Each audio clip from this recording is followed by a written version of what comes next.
Good morning, everybody.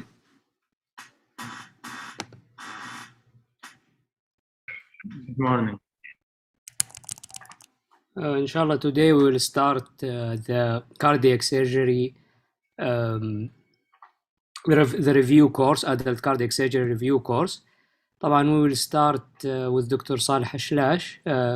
I send him the link and he will join shortly. After that, you will have like a break. Dr. Halia, her session is recorded. You can see it in the YouTube channel later on. And instead of Dr. Rakan, Dr. Mazin Fatani, which lecture I think is aortic valve repair. Abdel Malik, if you can go down to see the second day.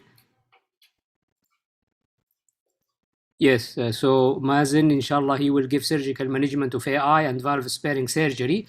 Then until maybe 12 or something, he can be with you discussing cases about mock examination, either regarding aortic valve surgery or any other one. And Abdel Malik and also Faisal, he will take over. That's it. Thank you very much, Haytham. Allah يعطيك العافية.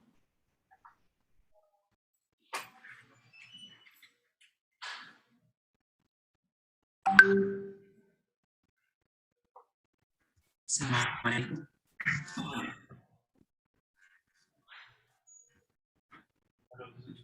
السلام عليكم. عليكم السلام ورحمة الله. لين دكتور صالح، صباح الخير. حياك الله، صباح النور. كثير. Can I share the screen? Yes, Abdel Malik, please let Yes, Dr. Saleh share the screen. And I would like really to first to welcome Dr. Saleh Ashlash. He's a senior consultant interventional cardiologist working in King Fahd Medical City. And we are really appreciating his contribution to this course in the last year and also this year. Thank you very much, Dr. Saleh. And you can, at any time, you can start. شكرا لك.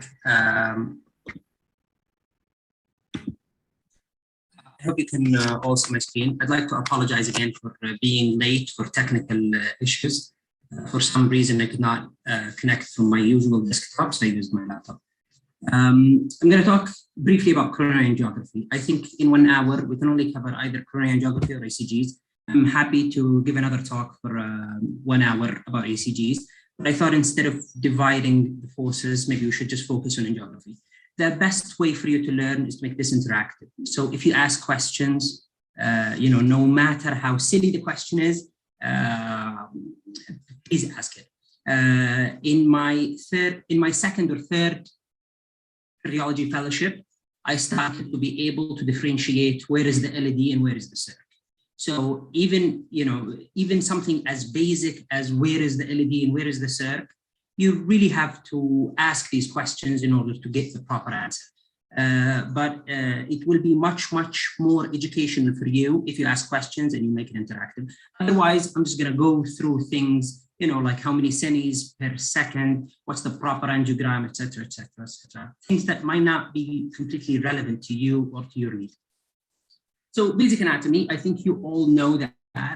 You all know that the RCA comes off the right sinus. I think you all have seen it. You probably touched it. So I'm not going to dwell on that. I think you know about dominance as well. So no need to really spend a lot of time on that. But it's really important. Why is that?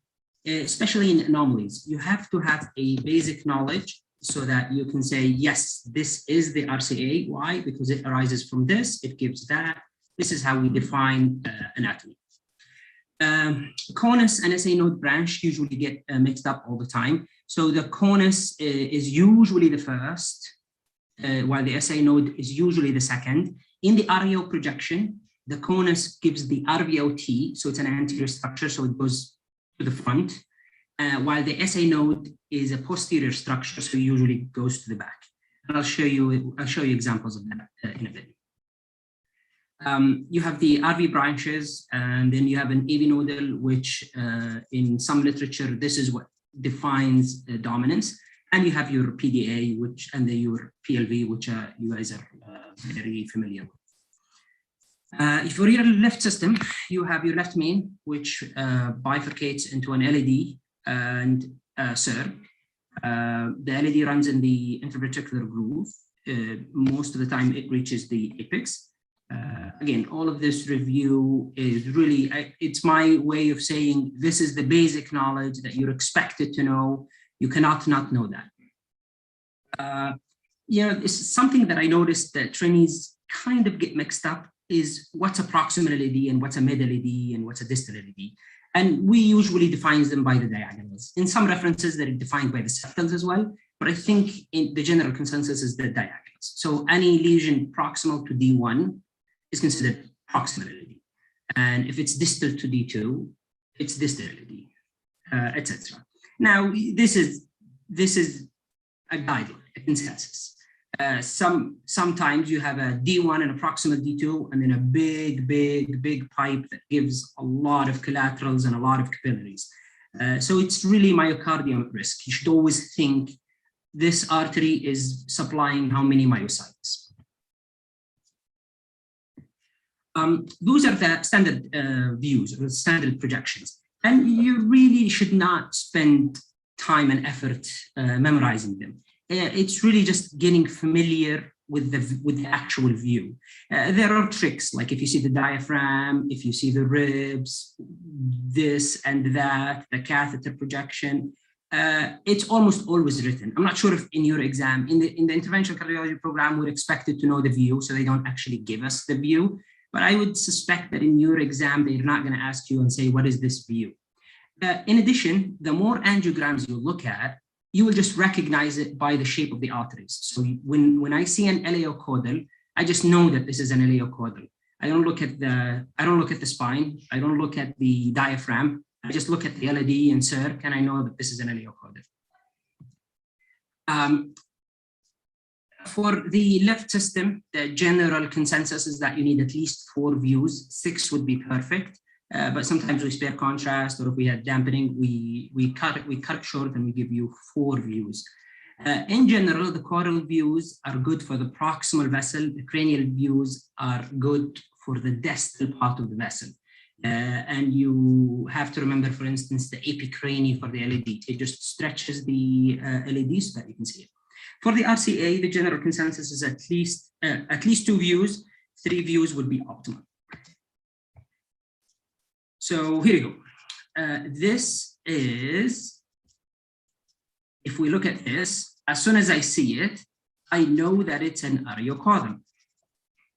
The way I know it is because I looked at so many ariocaudals, and this is how I recognize it.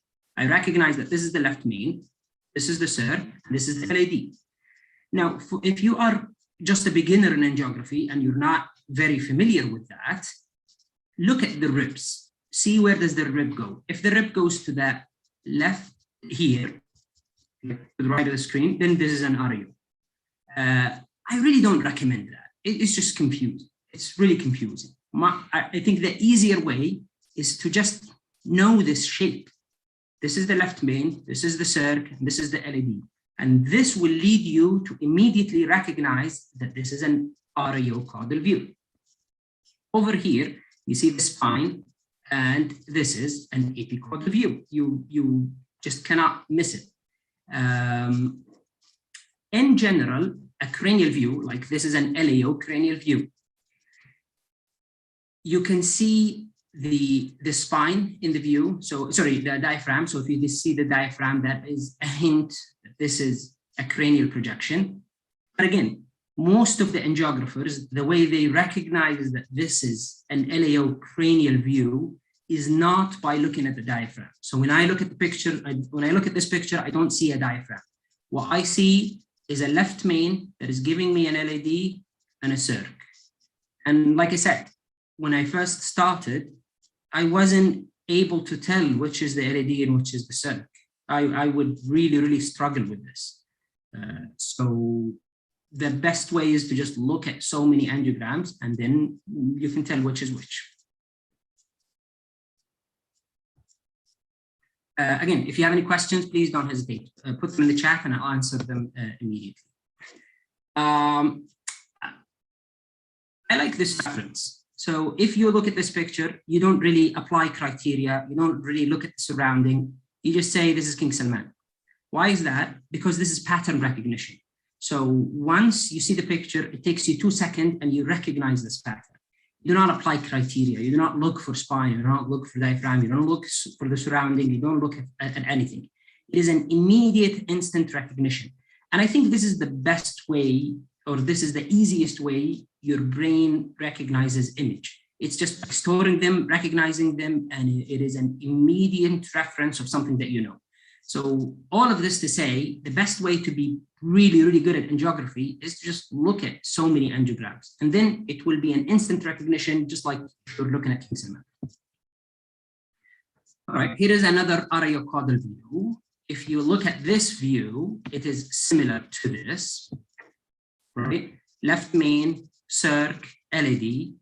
Sometimes it's difficult to recognize the LED. And the way to do that is it goes to the apex and it gives the septals. The septals have really a particular appearance. And if you know this appearance, then you will be way easy to recognize the LED. So here is a STEMI case, for instance, and again, same projection, arteriocaudal, where you have, this is descending aorta. All of this is a catheter in the descending aorta. There's a catheter in the ascending aorta. Here is the arch. And here is the spine. This is the non-coronary cusp, or might be the right coronary cusp. It's the non, just because it's a bit lower. The right coronary cusp is probably here overlapped, and the left coronary cusp is here. And then you have your left main coming off the left cusp. You have your circ, and then usually you have an LED running here. And here you see a filling defect and an abrupt occlusion. So this is an anterior STEMI. The LED is completely cut off, completely occluded. I think it's very relevant for you to know also the projection, because if you see an angiogram with an anomalous circ or an anomalous LED, then you will know that something is missing in the picture. This is the so-called spider view or eleocaudal. So in eleocaudal, you have your left main and dividing into a circ and an LED. Again, caudal views give you really good projection of the proximal vessel. So here you can see if there is a proximal circ disease. Here you can see it's a good view of the left main. It's a good view of the proximal LED. So this area will be delineated very well in an eleocaudal view, particularly if there is an ostial circ. Because if we go back to the arteriocaudal, if there is an ostial circ disease here, this view might miss it, while this view will completely stretch the vessel and lean out. Another view is apicaudal or PA caudal. Apicaudal view, again, will show you the proximal vessel, the bifurcation very well. And you kind of see the distal apical LED, but it's not really, this is not a view that we prefer to work on because the LED is so far away from the camera or from the image intensifier that the sizing becomes inappropriate, the assessment becomes inappropriate, so you will probably make more mistakes. We'll move on to the RCA. In the RCA, you have your standard eleo projection. So eleo 30 lays out the proximal to the mid vessel and shows you the PDA most of the time. I used to also struggle with the PDA and PLV. And I think the eleocrani or epicrani are probably the best views to figure out the distal bifurcation. So here, there's a proximal RCA, mid RCA, distal RCA, and then you have the crux of the heart, and then the bifurcation. The bifurcation here, the PDA is always the first guy, the second guy is the PLV or posterolateral branch. If you pause for a second and just imagine in 3 dimensions, this is the RV cavity. And I think if you, once you imagine it like that, you will be able to imagine that this is the interventricular groove. And you will be able to know that this here has crossed to supply the LV. So here, this is LV mass, this is RV mass, or RV myocytes. The RU view is nice because it tells you where is anterior and where is posterior. So if you have a branch and you want to know if it's going anterior or posterior, this is the view. It also shows you the mid RCA in a different projection. And so if there is a lesion here, you're not sure about it, then the RAO, straight RAO, will give you this, will delineate this lesion much, much better. There you go. So what is this view? I expect you guys to answer. We have 22 participants. AB view. But it looks like an ariocaudal view. بس ما راح نختلف. If you thought epicrani, then you're definitely wrong. If you thought epicaudal, sure, this is probably like 20 RAO. So 20 RAO is 20 degrees from AP. By the way, whenever we say standard projection, المفروض it's 30 and above, but we don't really like to go. So the more angulated we go, the more radiation we get.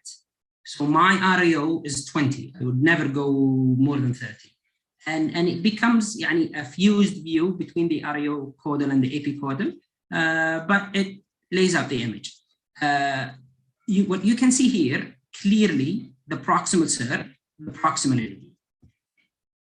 Is there a lesion here? You should not answer that question. Why? Because this projection is not designed for this, for assessment of this area. Here, I'll be able to comment on the left main, comment on the proximal circ, comment on the proximal LV. What is this view?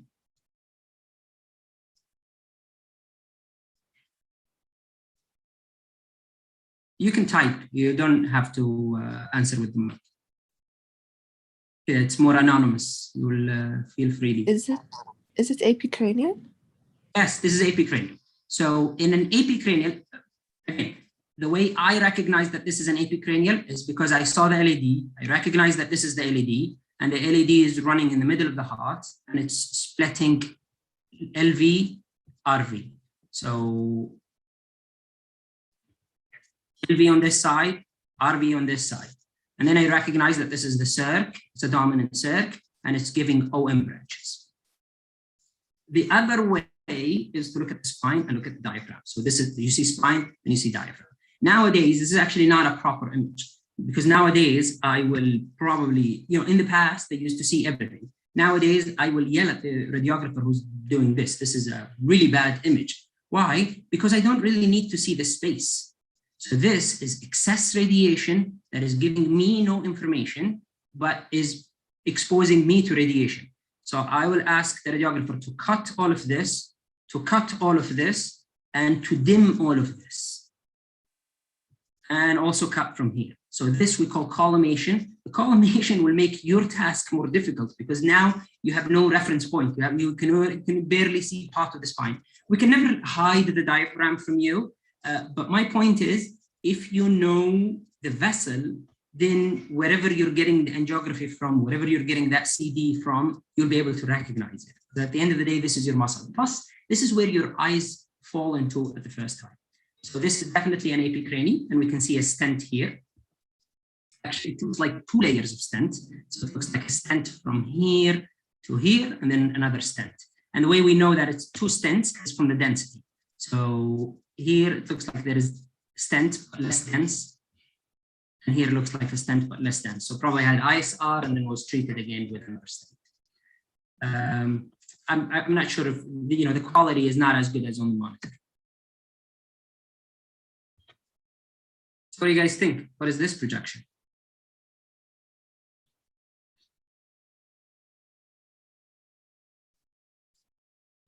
Cranial or caudal? It's a cranial view area. Cranial view area. Excellent. And this vessel is? The LED. Excellent. I'm glad. Then we can move faster. How about this view? Caudal or cranial? This is the spider view, iliocaudal. Excellent. Iliocaudal. again, we see the descending aorta, arch, and your left knee. The LAO projection in general is really a good view to open the arch of the aorta. So if you want to see an aorta, go to an LAO, a straight LAO. A straight LAO will show you the aorta properly. Excellent. How about this view? Looks like an LAO. Yes, this is an LAO, absolutely. Because I see some of the diaphragm, and because I see usually in LAO for the RCA injection, usually you don't see the bifurcation very beautifully like that. So this is the proximal RCA, mid RCA, distal RCA, a relatively early bifurcation, a PDA and a PLV. Whenever you see the bifurcation this clearly, always think that there is some cranial involvement. So if you want to open this bifurcation, you go to an LAO cranial.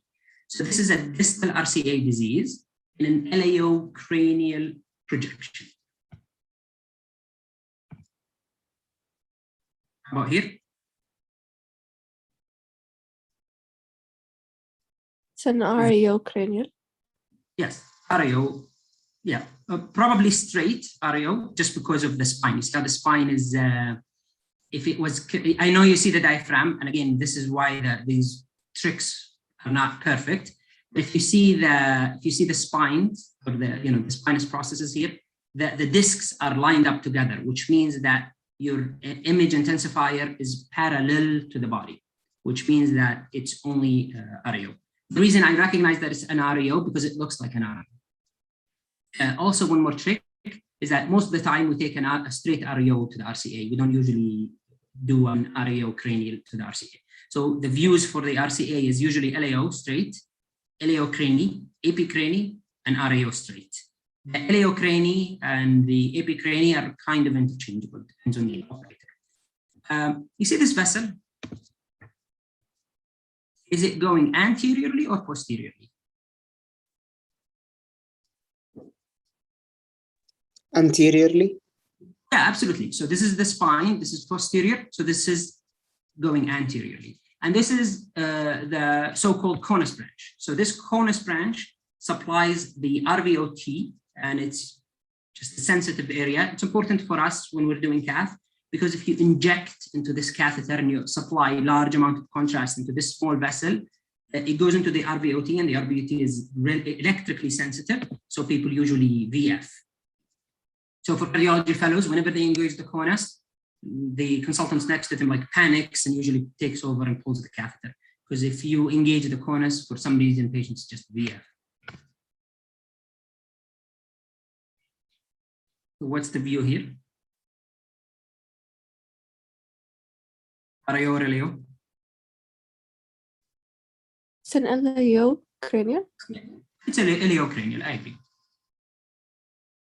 And a small non-dominant RCA. So it's important to describe the lesion, and it's really not intuitive, and it's probably not it's not easy for cardiac surgeons. But in general, whenever we're describing lesions, we like to think of the length.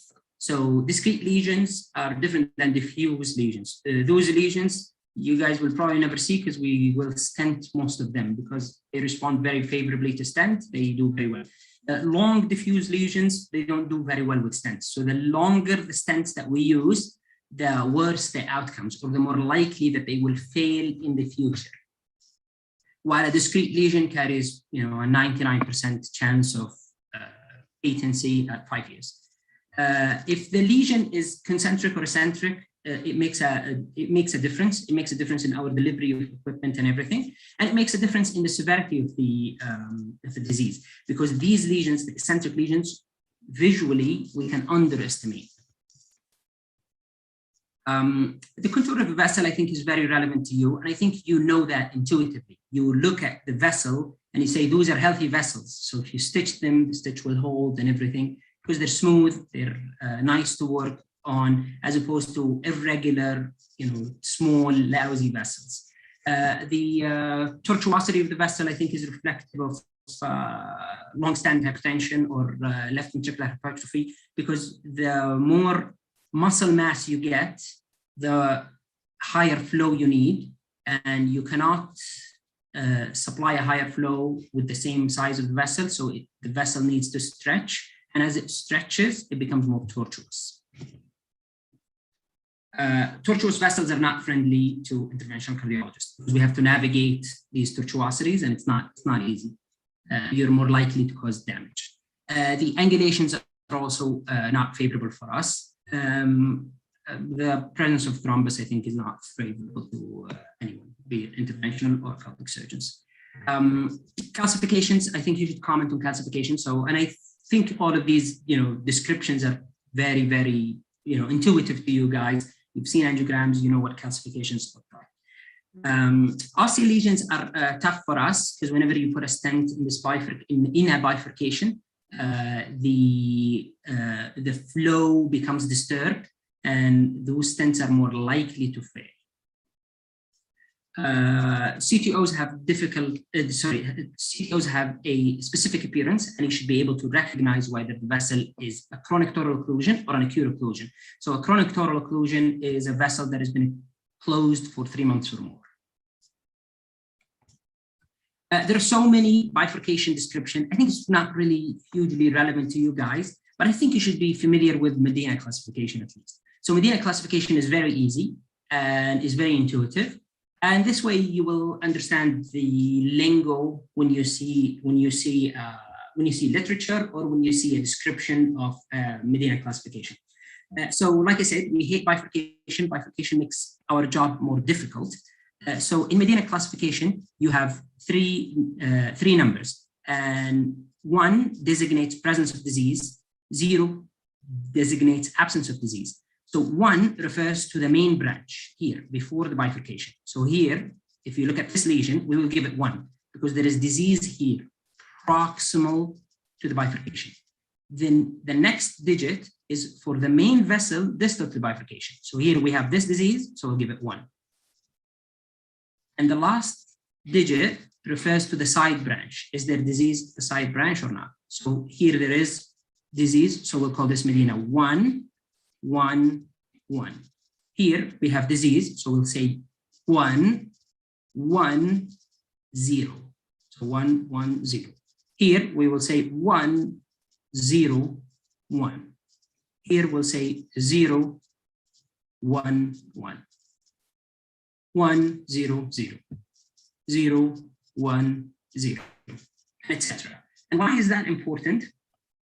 Because as the a Medina 111 is completely different than this or this or this.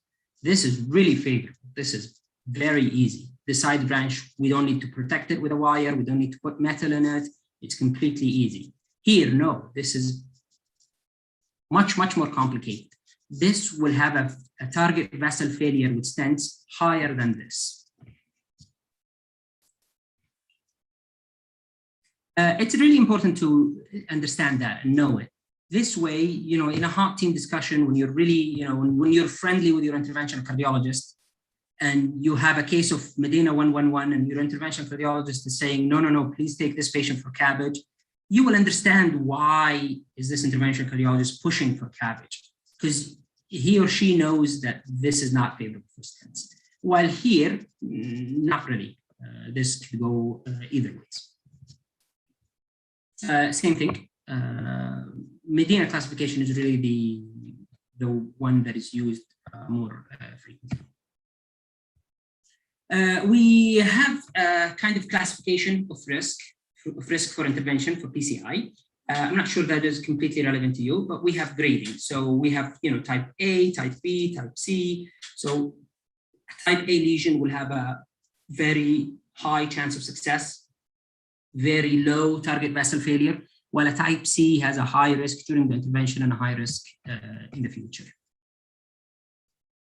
Same angiogram. So what is this view and what is the vessel? AO. So this is a straight LAO. Notice that the PDA, the bifurcation, this is the same view that we saw. This is, sorry, the same artery that we saw earlier, but here the two vessels are overlapped more, so they're not opened up. And you can see that there is significant distal RCA disease. Usually the bifurcation is here, but this is an earlier bifurcation for some reason. TIMI-flow, you should know TIMI-flow grading. It's from 0 to 3, 0 no flow, 3 is complete normal flow. 1 and 2, 1 is slower, 2 is slow, but there is complete filling. So if the contrast reaches to the end, but is slower, that's TIMI-2. If the contrast does not reach the end, but it is getting in, then that's TIMI-flow 1, or we call it penetration without perfusion. There is actually perfusion, because whenever you have penetration, there's perfusion, but you really cannot see it on contrast. Okay, so we start with some pathologies. Do you see the catheter, how it's curving like that? So this is an AP-cranial projection of the RCA, and you see the catheter, it's bending that, so that tells me that this is a tortuous aorta, probably an elderly patient. So what's happening in the RCA? A diffuse lung disease. Excellent. So lung disease, yes. But this is a characteristic appearance of a dissection. So if you see it, I'm not sure if it's clear or not. If you see, whenever we inject, we displace blood. So the blood gets out or pushed out of the RCA or gets mixed with the blood in the RCA. But now you have a column full of contrast. And the contrast is filling this lumen here. And you can see a clear flap. So there is this white line in the middle of the artery. It's entering all the way to here. So there is a dissection plane. This is the end of the dissection plane. This is probably the beginning of the dissection plane. And there is flow in a true lumen and a false lumen. And it's really difficult angiographically to tell where is the true lumen and where is the false lumen. We have to use intravascular imaging, and you have to see the view in multiple projection. But this is a dissection of an RCA. Again, flow or contrast, flap that is white, and contrast in a false lumen. One of them is true lumen, one of them is false lumen. And a lot of the time, you actually have a connection between the two planes. Someone could ask, could this be a clot? And I would say yes. So it can be. It's what we, angiographically, we should describe it as a filling defect. Contrast should be there. The artery should be filled with contrast. Yet, there is a structure or there is something here that is causing, that is preventing contrast from filling this area. That's why we call it a filling defect. That's the proper description. But just knowing the appearance will tell you what it is. So it is impossible for a clot to hold from here and be this long and this thin. It will just break. The sheer force of blood flow will break it.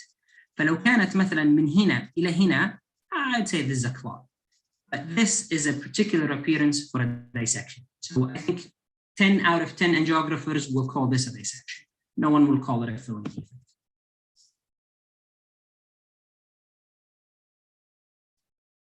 This dissection could be a chronic thing, or it could be catheter-induced.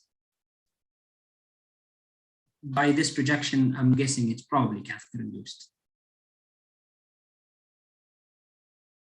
Any question on this?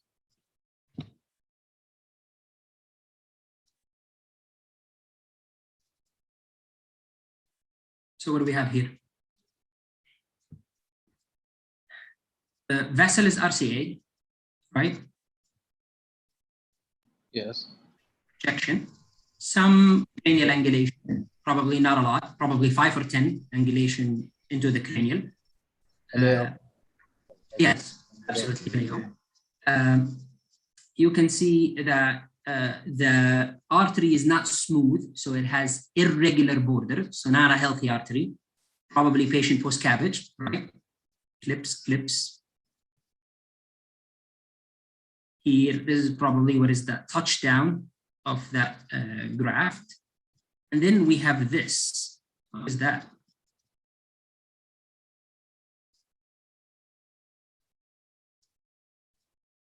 What do you guys think this is? Do you see what I'm pointing to? So if you focus on this area, you see contrast filling.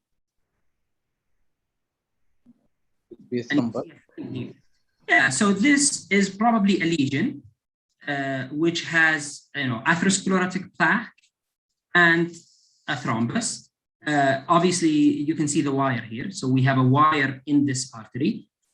This needs to be ballooned and stented. So once you balloon and stent this, so we call that a lesion. So this is a lesion with an irregular border. They might have ballooned here because I see also here that at the entrance, there is a small dissection. But this dissection is, balloon induced. This is not the pathology. The pathology is this lesion that is obstructing flow. All right, what do we see here? Which vessel are we injecting into? It's the left. Left main, yes. So this is the left main. Excellent. And what is this vessel? This is an LED.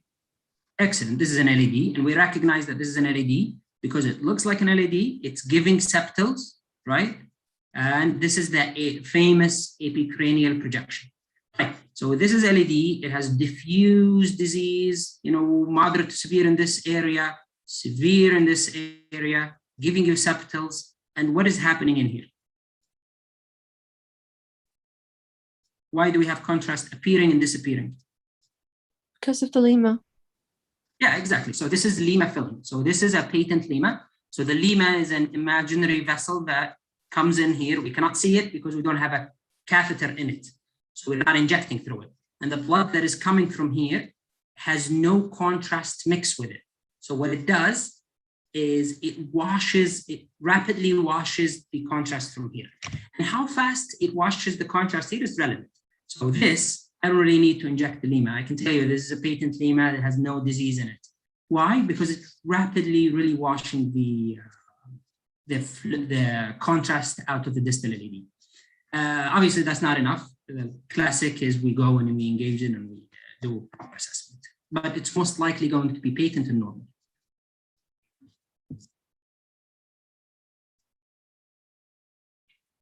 Quiz again. This is just to test your short-term memory. What is this view?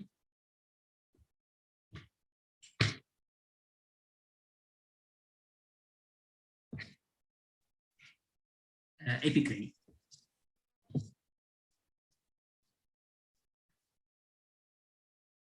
So in general, for the lima, we usually do an AP slight cranial angulation. And you can see the catheter here is coming from the descending aorta into the left subclavian, and then engaging into the lima. And all of this is lima, lima, lima until the touchdown on the heart. Any question about the lima? I think the lima is the most intuitive and easiest vessel to look at angiographically.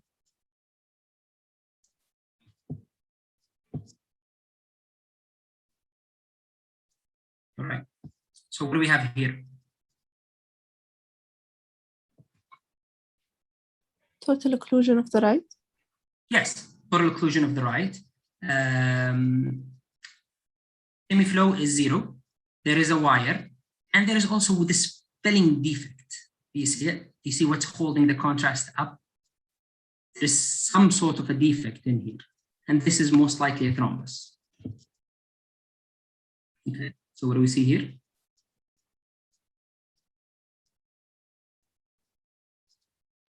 Injection into a vein graft? Yes, absolutely. So we're in an RAO projection, and we're injecting into what appears as a vein graft. I'm not sure if it's either a good vein graft or could be an arterial graft as well. Angiographically, it's really difficult for us to tell. The reason I say I'm not sure, it could be this or that, just because of how smooth it looks. But this is probably just a really good vein. I would not imagine that this would be an arterial graft. Typically, the arterial grafts are a bit smaller. I think you guys have a good experience with that. The vein grafts are usually much, much bigger. So this is probably a vein graft, and it didn't grow as the other grafts because the resistance downstream is not as much. Excellent.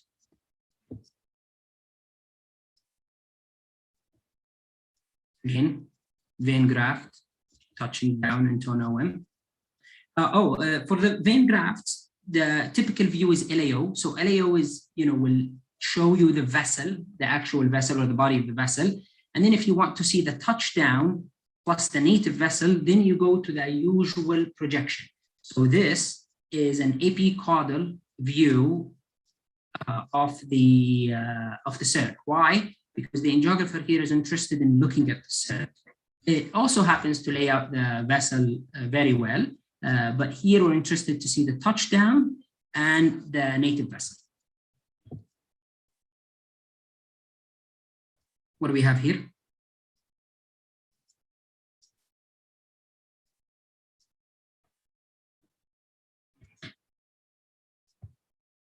Native RCA or vein graft into the RCA?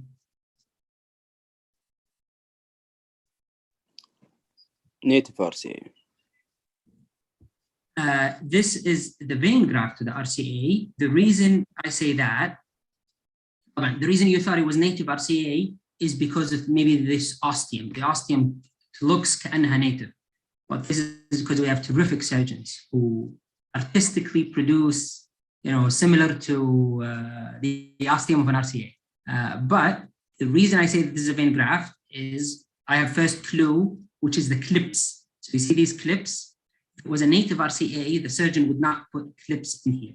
But those clips are tells me that this is not a native vessel. This is a vessel that has been clipped, right?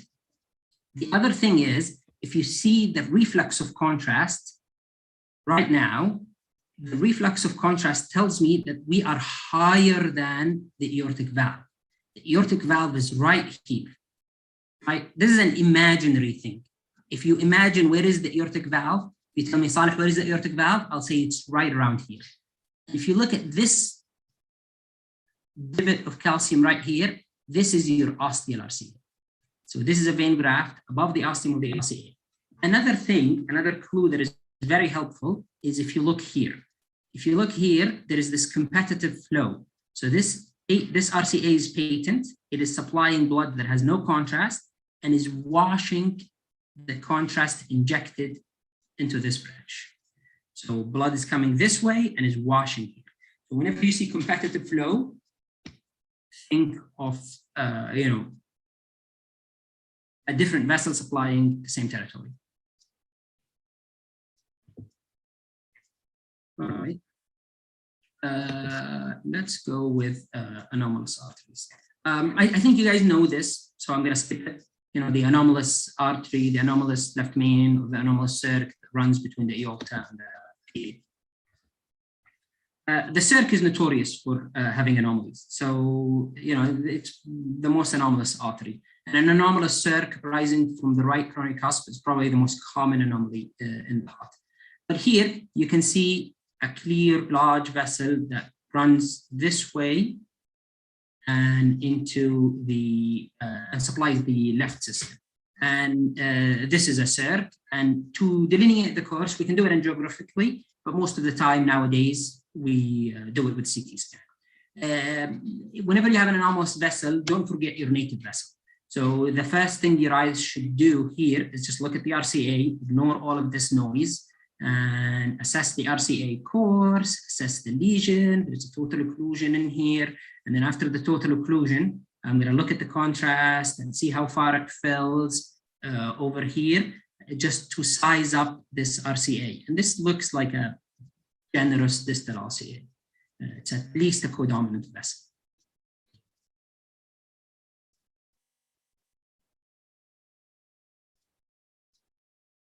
So what do we have here? this looks like an anomalous LED arising from the right coronary cusp, right? And is supplying the interventricular groove.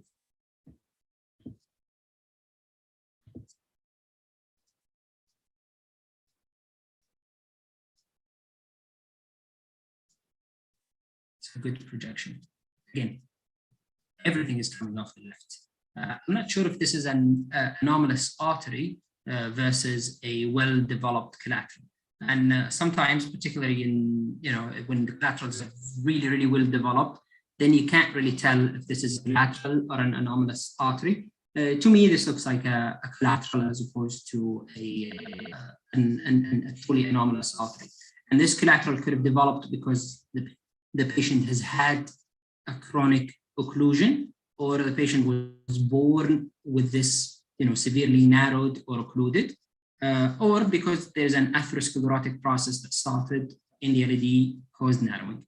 But here you can see the RCA, this vessel, which could be, this is the one that I'm talking about, which could be anomalous or representing collaterals. And then this vessel, which is the circ, and that vessel is clearly anomalous. Makes sense? I'm not sure technically as a surgeon, if you're going to graft this patient, I'm not sure if there are any technical considerations. Probably you should ask the surgeons about that. I think in terms of grafting, you're mostly interested in the distal vessel. All right, you see anything wrong here?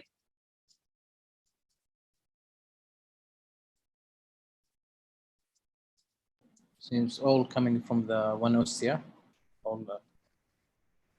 So this is left main. Yeah. This is your LED. Yeah.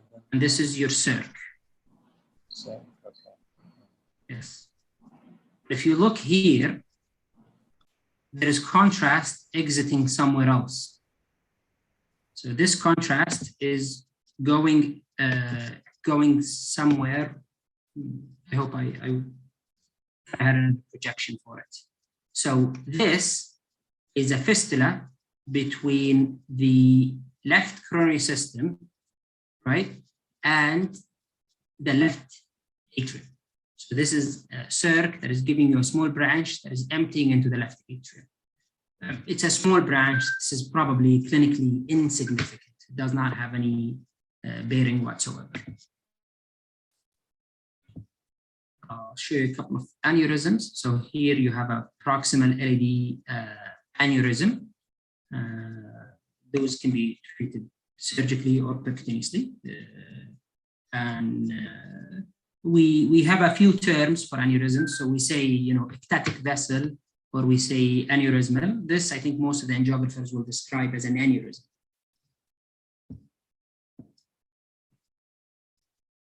Does that make sense? Any questions on that? All right, I think this is much more obvious one. So this is a epicranial view.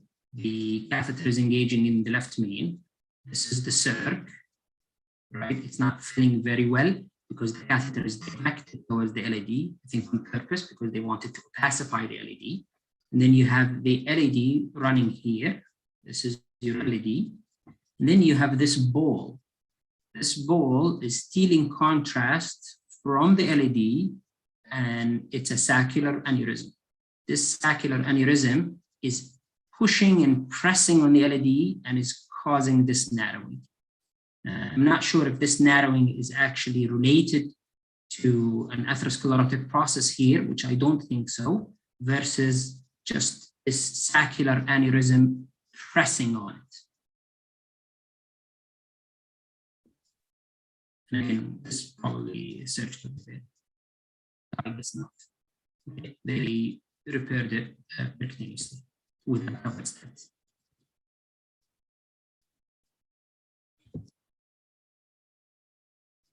All right. This is also nice. I think you'll see this a few times. Again, your left main LED, and all the way to the apex. what is the pathology here? Do you see it? Is the LAD intramyocardial? Yes, exactly. So you as surgeons, you call it an intramyocardial LAD. We call it muscle bridging, which means that the same thing. The LAD is intramyocardial, and with each contraction, the myocardium is squeezing the LAD. So during systole, there is this compression on the LAD. Literature shows us that this is benign. This is not of any clinical significance, because most of the flow in coronary is diastolic. So this area, if you assess it invasively or non-invasively, is well perfused. It's not, there's no, this lesion or this pathology does not cause ischemia in the sternum. But I guess as a surgeon, grafting this will be really, really difficult as opposed to grafting here. So I think you should be able to recognize this muscle bridging or intramyocardial course of the LAD. This is another projection. So this is an LAO cranial view showing the LED in the middle of the screen, sir, and you can clearly see this compression with systole. I hope it's obvious. This myocardial bridge requires some sort of imagination. All right, I put this just to show you some man-made structures. So you recognize that this is a venous spacer. You recognize that this is a balloon pump, probably a bit high.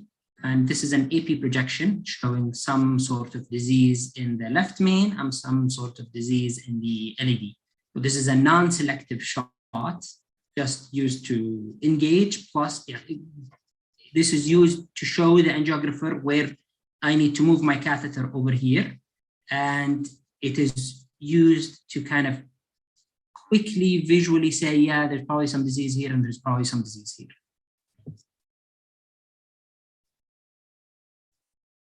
All right, same pathology. So circ. What do we have here? We have a circ that is emptying into a structure. Right? Do you see this contrast? If you focus your eyes here, we have AV groove circ, and then the density of the contrast reflects the amount of contrast. So here there is very little contrast, and then there is pooling of contrast over here. So this pooling of contrast tells me that there is a perforation. So this contrast is emptying into a structure. And if you pay close attention, you see that this structure, or sorry, this contrast is layering in here. So this is a perforation in the circ, layering in the pericardium. Does that make sense? Can you all see it? Yes. Okay. There is also another hint that this patient has pericardial effusion, which is if you look at this part of the screen, this outer layer is the pericardium. And you can see here that the heart is lifting from the pericardium. So there is space between the myocardium and the pericardium. And this tells me that there is an acute accumulation of effusion. There is this double density, one line, second line.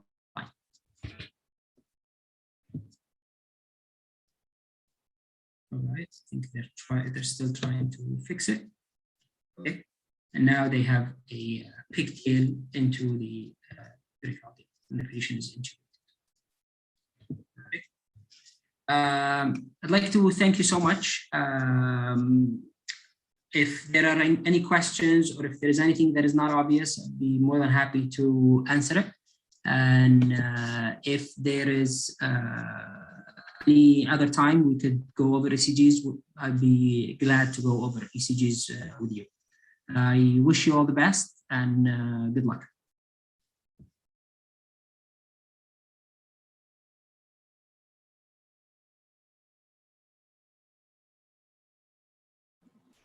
Thank you very much, Dr. Saleh. I appreciate your participation. And inshallah, if you have time, suitable time, we're gonna see if we can fix the ECG, take the ECG lecture, inshallah. Thank you. شكرا لك بالتوفيق.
طيب، في مفروض ان محاضرة دكتورة حالية هي موجودة في اليوتيوب، يعني من محاضرة العام.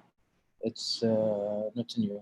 فممكن ناخذ 10 minute break وبعدين نشغلها هنا إذا تبون، أو يعني كل واحد يشوف on his own time.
والصلاة والسلام على رسول الله. في البداية بالتوفيق and good luck to everyone. Second thing I want to ask, I want to thank the organizing committee, Dr. Haytham, and the rest for inviting me to participate in this beneficial meeting. My task today is to talk about cardiac imaging and cardiac surgery. Of course, this is a very big topic. If I want to cover everything, it will take hours and hours.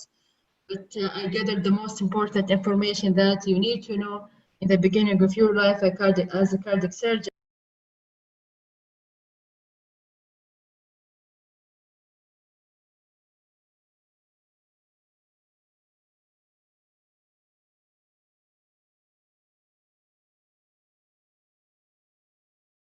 You are performing imaging modality to confirm initial diagnosis. However, we get surprised that this imaging provides us with unsuspected diagnosis. It's play a very important role in complementary approach in the clinical assessment, not only in the diagnosis, but also in prognosis of patients with cardiovascular disease. So there is a lot and variety of imaging modalities. So that's why it's very important before sending your patient for any test, you have to ask yourself, is this right patient going for the right test? And which tests should I select to add more information for my management plan of my patient? So this is very important. That's why we always said stepwise approach is very important to avoid unnecessary testing. So in the coming few slides, mainly I will focus about cardiac imaging rule in cardiac surgery patient in valvular heart disease, patient with coronary heart disease, in aortic disease, and which is I think very important point for you is when you are planning for surgery and how cardiac imaging can help on that plan. So for valvular heart disease, I advise everybody of course, like every patient management should be individualized based on patient clinical presentation. However, this is very excellent guideline, which it was published in 2014 by ACC group. It's very excellent, and you can use it as a source if you have any patient with valvular heart disease.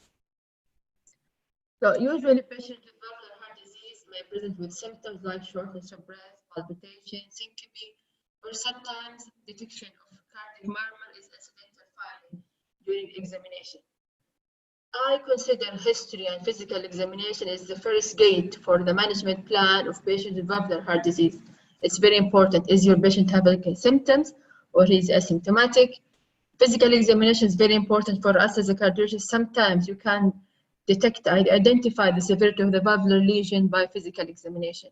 Why is this very important? Because it will give us a hint about when is the best time to intervene with our patient. And if you decide for intervention, of course, evaluation of surgical and interventional risk is very important before sending your patient for surgery. So there is a lot of tests that we ordered in patients with valvular heart disease. First of all, it's very simple tests like ECG, chest X-ray. Echocardiogram is class 1 indication if an any patient with suspected valvular heart disease. So the most important information that we need to know from echo is valve anatomy and assessment of severity of valvular pathology, LV dimension and volume, LV ejection fraction, RV function, and RV systolic pressure. When to order TE, mainly TE is recommended if the transthoracic imaging is of non-diagnostic values, or sometimes we need more diagnostic information to plan our next step. So CT and cardiac MRI also is very helpful, especially in patients who has bypassed aortic valve, especially with the pathology of aortic sinus, silent tubular junction, or ascending aorta cannot be assessed fully by echocardiogram. At the end, diagnostic hemodynamics, sometimes it's important, especially if there is discrepancy between non-invasive testing and physical examination assessing the severity of valvular disease. So usually, I hope if it can make it like interactive, so this will be more beneficial. So I bring few cases and we discuss it together. So this is 20-year-old male patient. He is totally asymptomatic. He came for checkup before entering college. And while during examination, there was a cardiac murmur. So based on that, he was sent for echocardiogram. And as you can see, this is transthoracic echocardiogram. This is parasternal views 2D and parasternal view 2D with color Doppler. It's very clear here that you can notice there is dilatation of left ventricle and reduced LV ejection fraction. Both in color demonstrating that there is severe aortic regurgitation. You can notice in diastole, there is color Doppler almost filling the hole in the OT. So this is consistent with the diagnosis of severe aortic regurgitation. Thinking that why a 20-year-old patient having severe aortic regurgitation. So the most important thing across our mind is bicuspid aortic valve. And I don't know if it's clear for you, this patient has bicuspid aortic valve. This is pulse wave Doppler across descending aorta, and this is continuous wave Doppler across aortic valve, confirmed diagnosis of severe aortic regurgitation. So by physical examination and by echo finding, we have a lot of echo parameters to tell there is severe aortic regurgitation. And I think for cardiac surgeon, usually we discuss it together, but to know everything in details by numbers is not important, but just to keep like certain things that we are looking for. Like for example, jet area in comparison with LVOT diameter, and there is a lot of jet width, this is called regurgitant volume and regurgitant orifice. So this patient has severe aortic regurgitation by examination and by echocardiographic finding. Though he is asymptomatic, but he has significant indication to send him for surgery, which is reduced LV ejection fraction. So as we said, he has bicuspid aortic valve, so it's very essential and very crucial to assess his thoracic aorta. So CT thoracic aorta was done, which showed normal aortic root diameter, normal ascending aortic diameter, and there was no evidence of aortic coarctation, and he was sent for AVR only. So if you diagnose severe aortic regurgitation, it's very important to ask yourself, is there any indication to intervene in this patient? Our patient, he is asymptomatic, but as I said, he has one of the major indications to send him for surgery, which is reduced ejection fraction. So if your patient is asymptomatic, this is not always reassuring for you. If there is decrease in ejection fraction or patient is going for other cardiac surgery, aortic valve replacement is a class 1 indication. Of course, if your patient is symptomatic, this is again class 1 indication to send your patient for cardiac surgery. I want you to remember two important numbers in patient who has bicuspid aortic valve, 5.5 centimeter and 4.5 centimeter. So it's a class 1 indication for any patient with bicuspid aortic valve to repair aortic sinuses or replace ascending aorta if the ascending aorta sinuses is greater than 5.5 centimeter. However, it's a class 2A indication if you are replacing bicuspid aortic valve and your patient has ascending aorta diameter greater than 4.5 centimeter. This is another interesting case. He's a 32-year-old male, came with shortness of breath.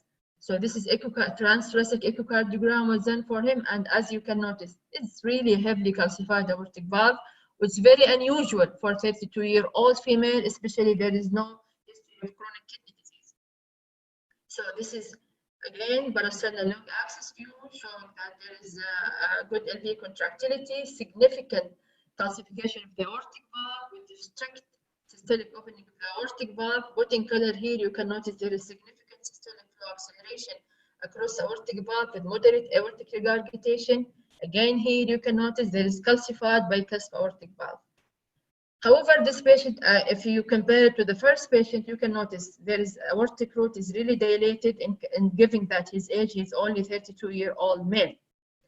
So this is again some parameter we are doing during echo. This is continuous wave Doppler across the aortic valve showing gradient across the aortic valve. Mean gradient was 52. This is consistent with severe aortic regurgitation. That's why it's very important if you suspect aortic valve, two things you need to do, or two things you need to ask cardiographer. The size of aortic root and ascending aorta, and is there any evidence of the aortic coarctation? So this is very important. And as you can notice here, there is evidence of aortic coarctation, and measuring the gradient across descending aorta was in the range of 36. So this is consistent with the principle of aortic regurgitation. To confirm that, patient was sent for thoracic aorta CT. As you can notice, there is dilatation of the ascending aorta, and there is really heavy calcification of the aortic valve, almost consistent with echocardiogram. And also there is evidence of the aortic correlation here, which is also consistent with our finding in echocardiogram. So this patient, he has bicuspid aortic valve, severe aortic stenosis, dilated aortic root diameter if you compare it with the previous case, and direct descending aorta diameter, evidence of aortic correlation. He is symptomatic, and he was sent for Bintal procedure, and after that stenting of the aortic correlation of the aorta. So you can tell from those two cases how cardiac imaging changed the treatment plan. First one, he underwent only AVR. Second patient, he underwent Bintal procedures. So again, this is very nice example of aortic stenosis, but this is in 60-year-old male diabetic. He came with syncope. So usually in those age group, we are suspecting age-related degenerative coronary, aortic calcification. Of course, given his age, he was diabetic. He was sent for coronary angiogram, which documented no significant coronary artery stenosis, and he underwent AVR only. So if you diagnose severe aortic stenosis, again, you have to ask yourself, not every severe valvular pathology need intervention. So always, once you diagnose it, you ask yourself, is there any indication to intervene? Because if there's any indication, this is a suitable time to go and do it. So if the patient is symptomatic, this is a class 1 indication, of course. However, if your patient is asymptomatic and there's reduction in ejection fraction, or your patient is going for other cardiac surgery, for example, if he's going for CABG, this is a class 2A to intervene with those patients. So the class 1 indication to intervene with those patients.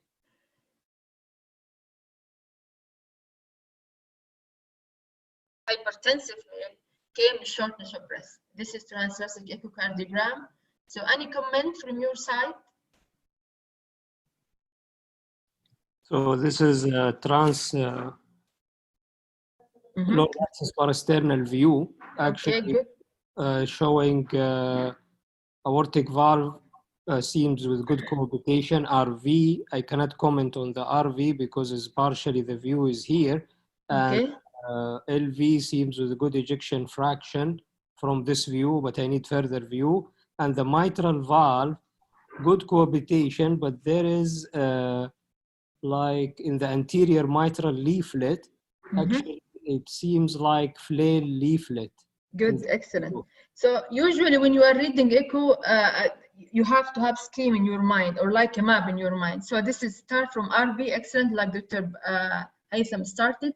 RV, comment about aorta, left ventricle size, visualize segment, of course. From this view, you will see only basal to mid, anterior, anteroseptal wall and infralateral wall.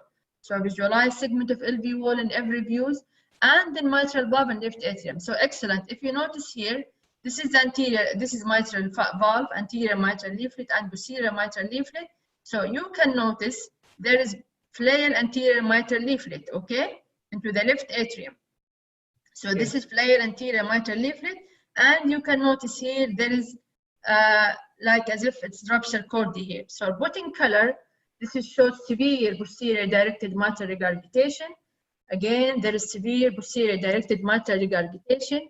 This is apical 4-chamber view. You can see severe mitral regurgitation almost drain into the pulmonary vein here. So this is severe mitral regurgitation.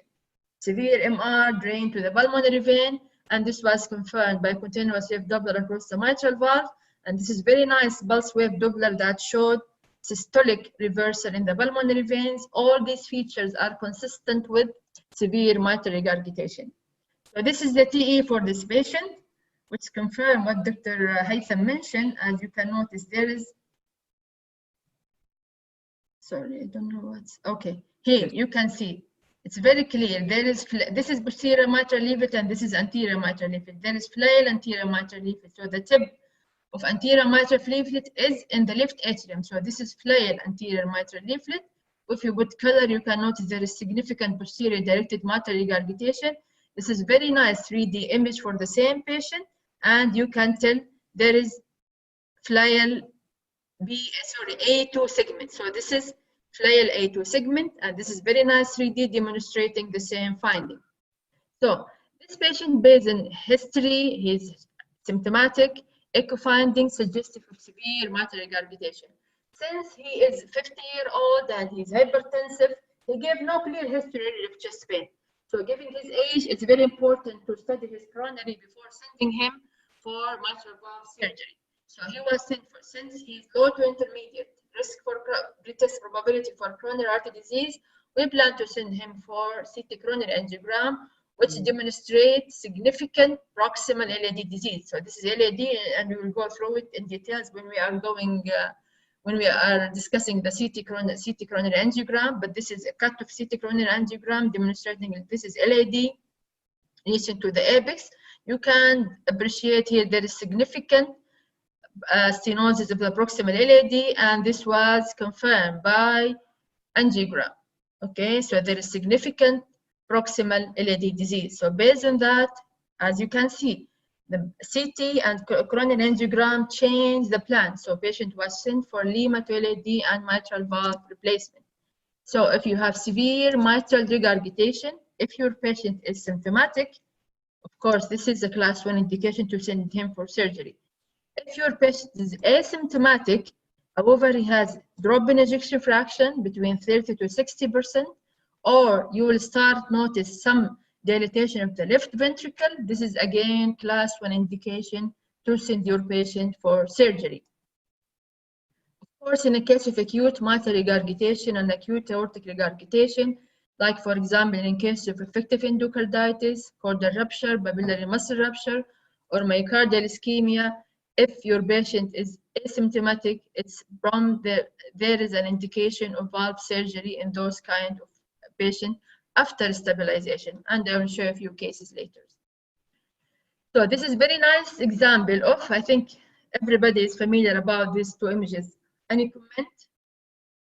Yeah, the same. Here we have also اتفضل. حسين ولا مين؟ فيصل؟ I think this is the common echo pictures we are seeing every day. تفضل أي حد يتفضل عشان الوقت لو سمحتوا. Okay, this is a long axis parasternal view, the same. So the RV seems a little bit from here, a little bit dilated actually, with like mild to moderate dysfunction, but I need more view. LV seems with normal ejection fraction, with normal size. I can see thickening of the anterior mitral leaflet, some restriction in the posterior mitral leaflet, dooming hockey stick of the anterior mitral leaflet. LA actually is like severely dilated. Even I can see the opening of the pulmonary vein. And the bottom image, I think this is short axis parasternal view at mitral valve leaflet, I think, but I need the clip to be seems small area, need to be measured and thickened as well. Okay, so this is typical changes, what you mentioned, Dr. Haytham, this is typical changes of rheumatic mitral disease. Good. So this is very common. I think everybody's seeing this on daily practice. So this is typical changes of rheumatic mitral, thickened, restricted opening, and dooming. This is what we call it, dooming of the mitral or hockey stick appearance of the mitral valve, anterior mitral leaflet, and this is fish mouth appearance in the short axis. Okay, so mean gradient was in the range of 10. This is all goes with severe rheumatic mitral stenosis. So she's a 45-year-old lady, hypertensive, came with severe symptomatic mitral stenosis. So usually the first, if the patient is symptomatic, the first thing we assess if valve morphology is favorable or good, suitable for balloon. If it is good for balloon, first thing we'll go for balloon. If it's not suitable for balloon and your patient is symptomatic, like this patient, you will send your patient for mitral valve replacement. Of course, she is 45, hypertensive. We have to study her coronaries before sending her for mitral valve surgery. And you can see very nice, clean, and there is no significant stenosis on her coronaries. So patient was sent only for mitral valve replacement. So this is a 45-year-old lady, came with shortness of breath, lower lymphedema, abdominal distension, and this is her echocardiogram. So any comment?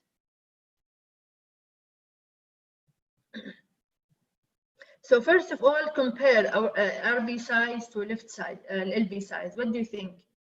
RV is bigger, صح? Yes. Clear? RV is dilated and pushing the LV.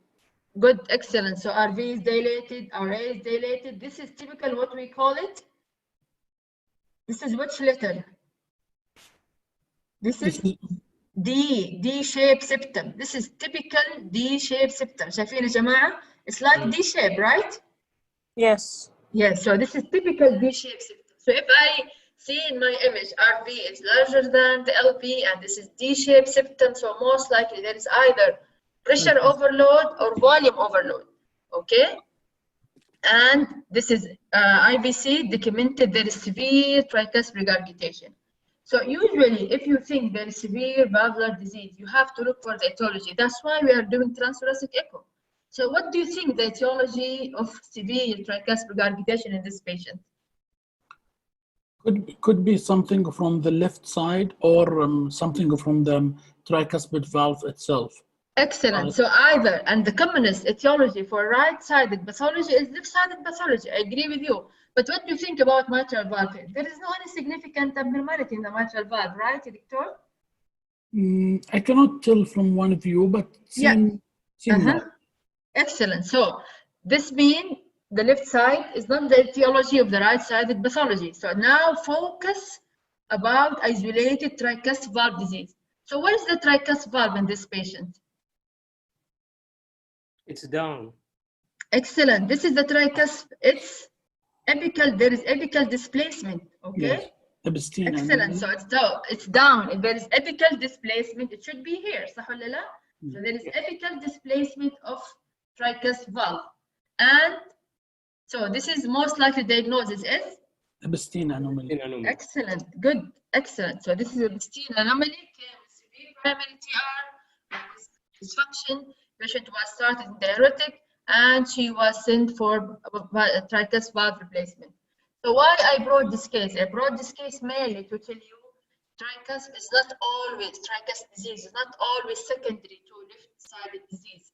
Okay, always think about isolated tricuspid pathology. Okay, and another important thing I wanted to mention, there is no class 1 indication for intervention in patients with primary tricuspid valve disease. Okay, so always there's no class 1 indication. It's only class 2 indication. If your patient is asymptomatic and there is low risk, it's a class 2 indication. Of course, nowadays there's a lot of talk about tricuspid valve clip, but still this procedure is new and under a lot of researches and investigations. But if you have functional tricuspid regurgitation, which I mean is secondary to left-sided valve pathology, if you want to fix left side pathology, it's always class 1 indication to intervene with tricuspid valve. Okay, clear? So for primary TR, there is no class 1 indication.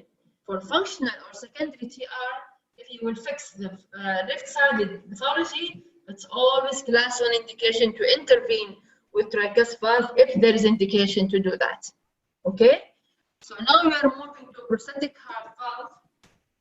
I think this is very scary scenario for any vascular and any cardiologist and cardiac surgery. If you allow me one comment, Dr. Halia. تفضل دكتور. Yeah, there is just no class 1 indication to intervene in tricuspid isolated, except just in European for tricuspid valve stenosis. That's yes, exactly, yes. European, not in the American. In European, you are right. In the American, there is no class 1 indication. You are right. Sorry for interfering. No, it's okay. Anyone has any point want to discuss it or raise it, he's more than welcome. Okay, so now this is a very scary scenario for you as a cardiac surgeon and for us as a cardiologist. So this is 55-year-old lady. She has mechanical mitral valve replacement 10 years ago. Unfortunately, during COVID pandemic, she has no regular follow-up for a few months. She came with shortness of breath. Clinical assessment showed she was hypotensive, she's tachycardic, her saturation is low, so she was really critically ill patient and she was intubated. Transthoracic echo was done for her. So as you can see here, this is mechanical mitral, huge right ventricle, as you can see here. RV size, if you compare it to the left side, is really huge. And this is mechanical mitral valve. Always the image, transthoracic image in the presence of prosthesis, sometimes difficult due due to this what we call the caustic shadowing artifact. But you can tell here, at least you can have an idea that this mitral valve is not opening normally, okay? So this patient, mean gradient across mitral valve was in the range of 27, so this is really high gradient. So based on that, this patient was sent for EE. So any comment? Oh, There is one leaf. There is stuck one leaflet. Excellent, excellent. So this is mechanical, it's bileaflet mitral valve. Excellent. You can notice one leaflet is partially opening, okay? And there is stuck. This is very clear. You can see this leaflet is not opening. Clear, Jamaa? Yes. Okay, excellent. So if you have stuck leaflet, it's very important to look why this leaflet is not opening. What did you notice here, Doctor? Thrombus, big thrombus. Excellent. There is huge. It's not all. There is huge, multiple thrombi in the left atrium, causing stuck mitral leaflet. Excellent. So as I said, this patient was really very sick, and cardiac surgeon was consulted at that time. She was hypotensive.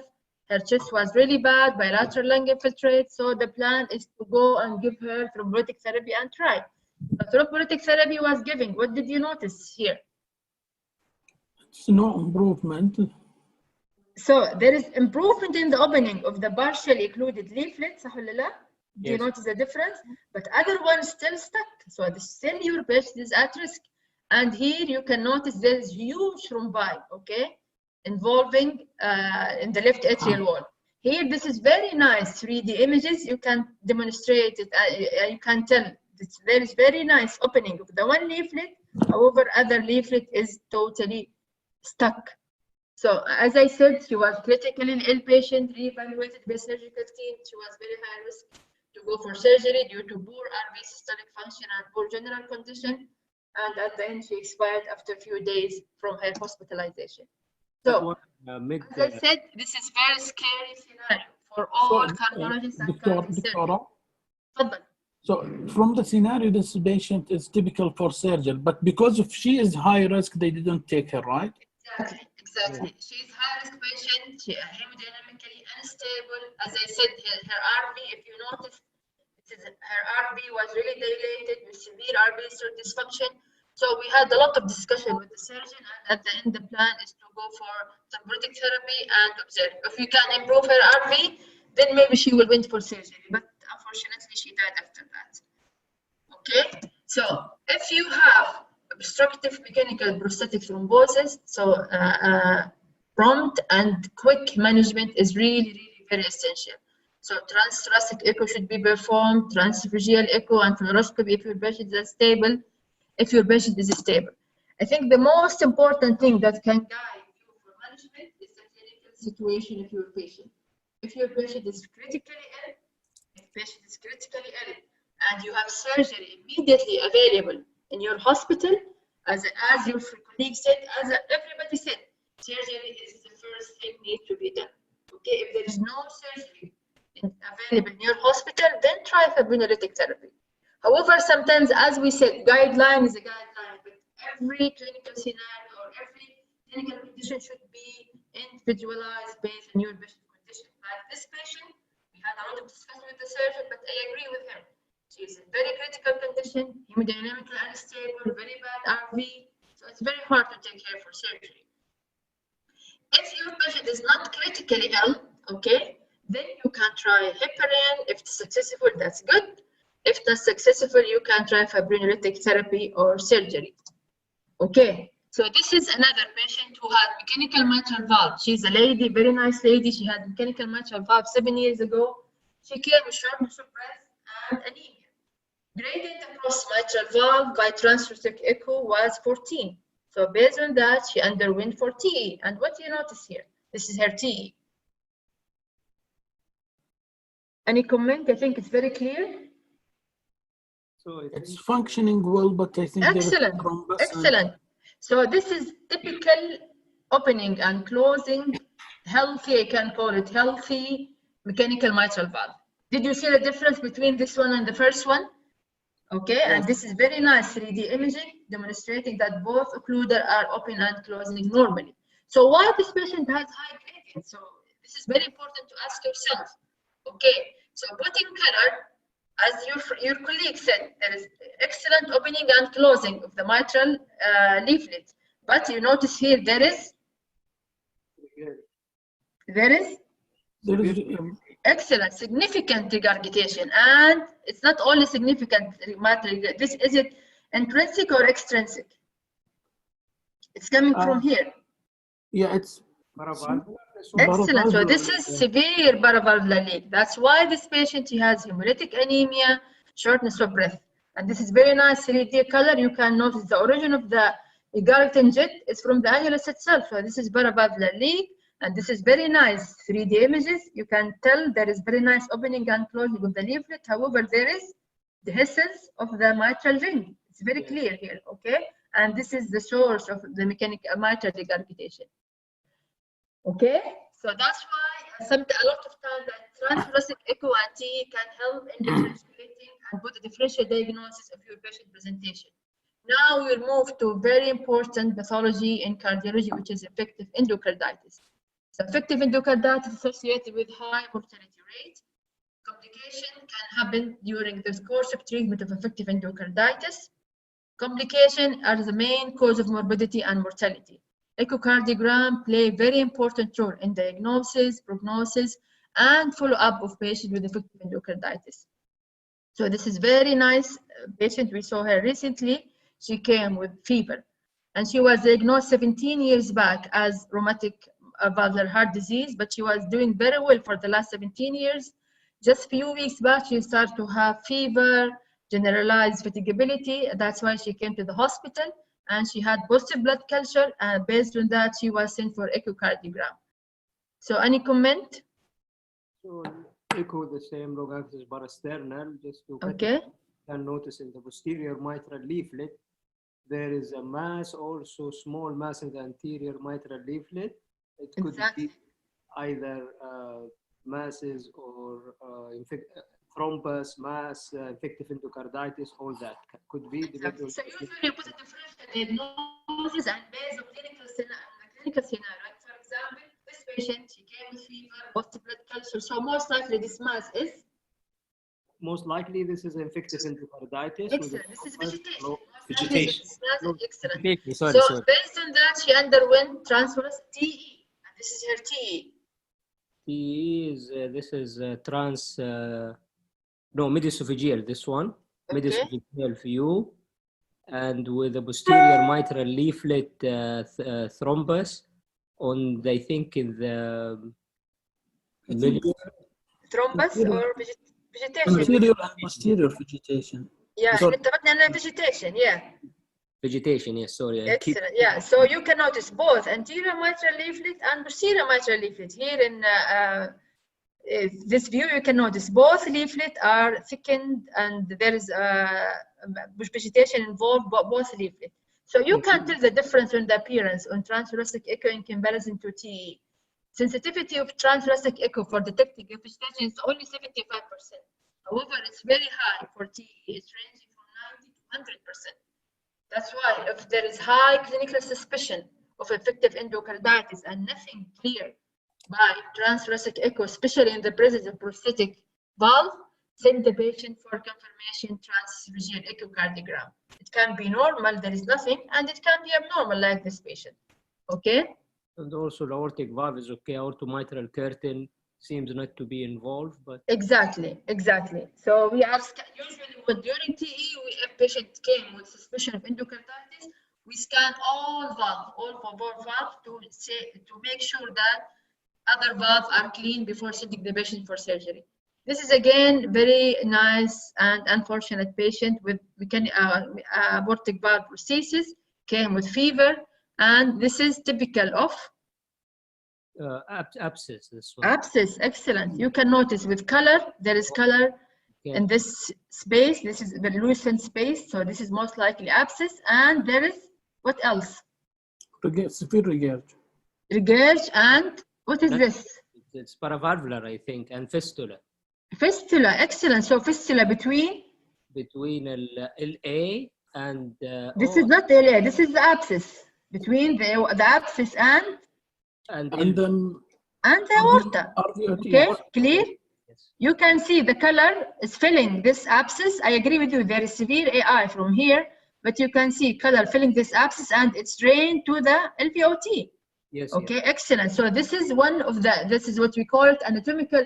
So infective endocarditis is not always vegetation. So this patient, there is no clear vegetation, even by TE. So sometimes vegetation in the early stage, or if the patient came late, you can see what we call anatomical features of infective or anatomical complication of infective endocarditis. So it's not always a vegetation. Okay, so this is the vegetation, and this is, what is this? This is, first of all, this is aortic valve, and there is okay, aortic valve. Supravalvular. This is Sorry? Supravalvular. This is supravalvular. No, this valve is attached here, but it's not attached here, right? This junction. Okay, this is what we call it dehiscence. Okay, so this is large vegetation. This one, this floating mass here. So this is vegetation causing infective endocarditis and dehiscence of the prostatic valve. Okay. Yes. So this is very bad prognosis, a very bad complication that can happen secondary to infective endocarditis. This is what always we said. Look for vegetation and anatomical complication that can happen secondary to infective endocarditis. Again, this is our patient. She has prostatic mitral valve, and she came with history of fever for a few months, generalized fatigability, and this is her TE. What do you think here? Severe regurgitation. Severe regurgitation, excellent. So from where this regurgitation coming? This is what we call it, color compare. Paravalvular leak. Are you sure it's paravalvular? So this is the valve. It's coming from here, right? It looks like destructed valve. Excellent, destructive. That's why I bring this still images. So this is anterior mitral leaflet, and this is posterior mitral leaflet. This is perforation of the leaflet. Excellent, perforation. Okay, that's why I brought this still image for you to make it clear. So it's not, the jet is not coming from here to call it paravalvular. Okay, it's coming from the valve itself. This is what we call it, very nice color compare. So this is perforated mitral leaflet, and this is the jet, and it was conveyed very nicely here in 3D images. Here you can see it. So this is perforation of the mitral leaflet secondary to infective endocarditis. So surgical treatment is required in approximately half of patients with mechanical endocarditis, especially patients with anatomical complication. That's why always we consult our colleague early.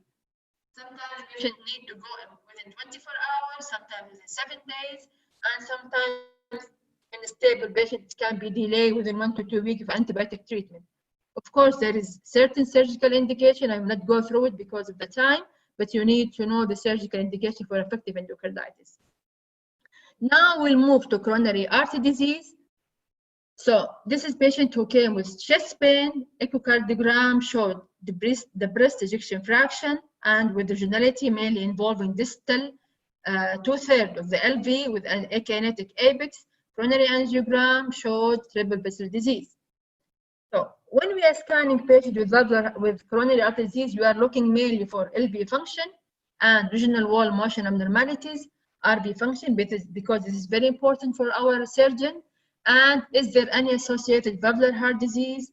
Detection of any complication happens secondary to acute myocardial infarction, because this is very important in planning surgical surgery, and evaluation of myocardial viability if there is severe LV dysfunction. So this is very nice case. He's a 46-year-old male, diabetic, hypertensive. He came male with heart failure. Echocardiogram showed this link very clearly. You can say there is the breast dilated LV with the breast ejection fraction, and there is severe hypokinesis to akinesis of the lateral wall, anteroseptal wall, and there is akinesis to dyskinesis of the apex. This is short axis of cut at the apical level. So coronary angiogram then demonstrated triple vessel disease. So the plan is to send patient for viability. Sorry. This is very important question always raised by our surgeon. Is myocardium viable or not? So that's why this patient was sent for dobutamine stress echo, and this is dobutamine stress echo. This is at baseline, the top, and this is after dobutamine. So what do you think? Epic here for anterocipitals, really the images was difficult, though we give contrast. For the anterocipitals, you compare here the anterocipitals contractility at the baseline, and after we reach 20 microgram of dobutamine, there is no significant difference. Okay. Here also in the apex, you can tell there is no significant difference. However, in the anterior wall, if you compare anterior wall here at the baseline and anterior wall here after injection of dobutamine, there is some improvement. Okay, so anterocipitals wall was not clear. Apical, there is no significant abnormality. Images was really difficult, and he's a young patient, so we want to help him more. So that's why we discussed with our surgeon, and the plan is to send him for another viability test. So patient was sent for BIT FDG viability, and you can see here. So this is baseline, and this is after the injection of FDG. You can notice there is this what we call it mismatch. There is no uptake here, and the rubidium, and after FDG, there is homogeneous uptake involving anterior wall here, and apex.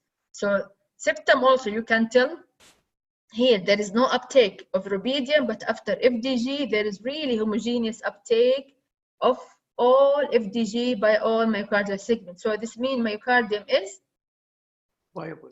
Viable, excellent. So based on that, patient was sent for CABG with multiple grafts. Okay, and this is his echocardiogram 6 months post procedures. As you can notice, there is significant improvement in his LV ejection fraction, only abnormal septal motion due to post-operative procedures. So, I know this is a very big area of debate. Is viability imaging still relevant? And there is a lot of talk about this in the conferences, in our combined meeting, but for me, I think still is relevant. So, you will have either viable myocardium or non-viable myocardium scar. So viable myocardium could be normal myocardium remodeled, or stunning myocardium, or could be hibernating myocardium. So usually everybody has normal myocardium. If there is significant coronary artery disease and there is repetitive ischemia, we'll have what we call stunned myocardium. This is dysfunctional myocardium with normal contractile reserve.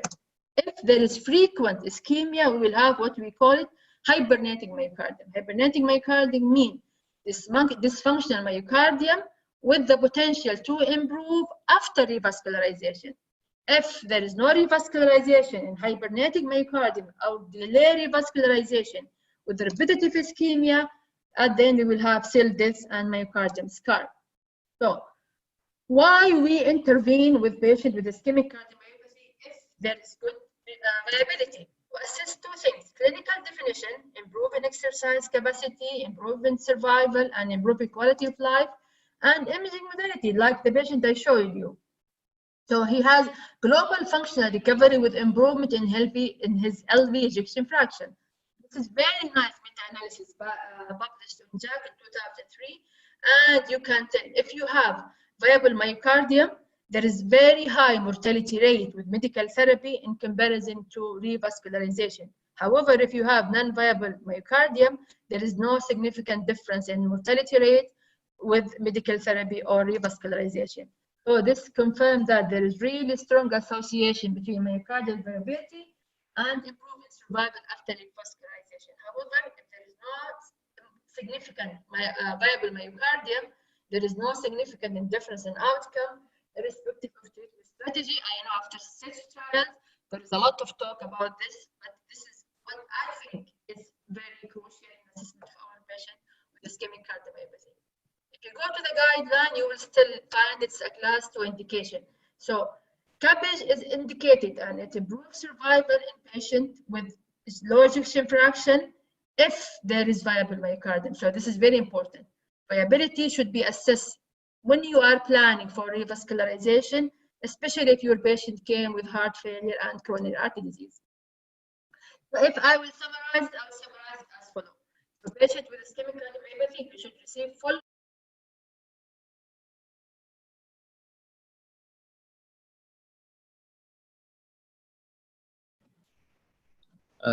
Okay, thank you, Abdul Malik.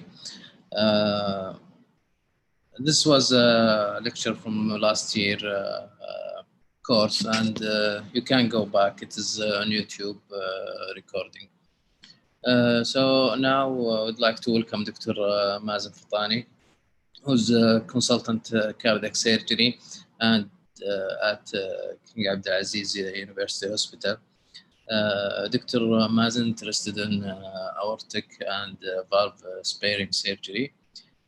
So today, inshallah, we'll speak about this topic. Welcome, Dr. Mazen, and thank you for your contribution.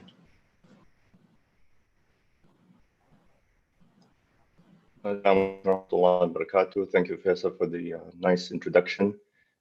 Can you guys hear me clearly? I'm using headphones. I just want to make sure you guys hear me clearly. Yes, Doctor. صوت واضح. Okay, so let's.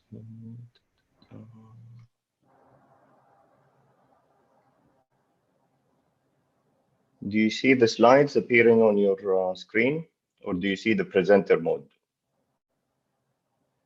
I think it's a presenter mode. Okay, just a second. Let's see how we can fix this.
You see the presenter mode or the slides?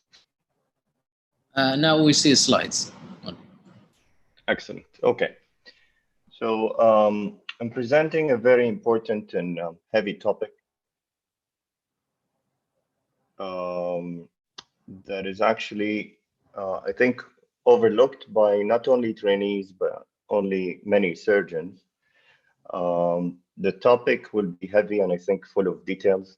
So I encourage everyone to stop me and ask questions as we go. I think if we wait until the end before asking questions, we might get lost. And if I go too fast, you can slow me down. You can ask me to repeat and all that. It will be full of, I think, many details that many of you are not familiar with unless you attended this talk last year. So in order to simplify the approach, we'll go over the basic anatomy, physiology of the aortic valve and what affects it.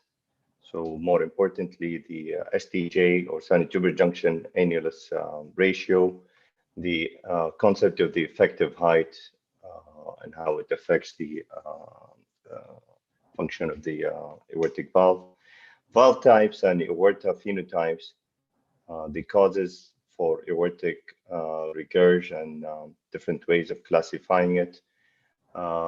Very briefly, we'll go over the indications.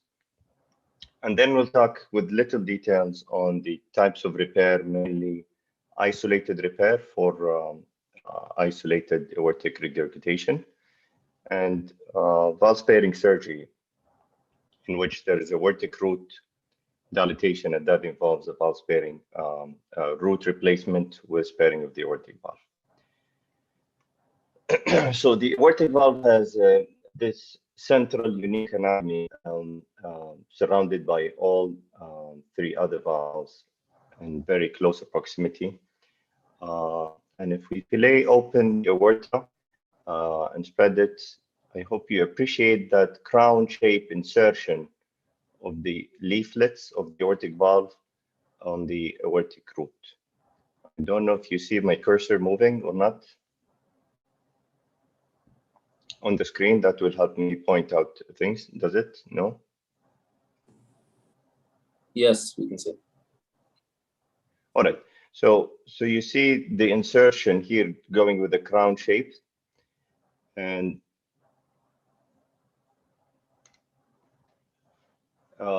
it's important to define the anatomy on that, where the commissures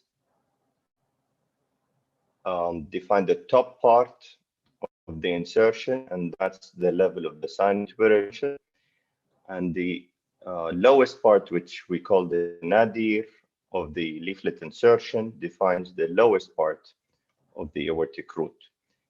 Underneath the commissures are the subcommissural triangles, and these are really in the aortic root, but from the ventricular side of the aortic valve, whereas some of the area just above the nadir of the aortic leaflet is anatomically in the aortic root, in the ventricle, but it belongs to the aortic root. And it's important to know that the root begins somewhere where the level of the nadir is, what we call the basal ring or the ventricular arterial junction, and it ends at the sinotubular junction, which is delineated by the level of the commissures, above which is the ascending aorta. Below the sinotubular junction is the aortic root with the leaflet insertion of the wall of the aorta. Now, a very important concept to understand in the normal anatomy is the ratio between the annulus of the aortic valve and the sinotubular junction. So the diameters are very correlated. And we've studied that on echo measurement and anatomic or cadaveric measurements on cadavers. And we've seen, if you look here, the annulus diameter on a living or a live echo image is very similar to the anatomical measurement on dead bodies, whereas the sinotubular junction on a living tissue is slightly bigger. As it contracts and it expands with contraction, we see that it's slightly bigger than the anatomically measured on cadavers sinotubular junction. Now, the importance of that is that you realize the ratio between sinotubular junction and annulus, mainly in an echo or a living image, is about 1.3. And it's around 1 in anatomical measurement, and it's around 1 in children. So as you grow, that ratio goes up as the sinotubular junction dilates slightly as you age. The other very important concept to understand is the effective height and how to measure the effective height. And the effective height is defined as the orthogonal distance from the level of the annulus, or the imaginary plane of the annulus, to the middle of the free margin of the cusp, or the tip of the cusp where the end of the coaptation happens. This is very important to differentiate from the geometric height, which is the distance between the cusp nadir and the middle of the fin. Whole leaflet measurement called geometric height, whereas the height from the level of the annulus to the level of the tip of the margin is called effective height. And you see here, there is a little measurement here, which is called the coaptation height, which is the measurement of the area where the two leaflets coapt together.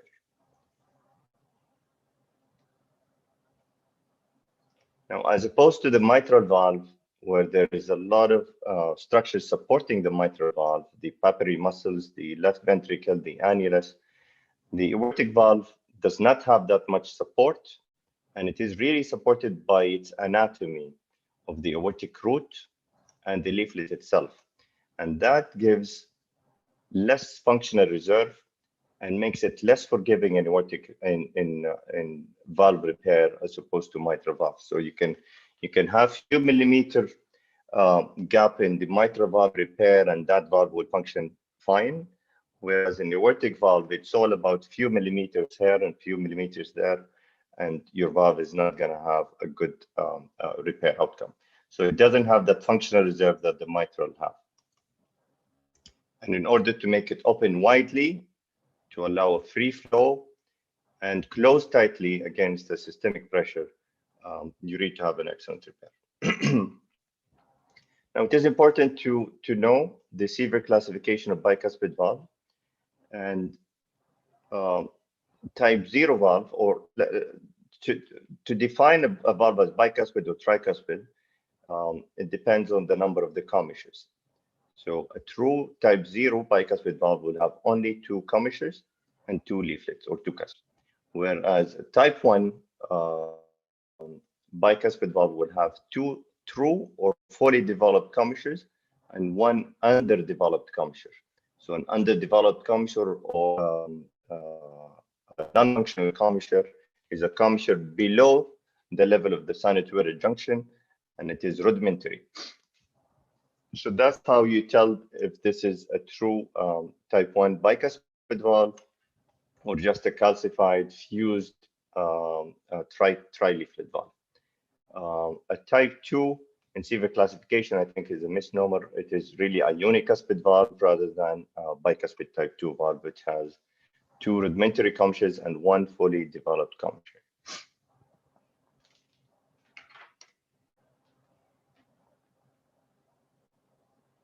Another important concept in the bicuspid valve is the orientation of the commissures. So a type 0 usually have a commissural orientation aligned at 180 degrees, as opposed to a type 1 valve, which may have a commissural orientation varying from 120 degrees to 180 degrees. So tricuspid valve, a normal tricuspid valve will have an orientation of 120 degrees, and a bicuspid valve will have 180 degrees, and a type 1 bicuspid valve will have anywhere from 120 to 180 degrees. Now, many causes for aortic insufficiency, some are related to the aorta or the aortic root. So an ascending aortic dilatation can cause aortic insufficiency by dilating the sinotubular junction. The aortic root, as it dilates, can pull and tether on the leaflets and can cause so many causes for that dilatation: connective tissue diseases, dissections, and acquired problems, or intrinsic valve problems like rheumatic valves, calcify, congenital bicuspid, and other causes. Most of the causes of the aortic regurg are amenable to repair. So a bicuspid valve, by definition, can cause aortic regurg from aortic root dilatation, from ascending aorta dilatation, or from an intrinsic valve problem, the raphe, the valve leaflets. All these causes or problems can cause a regurg. And again, connective tissue diseases. A unicuspid and quadricuspid valves are very rare to see, and in the hands of experienced surgeon can still be repairable. Now, a calcified degenerative cusp with aortic stenosis is not a repairable valve, but some of the other degenerative cusps can be repaired also in the hands of experienced surgeon. Now, some of the Ross repairs or TGA repairs can come back with an autograft regurg, and these are also amenable to repair and then re-repair of a previously repaired aortic valve. So some surgeons adopted the Carpentier classification for mitral valve regurg into a type 1, 2, 3, where type 1 is normally normal cusp movement, type 2 is cusp prolapse, and type 3 is cusp retraction. Again, Jibreen El-Khouri from Belgium and his fellow Munir Budwani from Ottawa came up with a very complex and nice classification, whereas they subdivided the type 1 with normal cusp motion into 4 types. Type 1A, where it's only ascending aorta dilatation, as you see here in the image, where as the ascending aorta dilates with no root dilatation, this can pull and dilate the sinotubular junction, distorting the sinotubular junction to annulus ratio and causing aortic regurg. type 1B, where there's aortic root dilatation with or without ascending aorta dilatation that can cause. Type 1C, there is no aortic dilatation. This is an isolated AI with only, for most of the time, there is at least annular dilatation. So only the annulus dilates, again, pulling on the leaflet, distorting the annulus sinotubular junction leaflet ratio, causing aortic. Type 1D, there is no dilatation anywhere, but there is perforation. And that's mostly seen in endocarditis patients where there's no time for anything to dilate, acute event causing this, and that can be repaired by patch repair. Cusp prolapse happens in bicuspid valves and any of the other pathologies that you see in type 1. And then type 3 with cusp restriction, where there is leaflet retraction. And these are difficult to repair, and I don't advise to repair a type 3 aortic regurgitation. I think we simplify that approach by looking at the aorta phenotype. So either the aorta is normal and you don't need to do anything to the aorta, you just need to work on the leaflet and probably the aortic annulus, or there's aortic root dilatation where you'll have to do valve sparing root surgery. So you'll have to replace the whole root and spare the valve. And that will usually have also, as you see, annular dilatation with or without an ascending aorta dilatation. And the last one is an ascending aorta dilatation, spreading the sinotubular junction, where here you'll have to replace the ascending aorta, and by that you bring back the sinotubular junction annulus ratio to normal, and you do whatever needed on the aortic valve.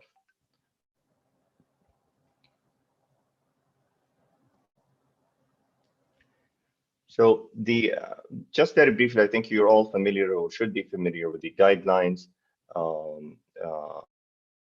You approach those patients either because of the aortic dilatation or because of the indication from the aortic valve itself. So if the aorta is above 5.5, whether it's dry leaflet or bicuspid valve, that needs to be replaced. If it's a 5 centimeter or more in a bicuspid valve or in a patient with other risk factors for rupture dissection, you replace it. And if you're intervening on the aortic valve with any aorta above 4.5, you replace it. Now, indications related to the aortic valve itself, if it's severely leaking, if the patient is symptomatic, having a low ejection fraction, undergoing another surgery, for instance, having their aorta replaced or other operations, and if they have a dilated ventricle. The European guidelines have very similar numbers to the American guidelines, but here you see that different from the American guidelines, they put a class 1 indication to do a valve repair or a valve sparing surgery for leaking valves whenever possible. Okay. Now, in terms of intraoperative echo, it is very important and essential to assess the valve preoperatively and to plan your surgery, and also to look at your valve repair postoperatively. The three common views that we care about are the short axis, where you see the valve on fast, and you can see here the number of leaflet, the commissures, and the leaflet integrity calcification and all that. The long axis will give you more details about the aorta phenotype. So you will see ascending aorta dilatation, root dilatation, annular dilatation, and deep transgastric mainly gives you the jet of the regurgitation, and you can calculate also your gradients and measures through the aortic valve.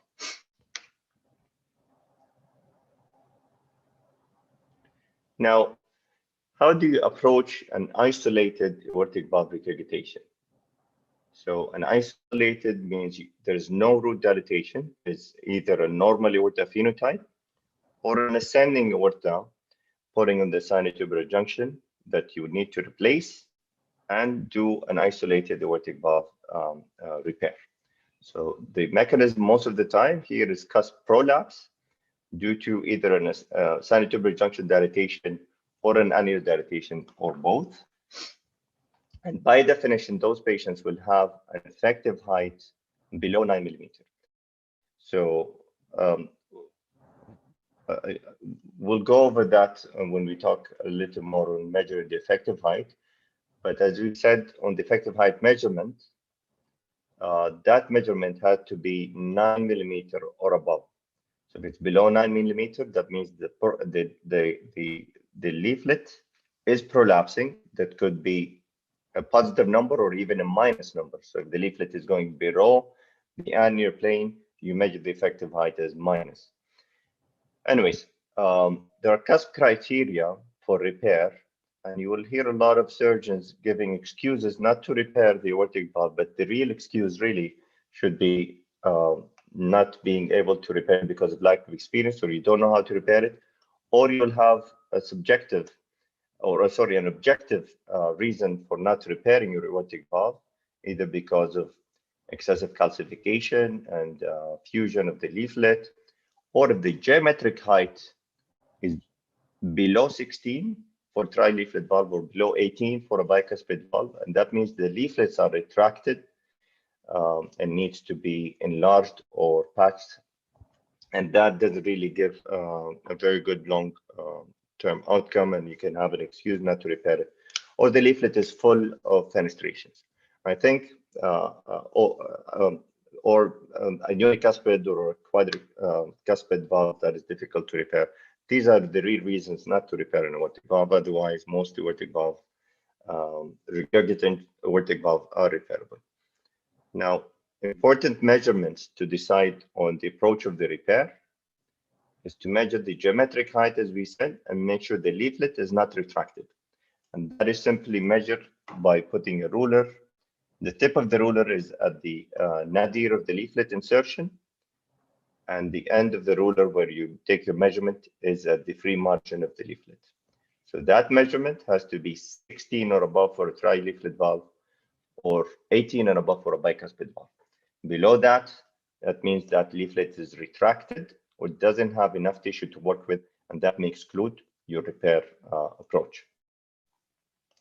The other leaflet to decide, the other measurement to decide on the repair is to measure the annular diameter, and we usually use a Hager dilator for that.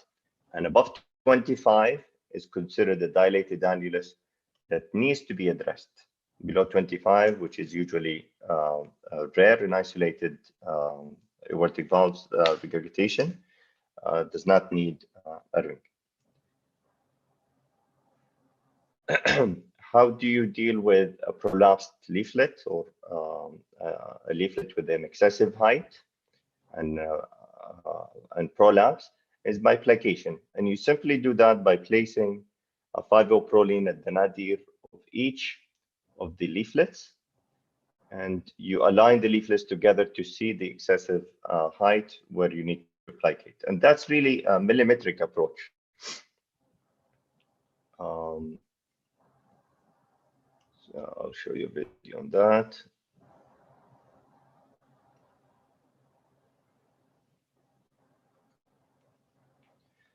So this is an isolated aortic valve case where, as you see here, you pull on the commissure on one side, your assistant is pulling on the commissures, you're pulling on the 5-O-proline on the nadir of each leaflet, you align them, and that only 2 millimeter or 3 millimeter gap is the amount of plication. This is how delicate and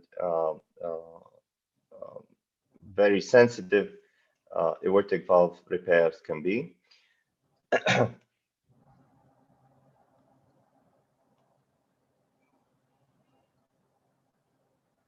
So you take that, you plicate that excessive length on that right coronary cusp, and that's all what needed to align the free margin edge. You can reinforce that plication by another stitch deeper in the leaflet, especially if the plication is big. So now if you align the leaflets again, they will be the same length.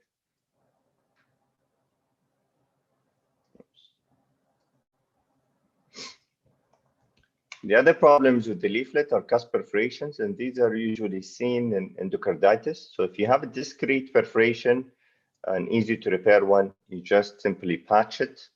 Unfortunately, I think most of the endocarditis we see are in the late phases where you don't have enough tissue to work with, and usually don't or not able to patch that, and you have to replace the valve. Another problem we face with repairing the aortic valve are the fenestrations. These are congenital variants, and it's a gap in the cusp tissue, usually near the commissure. And as you see in the picture here, they're close to the free margin of the aortic valve. Most of those fenestrations, they don't induce AI or don't play a role in the AI unless they rupture or they're multiple and they elongate the free margin. If it's very small and simple fenestration, you can leave it alone, or you can reinforce it if you're worried about it rupturing. So you see, this is a simple repair of a simple fenestration. This is a fenestration with a long edge here attached to the true commissure. So I was worried that this fenestration can rupture, that area here can rupture, and that will cause the commissure to collapse. And it was repaired by simple running stitch from that edge to the fenestration area to just reinforce it in order to avoid rupturing. Any questions so far? Is everything we say clear already? Yes, it's clear. All right. So again, you just run it until you reach the commissure, you tie it, and that's taken care of. Now, some people argue you can leave that alone, and I don't totally disagree with that. And as I said, you just worry and judge whether or not this is strong enough to hold or is going to rupture in the future and ruin your repair. Some of the fenestrations are a little more difficult to repair and a little bigger. So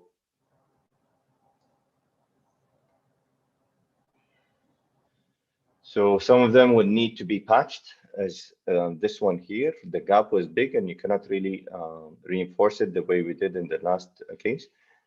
It may look complicated and difficult to patch, but these are simple patches. You just use a big patch, bigger than the one you think you would use.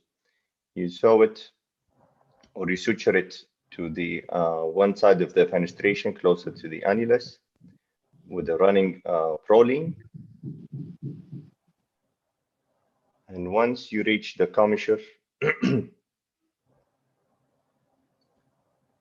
you align or you straighten the free edge, and you simply cut it or cut the patch at the line of the edge. So very easy and simple to do.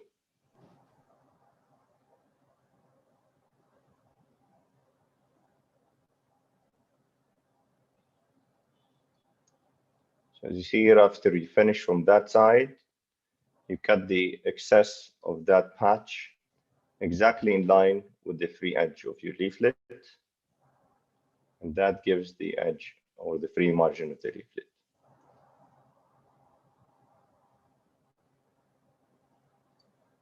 And what we'll do here is we'll just run that side of the proline around the edge of the fenestration to give it reinforcement at the edge.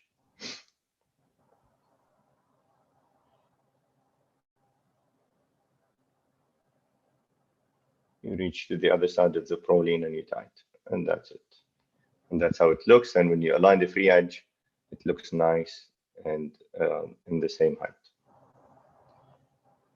Now, the problem is when you have multiple fenestrations, some of them are ruptured, like in this case here.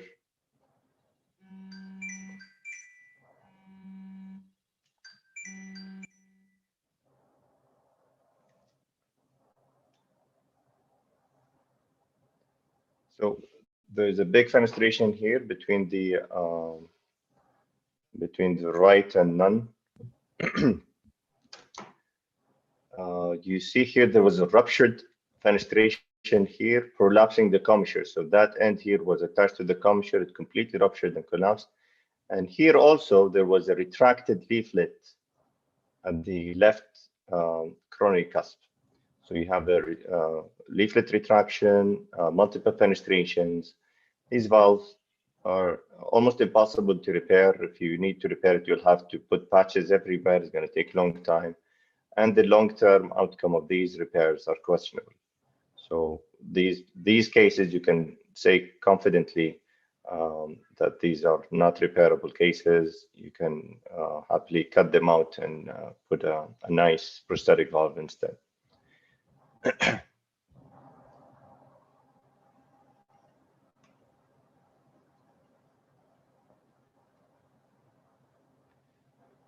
So we come to the concept of the annuloplasty ring, and this is a new concept introduced by the Europeans. There's the annuloplasty ring at the annulus, and there is a sinitubular junction ring, and that's mainly to restore that ratio between the annulus and the aortic and the sinitubular junction. In isolated repair, where you don't replace the root, in order to place that ring, I'll show you a brief video. You would need to do your external aortic root dissection. But the difference here from a valve sparing case, as we'll see a video later, is that here you do that while the coronaries are in place. You don't take out the coronary buttons.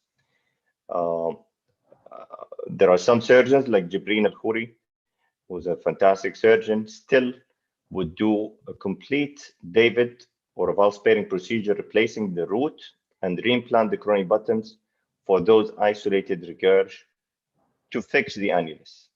Okay.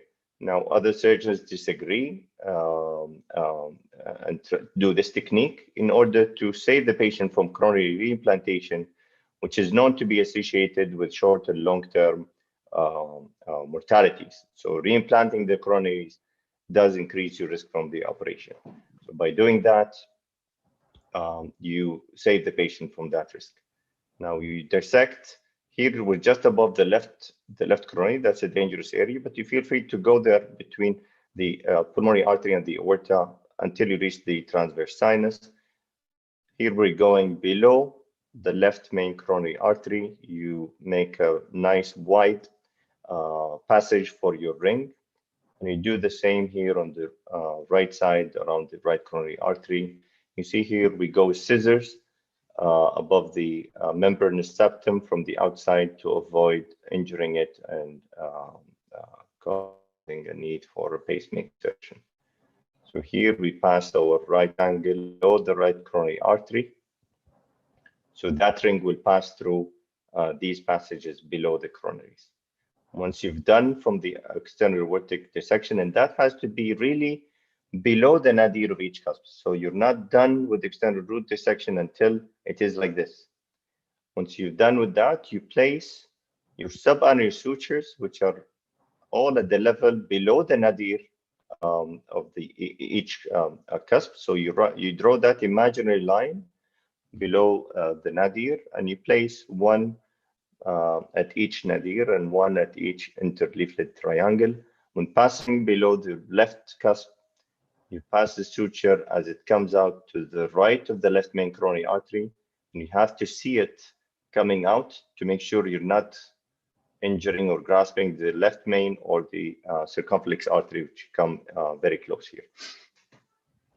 So you place your subannular sutures circumferentially, and these are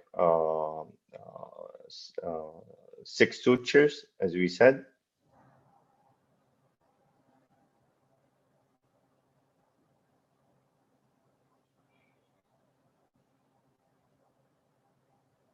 Here, when you go around the right main coronary artery, you come to the left of the right coronary artery in order to avoid injuring the RCA that goes this way. And around the membranous septum, we used to put the stitch inside at the interleaflet triangle, but then we switched to putting it just from the outside to avoid hitting the membranous septum. And by that, we decreased our rate of pacemaker insertion significantly.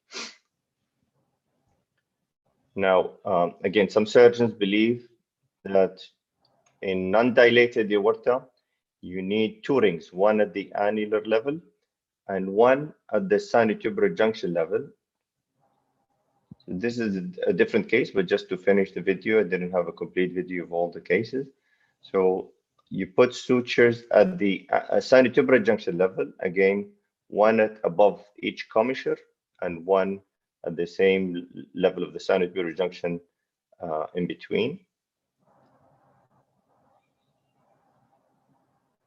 And that these sutures will be used for your sinotubular junction ring.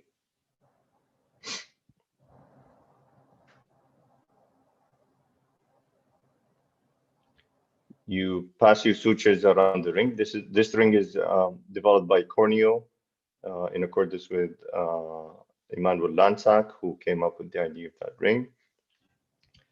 You tie down your sinotubular junction ring, and then you get a tube graft of the same size, and you pass it in the plane of the annulus just below the coronaries. You pass it between your sutures, and again, you'll have to pass a right angle below the left coronary and the right coronary to pass these sutures.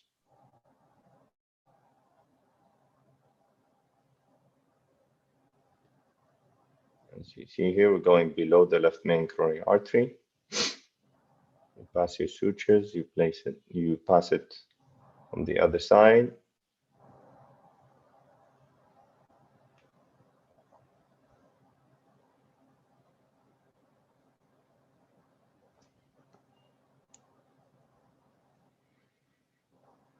You make sure you close that ring. And here you cannot use a closed corneal ring because you'll have to pass it underneath the coronaries, and that's why you use that piece of dacron graft. You close that ring and you tie down your sutures, and now you have two rings, one at the sinotubular junction and one at the annulus.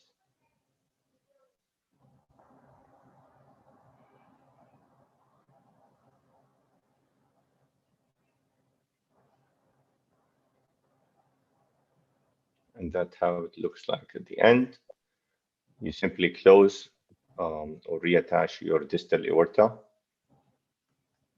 and you've restored your ratio.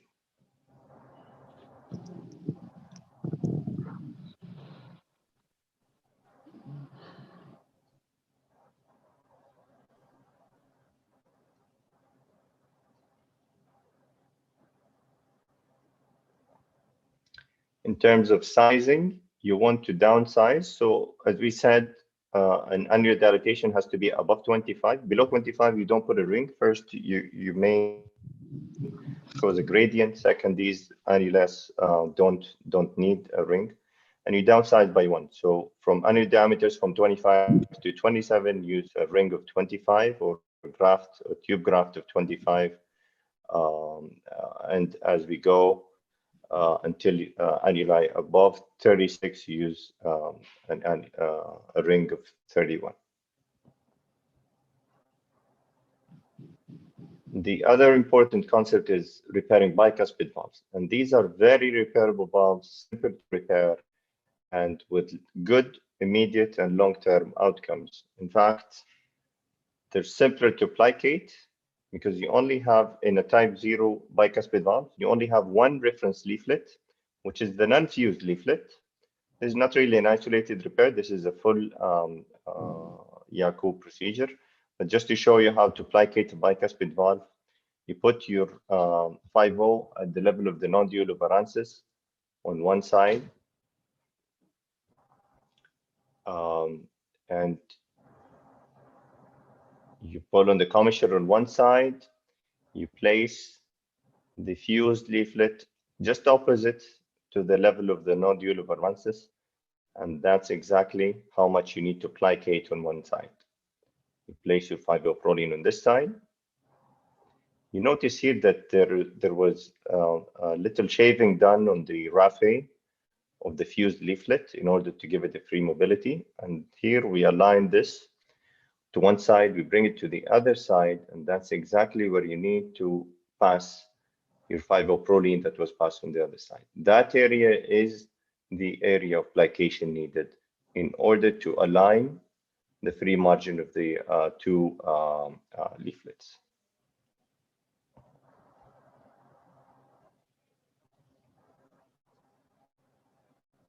So you plicate that, and you see here the plication was quite big.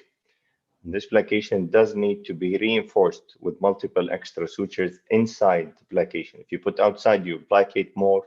If you put inside, you're just reinforcing your plication.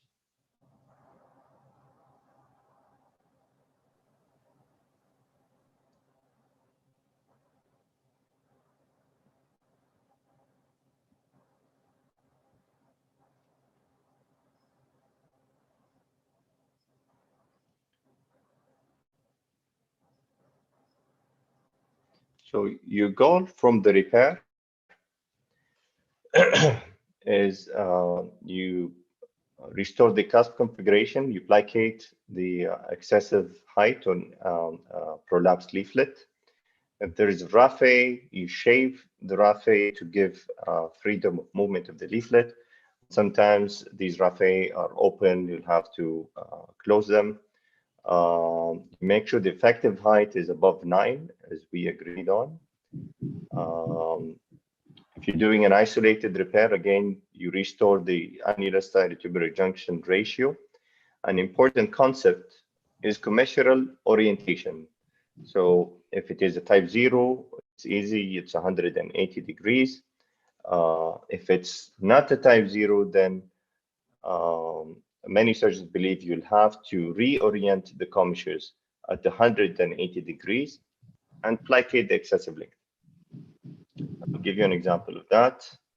So this is a case where we had to shave the raphe of the fused leaflet.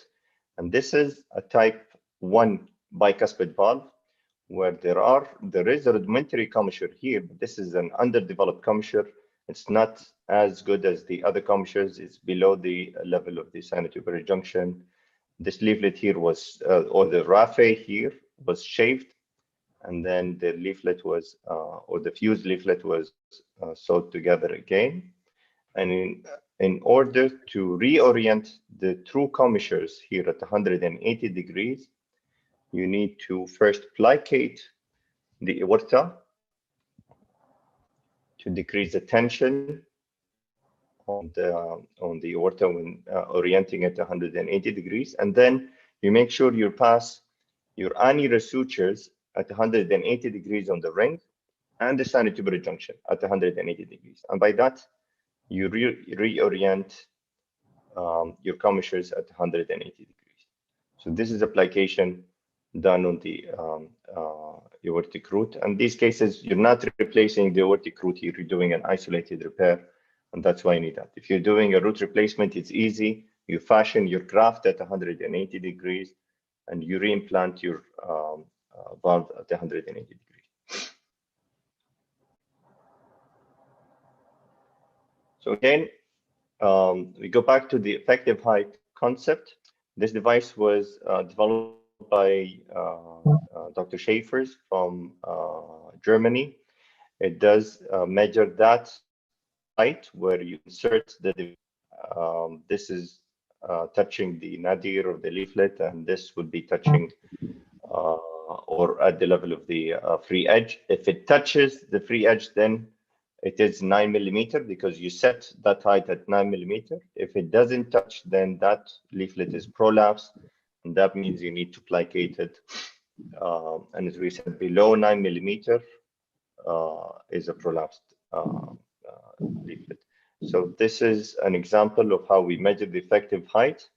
You put your device and you set the height on the device at 9 millimeters. So when you're putting it, and if it touches, then you know if it is 9 millimeters or not, or above. And here, when we place this, you see that that leaflet was sagging a little bit or prolapsed a little bit, and it is not touching the bar. And when you plicate a little bit, and that's only by judgment, you don't know how much you plicate, but you plicate little by little until you remeasure it, and it is at 9 millimeters. So here we plicated this much, you put the device, and it is touching easily. You brought your effective height at above 9 millimeters.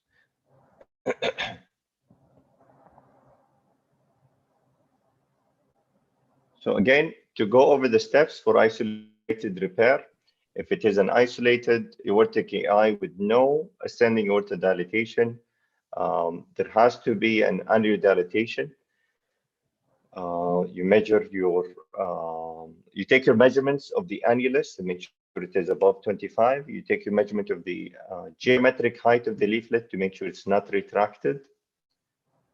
And you do your extended root dissection, after which you place your subannular sutures.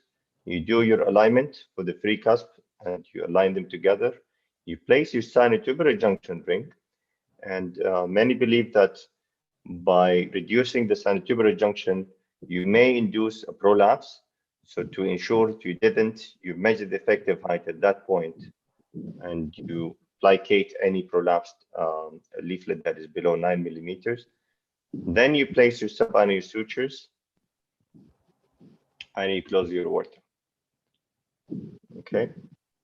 Now, if you have an ascending aorta replacement, you have very similar steps, but here instead of the sinotubular junction ring, your ascending aorta graft will act as a ring. So you don't need to place the ring. Sorry, some of these images does not go together, but this is the final product. It will be an annular ring, and at the sinotubular junction, you have that tube graft.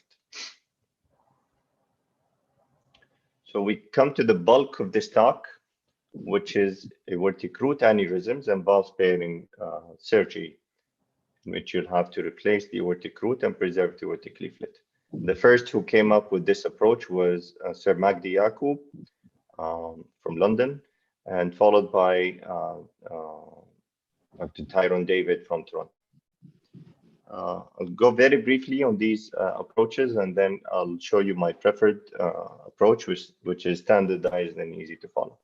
So Sir Yaqub came with a simple approach where he would cut out the sinuses of the sinuses of Valsalva, leaving a little rim on the aorta, as you would do for a Bentall, leaving the tissues of the aortic valve, and would fashion a graft with 3 tongues, as you see here in the image, and suture it in a running fashion around the root. Okay, here there is no extended root dissection, there is no ring, nothing. You reimplant your coronaries, and boom, it's done. The problem with that is that you don't fix the annulus.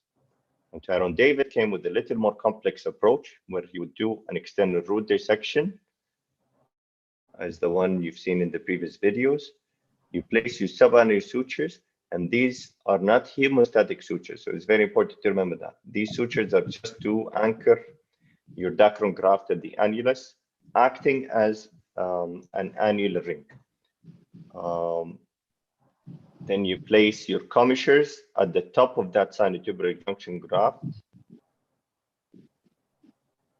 You place down your tube graft, and you suture your valve inside that graft. So this is the hemostatic suture line, whereas the below sutures are only to anchor your graft. These are more hemostatic and less bleeding technique. The problem is that if you have bleeding, it will come from here, from that area of the graft, but the bleeding does not have to correlate with an area where the bleeding is coming out. Suture line can be bleeding anywhere, and it can leak anywhere. These are very difficult bleedings to deal with. Now, I had the pleasure to work with Emmanuel Lansac in Paris for 2 years. He's a genius, I think, who came with a brilliant idea. fixing a lot of problems in the two techniques, and he combined the techniques with doing a Yacoub procedure and placing an annular ring outside separately. We'll talk about his approach. There was a thoracic surgery fellow working with us who came up with the sexy name to the procedure, calling it a caviar procedure, but I think most people relate to it as a Yacoub with a Lansac ring. So if you hear a caviar, that's a Yacoub with a Lansac ring. Basically, the steps are very similar to the David procedure. You cut out your sinuses, you do your extended root dissection, you cut out your buttons, then you place your subanear sutures. Now, the question here was graft sizing, especially with the David procedure, and I think there's a very complex way to measuring it. You measure the diameter or the intercommissural height, which is related to the diameter, and that height is you measure at the level of the nadir at the intercommissural triangle to the level of the commissure. That would be the height, and it correlates with the diameter of the graft and the aorta and the annulus. Lansac came with a very simple table again to follow. You measure with the Hager dilator the annulus, and you choose your graft and ring according to the measured annulus. And that simplifies things. You basically downsize by one size. This is the video going through the technique in detail. So here we're doing the extended root dissection at the non-coronary side. You cut out your sinuses, and here I'm exaggerating a little bit. I discourage you to do that because you'll have trouble sewing your graft. So you'll have to leave a rim, but make sure you suture at the level of the annulus, not to leave any pathological aorta. So the idea here is not to sew into aorta and leave that area that can have a pseudoaneurysm or an aneurysm later on. But here I was exaggerating. You cut your aorta just above the commissure, but again, leave some tissue to suture to.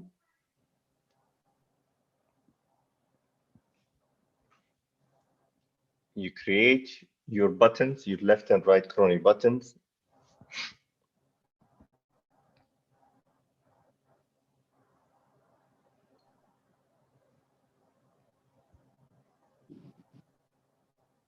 You continue your extended root dissection. So here around the PA and aorta level.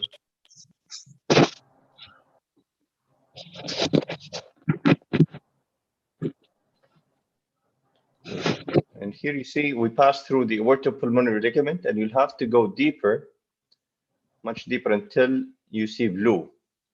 And once you see blue, you're above the septum, you're safe, because that septum you cannot injure, you cannot enter any structure.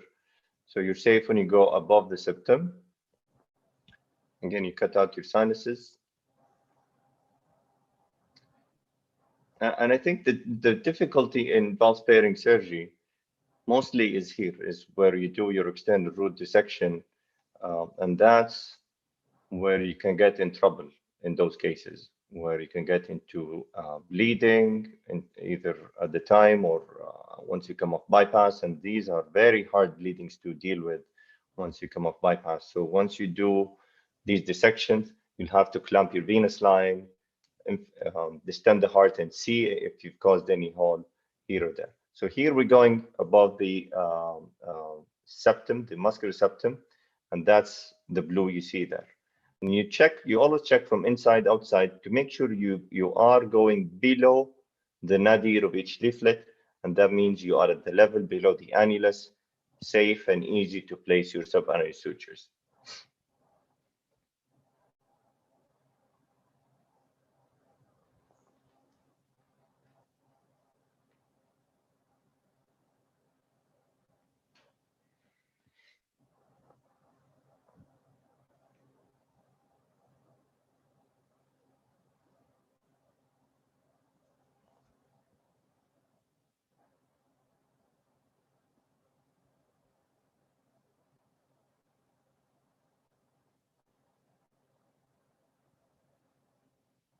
So again, when you're creating your buttons, You don't want to leave a lot of tissue around the button. You make a small button as small as possible in order to avoid sewing to a pathological aorta. Here you should measure the annulus. Make sure you have an annulus above 25 that needs a ring. You measure the geometric height, as we said, to make sure you don't have a retracted leaflet. You pass your sutures, 6 sutures around the annulus, 1 at each nadir and 1 at each interleaflet triangle. In that way, you'll have to check after passing each suture that you don't go through the leaflet itself, and we've done this before. And here, as you see in the membrane septum, you put your pledgeted suture from outside to avoid the membrane septum. You do your free edge alignment, and here you see they're exactly the same length and they don't need application. You see, and you notice here there was a fenestration. This is the one that we treated with a patch. So this needed a patch. You do that patch after you do your subannular suture and free edge measurement. And you see here they're exactly the same length. There's some excessive length on this side that was plicated later on. So that's the patch we placed on the right cusp. Now you fashion your graft. We use a Valsalva graft, and you fashion it with 3 tons to be sutured around the aortic root. And it's important here when you're cutting your graft is that you cut it all the way to the top. So you don't create a shorter ton. It has to be identical height on each side and correlates with the diameter of the annulus. So you don't distort the bar. You bring the ton, and it's important again here to respect the anatomy. You suture the nadir of the aorta to the nadir of the graft, and the commissure exactly at the level of the commissure. So you have an exact height on each side. You start at the nadir, you work your way up midway, and you stop, and then you start at the commissure. You see here, and you work your way down. And this way, you make it exactly where you want it to be in terms of the commissural suspension on the graft. So here you see we suspend the commissure exactly at the level of the sinotubular junction of the graft, and you start sewing downward towards the other suture.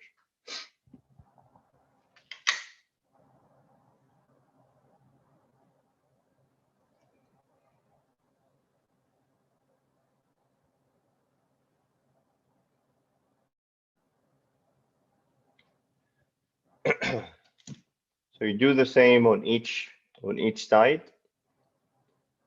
working your way from the nadir towards the commissure, and then from the commissure downwards.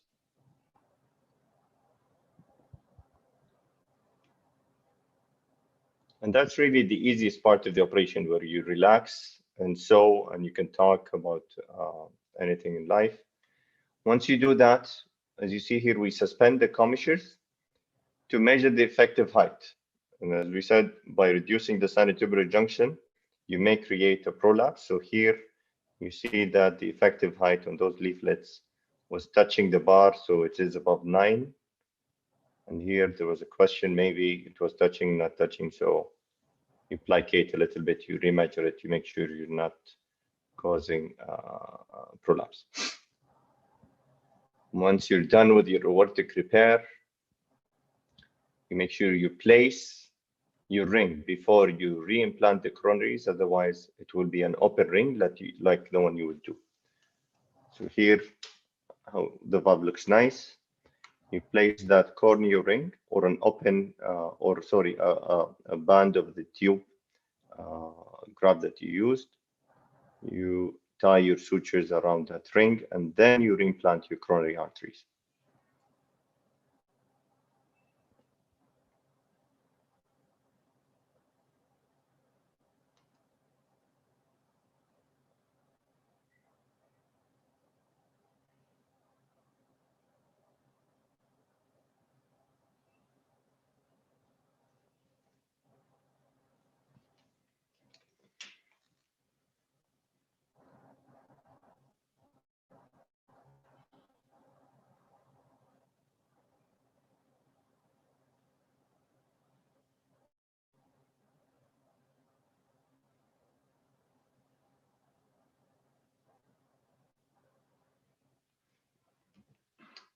once you're done with the coronary implantation, we dry the field and we use bi-glue. As I said, any bleeding from these areas are very painful to deal with once you do your distal anastomosis and you remove your cross clamp. So this help with hemostasis, I think a great deal. And you do your distal anastomosis, you de-air, and you take your cross clamp off.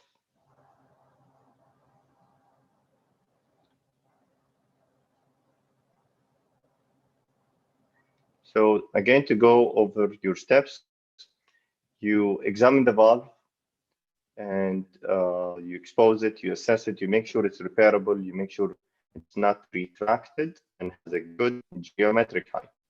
Okay. Then once you ascertain that, you measure your annular diameter, and you know if you have a annulus above 25, you need to put an annular ring. So you proceed with your root preparation and extend root dissection. You size the graft. You place your subannular sutures. You place the graft around the fascian graft. You measure the effective height, and you plicate any prolapsed leaflet that has an effective height below 9. And then you place your ring. Then you do your coronary implantation, and you're done. And there's really no limits of how big the aneurysms can be. This is a recent case I did around 2 months ago. That aneurysm was humongous. It was like 11 centimeter aneurysm causing severe aortic regurg. This is a young patient with Marfan, and this is a live short axis echo image, and this is how big the annulus was. It's a huge annulus. I think it was like 36 or 38 diameter with very stretched leaflet that needed plication. I could not retrieve the videos from the OR, but I have some images taken by my trainees. This is how big the aorta was on echo, that you cannot have it involved in the in your long axis image. And this is how it looked intraoperatively.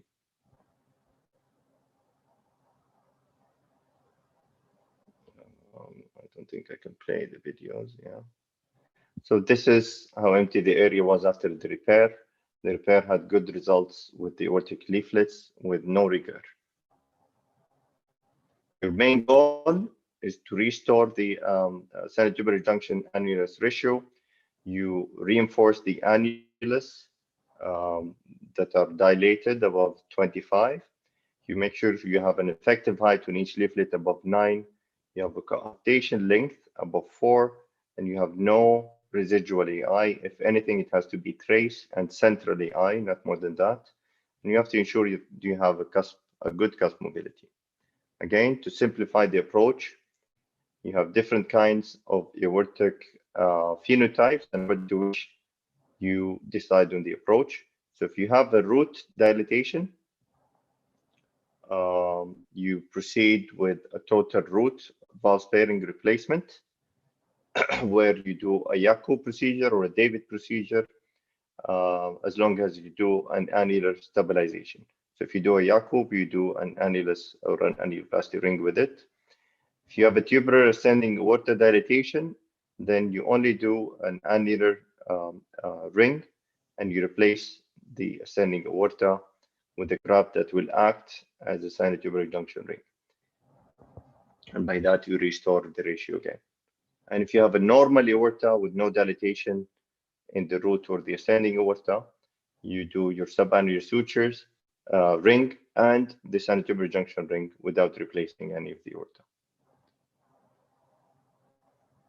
Well, I hope I've simplified and summarized that heavy topic, and I hope it's clear for everyone. I encourage you to ask questions and maybe make it clear, more clear for everyone. Tfaddal.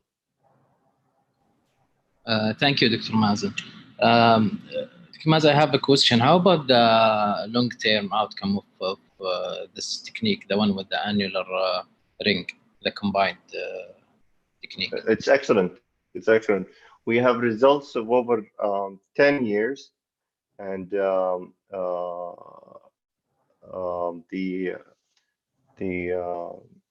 I think the results are getting better with time. So in the early era where Landsat started this technique over 10 years ago, there was no measurement of the effective height, okay, and there was no standardized approach on how to do this technique.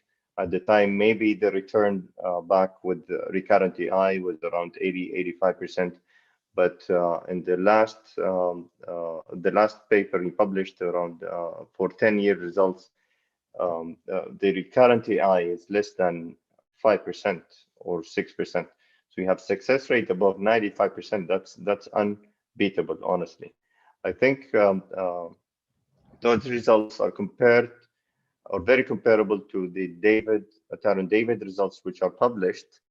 But the Tyrone David results, I think, are not reproducible because the Tyrone David has a lot of pitfalls that are not easy to teach and reproduce. I think the technique of Landsat is very easy to teach. If you come to my OR, I'll show you a few cases of that, and you're good to go. I think the most difficult is the extended root dissection, but if you do it right and you follow these steps and concepts, you'll have excellent short and long-term results, inshallah. So the results are good. The published results are good. I'm not talking about my results or anyone's results. I'm talking about published results are very good.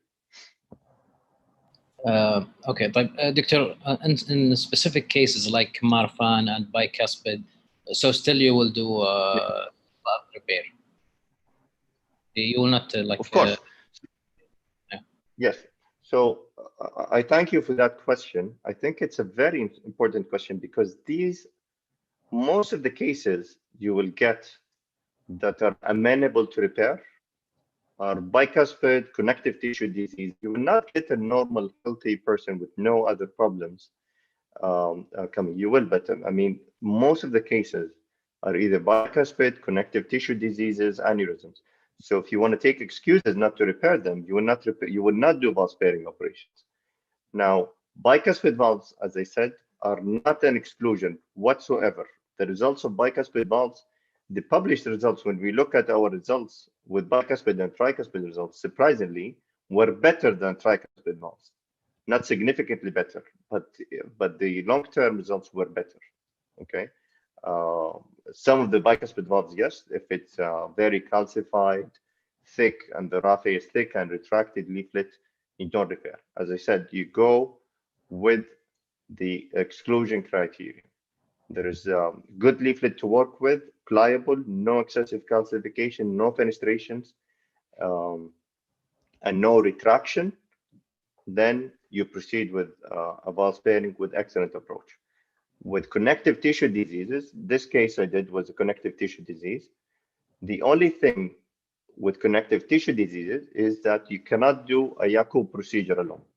If you do a Yakub procedure, you will have a recurrence because the annulus is dilated. Their pathology is annulo-aortic ectasia, right? So by definition, their pathology is a dilated annulus. If you only replace the root with a Yakub procedure, you did not deal with the annular dilatation. So if you do here a Yakub procedure with that graft with 3 tongues, you leave the annulus that is dilated. You don't restore the annulus to sinotubular junction ratio. You will have a recurrence, and that's why we discourage doing a Yakub in cases like that. Okay, so you will have to fix it with an annulus. If you fix the annulus, deal with the aorta, you don't have recurrence, and don't worry about. And that's also important when I say you suture to almost the annulus, so you don't leave any aortic pathological tissue. If you follow these concepts and techniques, you're safe to deal with connective tissue disease, no problem. Okay. Okay. One more question, Doctor. You have experience with Ross procedure, if it's combined with the annuloplasty ring, for example, would that improve the result? Or it's not been proven. Especially that there is a yeah. Yes, it's a very good question. I totally like your approach. I don't know if you've seen the modified ROS, where you can implant. You would do something similar to this image. Let me just show you. So you get your autograft from the PA, and you reimplant it in a Valsalva graft like this one. In that way, you support the whole autograft, and by that you fix the annulus, and you prevent the problem that is seen in few patients with ROS, which is the dilatation of the autograft. They have aneurysms of the autograft. So there's a modified way that you reimplant your autograft inside the tube graft like this, and then you suture it as if you're doing a Bental on a patient. So you use that graft, you suture it in the graft before you implant it on a patient, and then you suture it in the. I don't know if it's easy to, if you understand what I'm saying. Yeah, I get the point. Thank you, Doctor. Thank you. No problem. No problem. Any other questions? Yeah, I have one.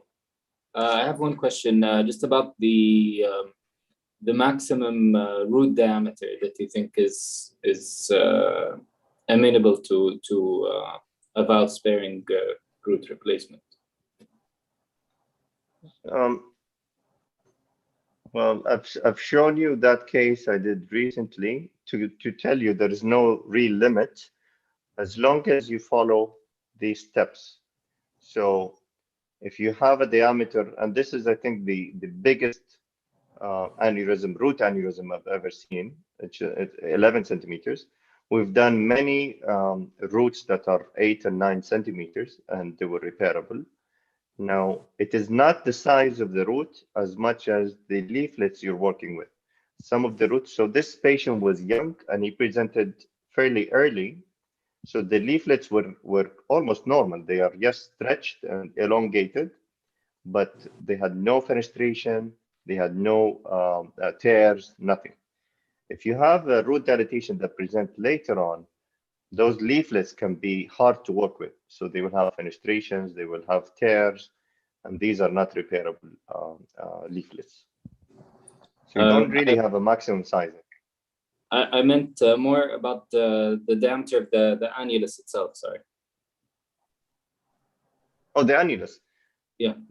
A maximum annulus? Not really, no. As I said, this patient also had an annulus of, I think, 38 or something. There's no maximum annulus that is not repairable, I think. Again, what I'm saying is that many surgeons will find a lot of excuses not to do a valve sparing. And I think it's totally fine to say, I'm not comfortable to do this repair, or this repair is difficult, but you should not say this for at least the teaching point or perspective. You should say maybe this case can be repaired in the hands of an experienced surgeon. But there could be many excuses not to do a valve sparing or a valve repair case on a patient.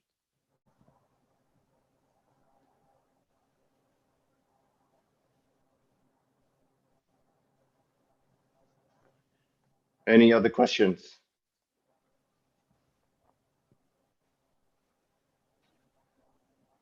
Yes, Dr. Mazen, Assalamu alaikum. Wa alaikum assalam wa rahmatullah. If you allow me, it's nice to hear from you again. Allah Sadak. I'm just asking about the effective height. I think there is a special instrument that you showed already. Yes. If we don't have that instrument, so what the other options to measure the effective height? Well, this is a real problem that we face, and I faced when I arrived here. I think doing a valve sparing surgery without the Schaefer's device or the effective height measuring device is a problem. Because as I said, in the early era, when Lansac started doing his repairs, this was not standard in the case. And we faced a lot of recurrent TIs, more than the usual number that we see after we did the effective height measurement. This is a very important tool that ensure you have at least a long-term, a good long-term result. You may come out of the R fine and with no regurg, but the long-term outcome sometimes are questionable. So if you don't have it, that could be an excuse not to do a valve sparing. There is a homemade or a way to do a homemade device that I don't support, and I don't think it's a good idea. I tried it myself and it wasn't very reliable. This is a very sensitive, as you said, as you see here, it's really millimetric. So a homemade device that I tried to develop with my colleague was not reliable. You really depend on the vision, the feeling of the device, and all that. So if you don't have it, that could be a reason not to do a valve sparing. Yeah. And it's not an expensive device. I think it's around 800 euros or 900 euros. So it shouldn't be a problem to get. Yeah. Thank you, Dr. Mazen. Thank you. All right. Any other questions, guys?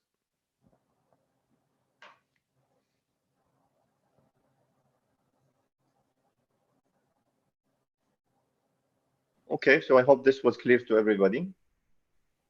Unless anyone has any other questions, I think I'm gonna have to leave you guys. I was asked to maybe give you a mock talk, but I'm receiving lots of calls from my colleagues. So استأذنكم, I'm gonna have to leave, guys. Thank you very much, Dr. Mazen. Really appreciate your participation and contribution in this course. Thank you. Thank you very much. Thank you.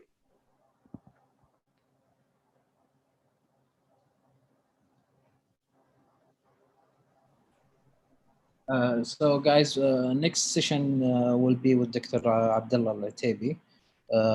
He has an operation he's doing an operation now, and maybe we'll join at 1 o'clock afternoon. Inshallah, we'll start with the presentation about CABG and an on bump, off bump, and redo. Thank you.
السلام عليكم. السلام ورحمة الله. مين معايا؟ دين 7. بس انتظر بعض الشباب جويننج هذا الارض. عبد الملك؟ الو. هلا دكتور. اهلين اهلين. معك دكتور عبد الله. مين الشباب الموجودين؟ في انا فيصل الشمدين وفي عبد الملك برضو. اهلا حياكم الله. عشان نبدا.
فيصل؟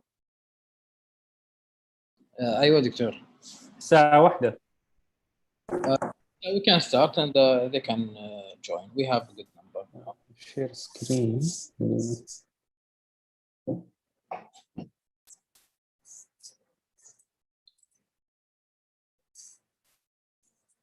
طيب الشباب موجودين؟ Yes دكتور we can start. طيب كم الشباب الموجودين عندنا اليوم؟ 13 شخص؟ الحين 13. اوكي. الحين من الشيف ريزيدنت انت يا فيصل صح؟ صحيح ايوه. Okay, the people who attend this courses usually R6 and R7, is that correct? it's allowed everybody to attend بس يعني هو الفوكس على الجراديويتنج ريزيدنت R7. اوكي.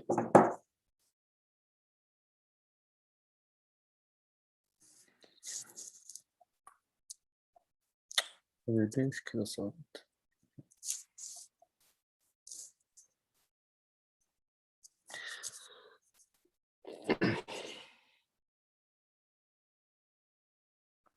تبي نصبر دقيقة على الشباب ولا نبدأ فيصل؟ والله حاليا في 3 out of 4 من الجراديويتنج ريزيدنت so we can start. اوكي احنا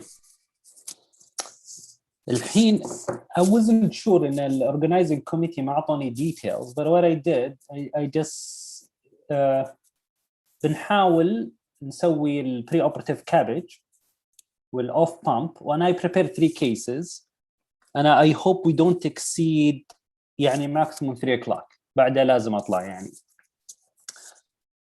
I think an hour for the lecture بعدين ال oral cases everyone 20 minutes لكم و that's it. Is that fair enough? Yes sure.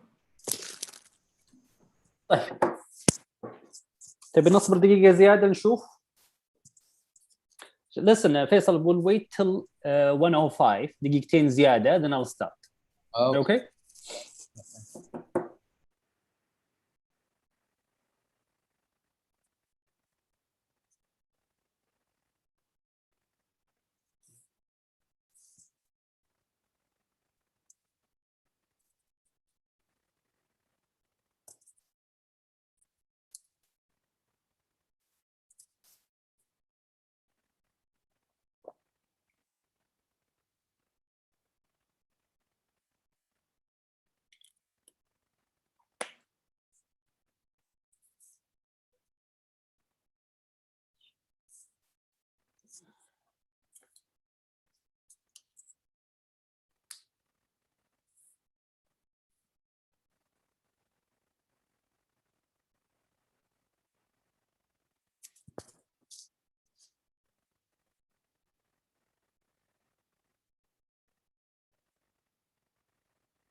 Okay, الحين 105 I'll start.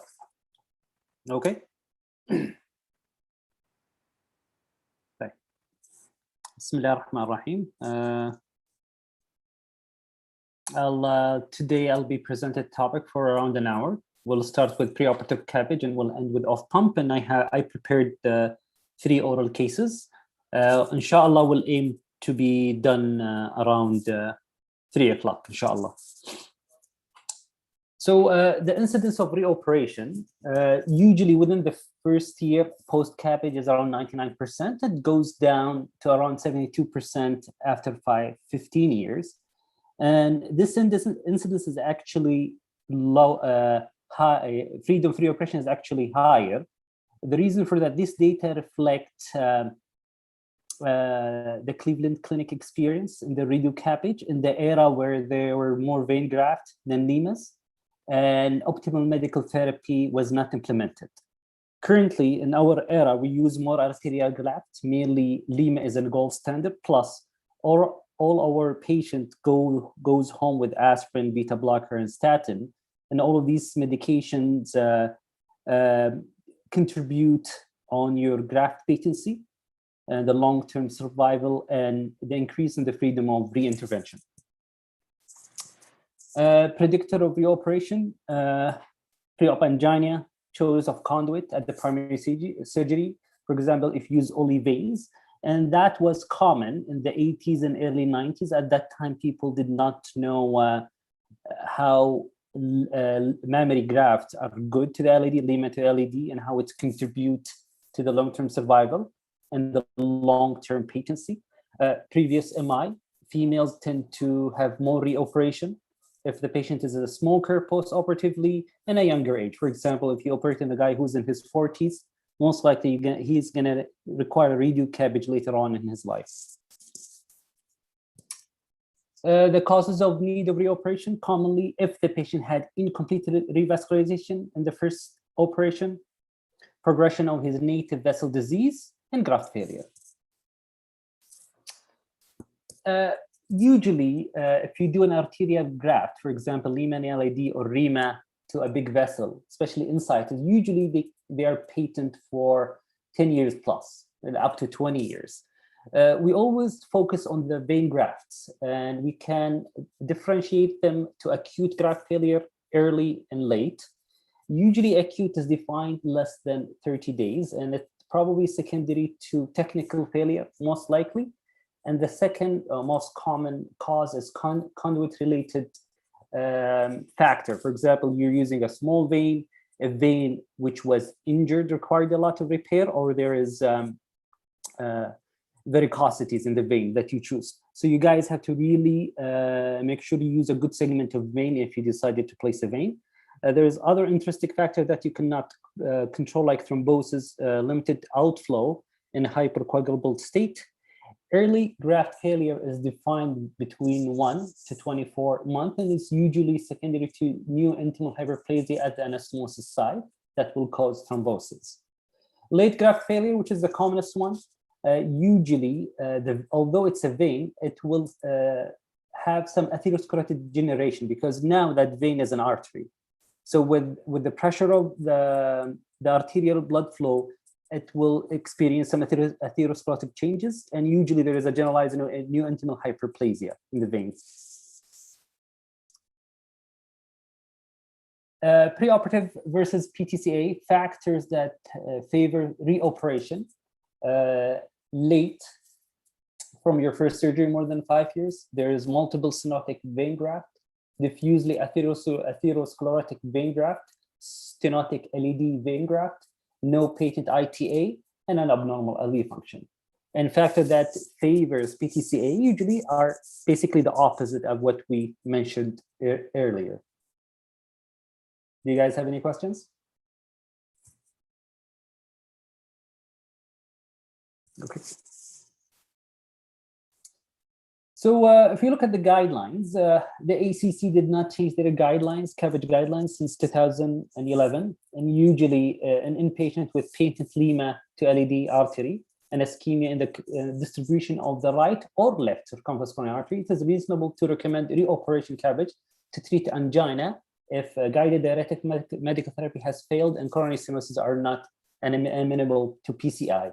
And you can understand from the last sentence that PCI is always the choice before deciding to reoperate. And this is class 2A.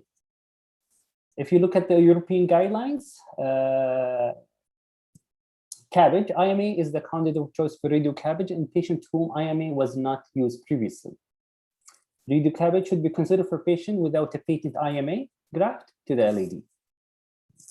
For example, a patient 20 years ago got only vein graft, and he has, for example, the lima was not used because it was small, but now he comes for reoperation and he has a good REMA.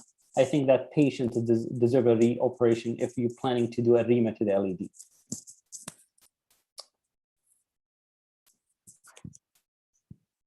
So conduit, what do you do with the conduits? If they're previous SVG graft, you can leave them alone, divide them, or replace them with a venous or arterial graft.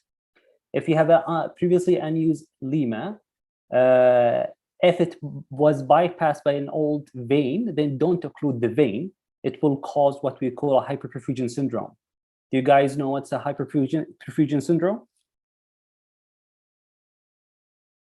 Any of you can answer? أحد يرد؟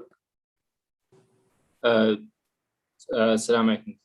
Do you mean that the occlusion of the graft will release microemboli into the vascular bed of the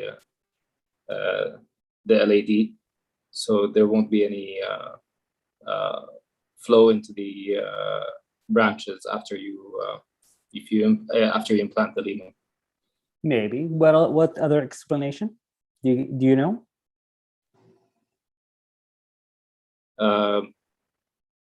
That the lima won't be able to provide the full flow required by the vascular bed, so you keep the old graft, the old vein graft, there to provide extra flow.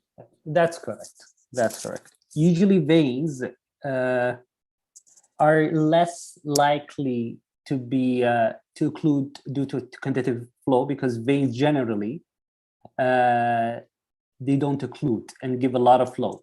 That's why, for example, if you decide to do a CABG and you question target, if it's significant or not, I highly advise not to place an arterial graft at that target. Usually just go with the vein, generally.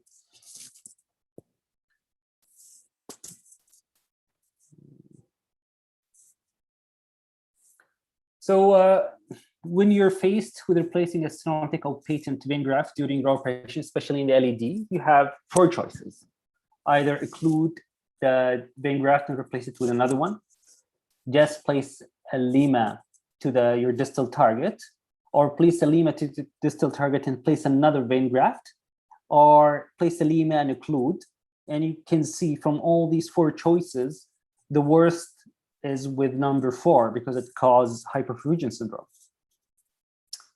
The worst outcome results from removing a patent, although stenotic vein graft, and replacing it with an only ITA graft. This strategy was associated with significant incidence of hyperperfusion, hemodynamic difficulty, treated effectively by adding a vein graft to the same coronary artery.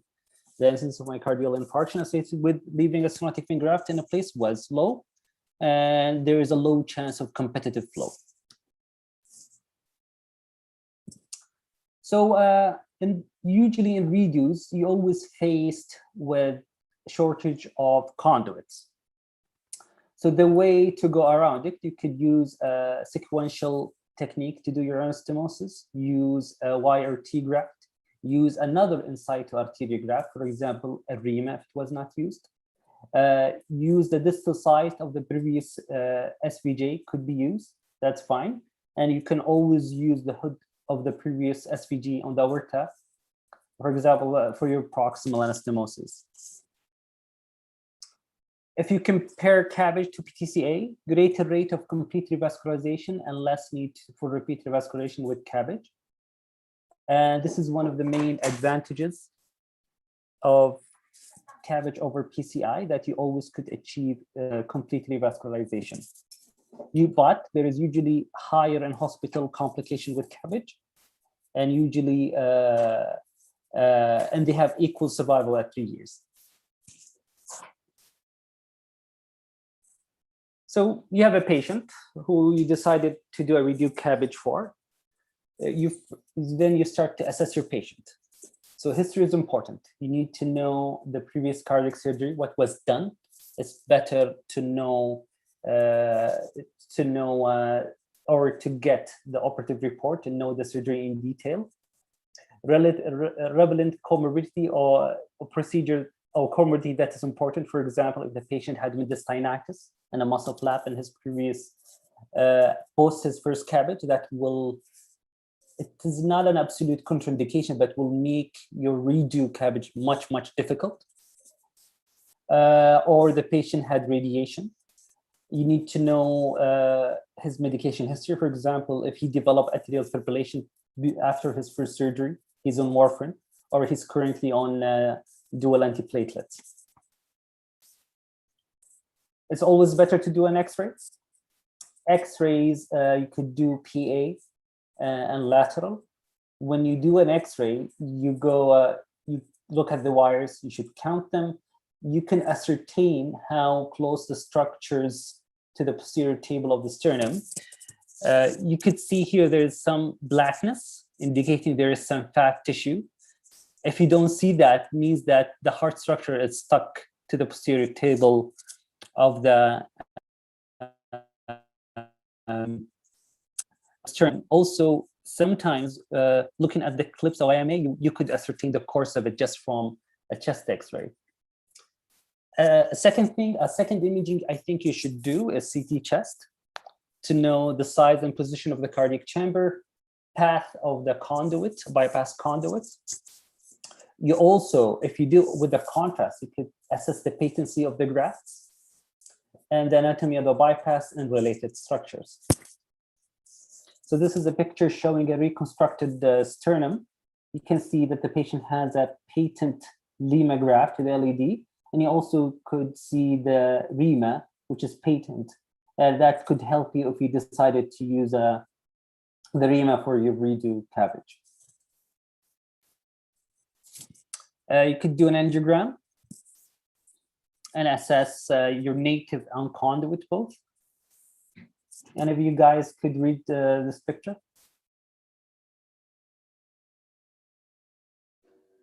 Yeah, there's an injection into the Lima, which the graft to the LAD is patent, and there's collateral flow to the PDA and distal RCA. Okay. If you see this picture, would you offer this gentleman a redo CABG? Based on this alone, of course, I need to see the other views. If the other grafts are if he has any grafts, for example, to the circumflex, which might need to be addressed. But the Lima is providing good collateral circulation to at least the LAD and distal RCA territory. So, okay, good answer. Typically, I agree with you. You have to know the rest of the anatomy. But this gentleman, they really need to convince me to redo CABG on him, because the Lima is a great graft that provides, as you said, blood flow to both LAD and PDA.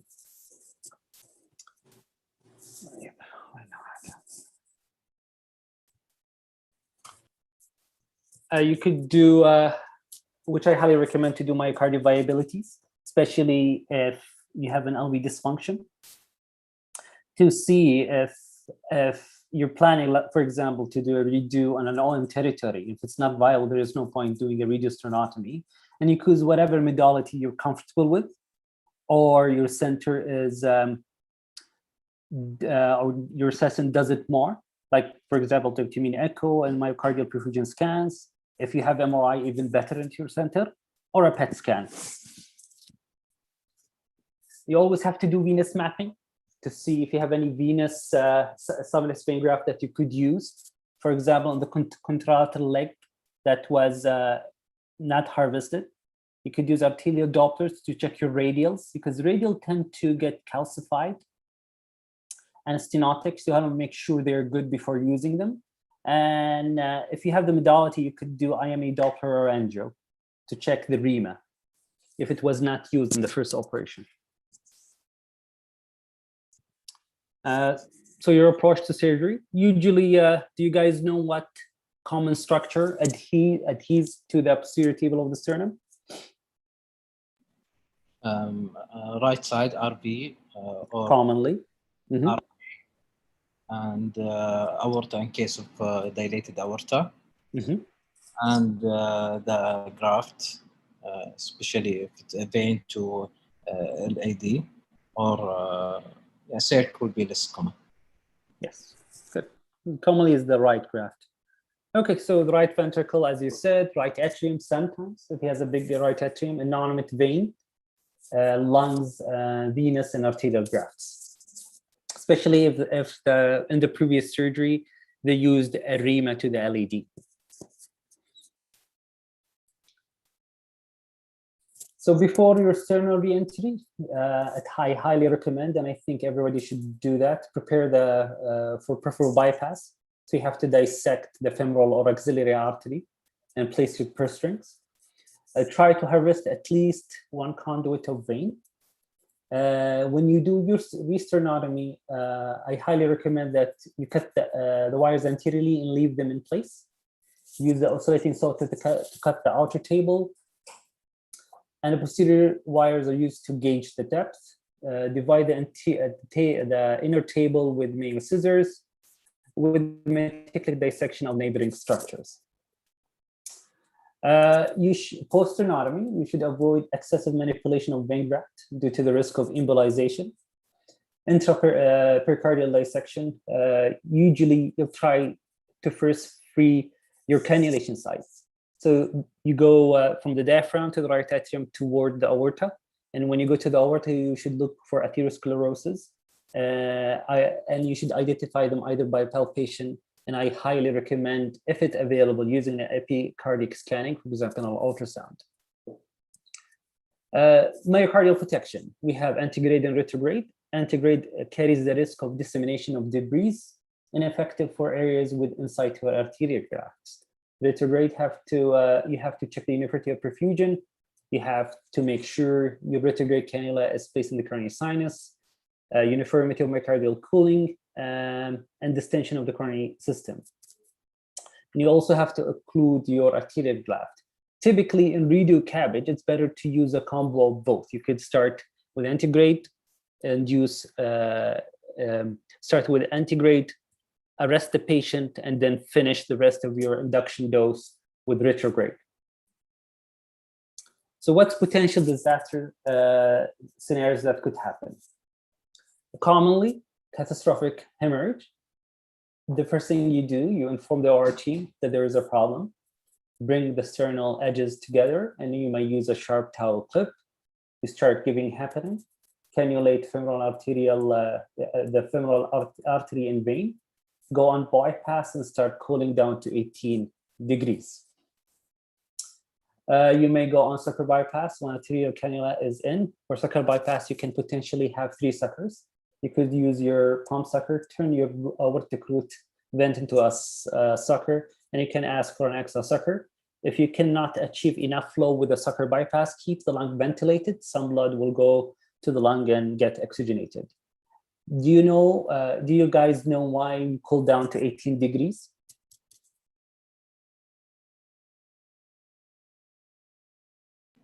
To arrest the circulation.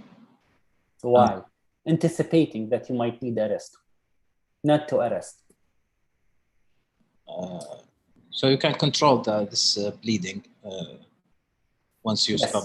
Because if with dissection and you really cannot control a big hole, you might need circ arrest to empty the heart and control the bleeding. So that's why you start cooling down, although there's a chance that you could fix it, but you just start cooling down in the case that you cannot safely, for example, mobilize the RV and have enough tissue to place a repair stitch.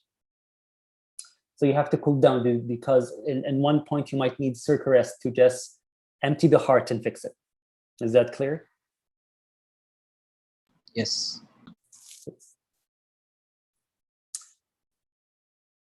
So another scenario, arterial structure is injured during your sternal entry. Surgeon decides to cool down to 18 degrees and go to deep hypothermic arterial arrest. As the temperature decreases, the heart starts to defibrillate and distend. And you typically could detect that by increasing PA pressure. If you have a Swan-Ganz, you could increase in PA and LA pressures, or if there's an TEE, your anesthetist will tell you that the heart is distending. So your options, first, you should use your external defib pads to shock the patient and regain normal sinus rhythm. If you cannot do that, you should vent the left side of the heart. Can you guys tell me ways to vent the heart?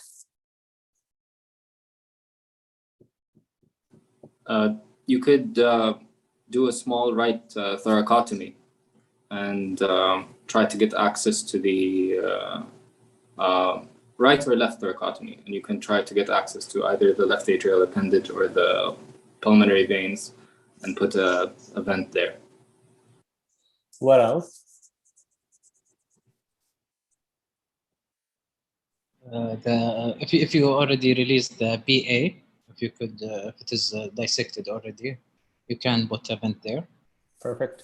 Okay. A third way?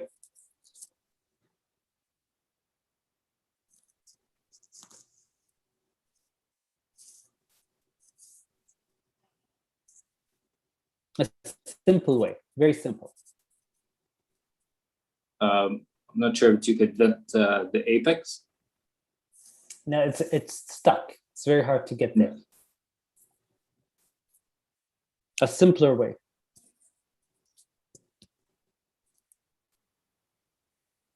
A root vent. Yeah. It's just a root vent.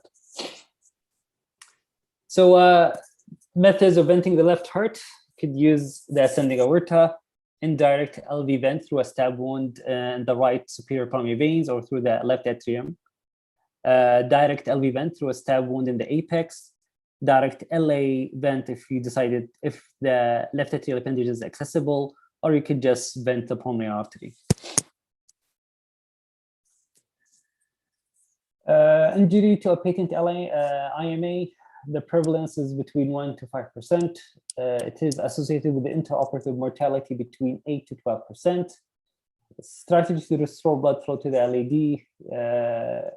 You could bypass, do a new bypass SVG to LAD and ligate the injured IMA. You could connect the stump of the IMA to a vein. You could use a vein to repair the IMA.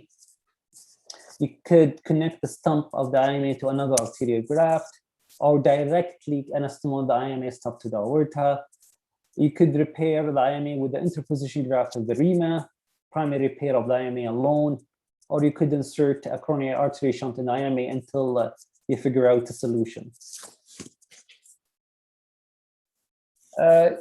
Strategies to prevent IMA injury in the first operation: open the pleura and make a vertical slit in the posterior direction, just lateral to the pulmonary artery at the point where the graft naturally enters the pericardial cavity.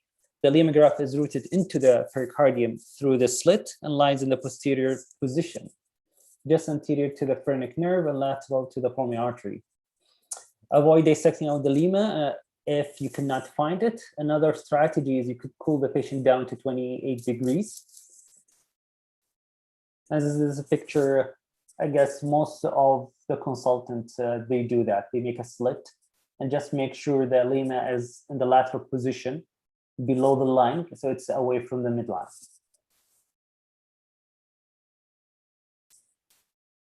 So reoperative CABG prevention strategies, what you could plan to avoid catastrophic situations, the OR. Timing. So typically, adhesion become less inflammatory and less vascular over time. 3 weeks to 6 months is the most difficult time. you could redo it for 6 months, and the longer the date of your redo away from the first surgery is better. Be aware of history of radiation. Usually it takes longer for adhesions to mature if the patient had radiation therapy. X-ray need to be done for all patients. I think a CT and MRI with 3D reconstruction is a must. Everybody will get his coronary angiogram and also some mapping of your conduits. After gathering all these information, you should know for each bypass graft, you should understand it's important to the myocardial perfusion and understand its risk for sustaining injury and devise a rescue plan should an injury occur. The operative room team should be briefed on the surgical plan. For example, your cannulation strategy, cardiac and cerebral protection, LV venting and extra pump suction, structures at risk, and expected action should a particular injury occur. Before sewing open the sternum, you could extend your incision and expose the epigastric fascia. You could dissect the inferior heart away from that chest wall, and you could do that by using rakes below the xiphoid, and you could carefully mobilize the right ventricle away from the posterior table as much as you can safely with visualization before using the saw. For your sternal re-entry, do not stop ventilating the lungs. You have 3 options. Typically what I do is option 1 is untwisting the wires but keep them in situ. Use the oscillating saw to divide the anterior table of the sternum. Use a sharp scissor to divide the posterior table. Option 2, you could take out all the sternal wires, divide the anterior table with the oscillating saw, and divide the posterior table with a scissor or Lepschi knife. Option 3, you can take all the wires and divide both anterior and posterior table with an oscillating saw. In dissection, your objective is to release the pericardium. So you have to make an effort to find the pericardium and use it as a guide for dissection. If you notice while releasing the heart that you're digging in fat, you should stop doing that because most likely you're gonna enter a cardiac structure. Your aim is to prepare cannulation and cardioplegia site. Mobilizing the heart to allow grafting of different target vessels could be done safely once you go on bypass. For example, you finish your sternotomy, find the pericardium and start releasing the right side of the heart toward the ascending aorta, and then place your purse string. And then if you cannot safely dissect the rest of the heart, you can go on bypass, decompress the heart, and finish your dissection. Right sternal release, stay close to the chest wall, start from the diaphragmatic surface toward the right atrium and the aorta. The left sternal release, stay close to the chest wall, beware of the position of the patent ITA. The space lateral to the aorta and above the pulmonary artery may be exposed to allow safe aortic clamping. And it's okay if you open both pleuras, right and left. If you have a patent IMA, you could dissect it out and clamp with a disposable vascular clamp. If that's not an option, you could cool down to 25 degrees. And you have to use both antegrade and retrograde cardioplegia. So if you look at the outcomes, elective reoperation has a mortality between 6.9 to 11.4%. Emergency reoperation has a higher mortality between 16.4 to 25%. Causes of your preoperative MI is incomplete revascularization, vein graft thrombosis, internal mammary artery graft failure, embryonic phenomena from the SVG, injury to a patent graft, and hypoperfusion syndrome. Predictors of mortality is the presence of severe peripheral vascular disease, diabetes, anginal status, and preoperative MI. Your risk factor typically are LV dysfunction, large number of atherosclerotic graft, absence of IMA graft, preoperative NYHA class between 3 and 4, time interval between your primary CABG and redo. So you can see that the highest mortality is less than a year, then more than 10 years, and the lowest mortality is between 1 to 10 years. If you used only antegrade cardioplegia, your mortality is between 5.4% versus if you use only retrograde, which is 2.5. Multiple reoperation, if the patient is going for his second redo, carries an hospital mortality around 9.8%, perioperative MI around 8.8%, 5-year survival between 76 to 79%, 10-year survival around 59%, and predicted mortality, old age and ejection fraction less than 40%. Overall survival is, we mentioned that previously, 67% to 55%. Risk factor of reducing survival is old age, impaired LV function, hypertension, diabetes, congestive heart failure, emergency surgery, and female gender. You guys have any questions?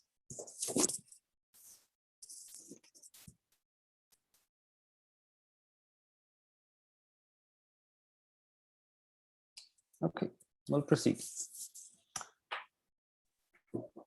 So we'll talk now about off-pump CABG.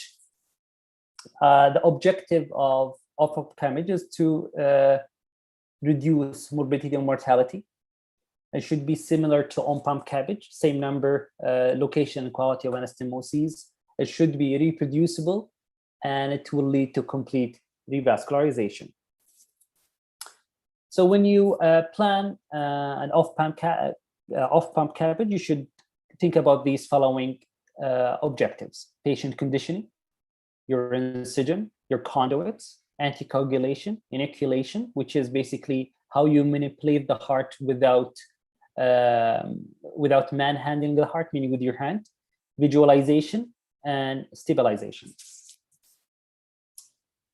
You achieve patient conditioning with optimal hemodynamic. You should aim of heart rate between 50 and 70, normal systemic and pulmonary pressure, aim for normothermia, normal electrolyte, aim for potassium around 4. The tools that typically used to increase the blood pressure are Trendelenburg position, the use of vasopressors and IV fluids. You can control the temperature by using IV fluid warmers, inhalational anesthetic warmers, warm the room temperature, or you could use the bear hugger. Your incision is like on pump through a midline sternotomy. You could longitudinally open the pericardium. You should tap only the left side if needed, especially if you're planning to do an OM, and you may open both pleuras. Conduit are similar to your own pump. IMA is of particular importance as usually the first graft that you have that need to be done in the off-pump procedure. Off-pump CABG is thought to induce hypercoagulable state. So typically we give heparin with an ACT, I would say around 250 up to 400. Inoculation, you can require to perform limited LED anastomosis. Basically how you can manipulate the heart without manhandling it. You can achieve that with a deep pericardial anchor stitch between the pulmonary veins, or you can use a gauze behind the heart to lift it. Other instrument that we could use, and I'll show you later on, is using the octopus and the starfish. Visualization can be achieved by table rotation and apical suction. Usually the obtuse marginal branches are the most difficult to access. Apical suction is applied to the apex, which devote of vessels. The blow mister can be used once the vessel is opened. And this is a picture of the octopus and the starfish. This picture you could see, this is the LED and this is your OM. So what's your steps for doing a coronary bypass graft? First, you apply your stabilizer and positioner, dissect out the coronary artery segment, make epicardial incisions for your silastic tape, which is typically proximal where you plan to start out to do your arteriotomy. insert the silastic tape, but don't snare. Snare the silastic tape, make your arteriotomy incision, insert the intracoronary shunt, loosen the silastic tape so you could restore blood flow to the vessel, complete your anastomosis as usual, and you should take out the intracoronary shunt before you tie down your anastomosis. As a rule, collateralized vessel is grafted first and collateralizing vessel is grafted last. What does that mean? If the RCA is occluded and the LED is collateralizing the PDA, then PDA should be grafted first. Otherwise, snaring the LED to do the anastomosis will make the LED and PDA territory ischemic. Your proximal anastomosis could be achieved using a side biting clamp or partial clamp or the heartstring device.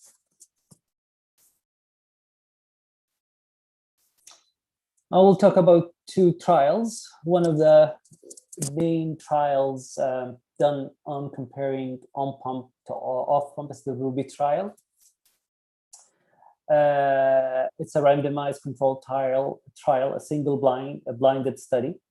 It had around 2,200 patients comparing off-pump to on-pump. Their primary outcome, short-term, was death or major complication within 30 days. And their long-term are all-cause mortality at 1 year, non-fatal MI between 30 days and 1 year, or repeat vascularization between 30 days and 1 year. And you could see at short-term there was no difference, but at long-term the composite outcome was much higher on the off-pump group. Looking at least one graft, a number of grafts, and number of one graft occluded, where the graft occlusion was much higher on the off-pump. Total number of grafts were lower overall in the off-pump. And graft patency of veins were lower in the off-pump group. Do you guys know what was the main criticism of this trial? Yeah, go. Experience with the surgeon who's doing off-pump. That's correct. That's correct. So based on that, another trial was published by Lamy et al. It's also a randomized control trial with blinded educated outcome assessment comparing on-pump to off-pump. It had around double the number, which is around 4,600 patients. At that trial, they define it as an expertise-based trial, and they define an expert surgeon who did at least 200 off-pumps. If you did 200 plus off-pump, you can enroll your patient in the trial. They had a co-primary outcome. One is a composite of death, non-fatal stroke, and non-fatal MI, and renal failure. Two is number one plus repeat revascularization at 5 years. Secondary outcome, they looked at blood transfusion, recurrent angina, death to any cardiovascular cause, and they looked at the patient at 30 days and 5 years. And I think the 5-year result was published more than a year ago. Generally, there were no difference between the two groups after 5 years. So who do you guys think will benefit from off-pump CABG?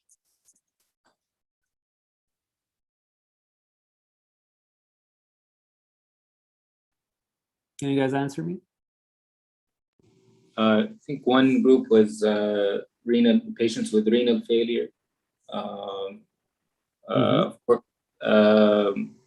Maybe combined with a total arterial strategy, patients with at risk for stroke, so patients with carotid or aortic disease. Patient have calcified aorta. Yes. Yeah. Impaired ejection fraction. Yes.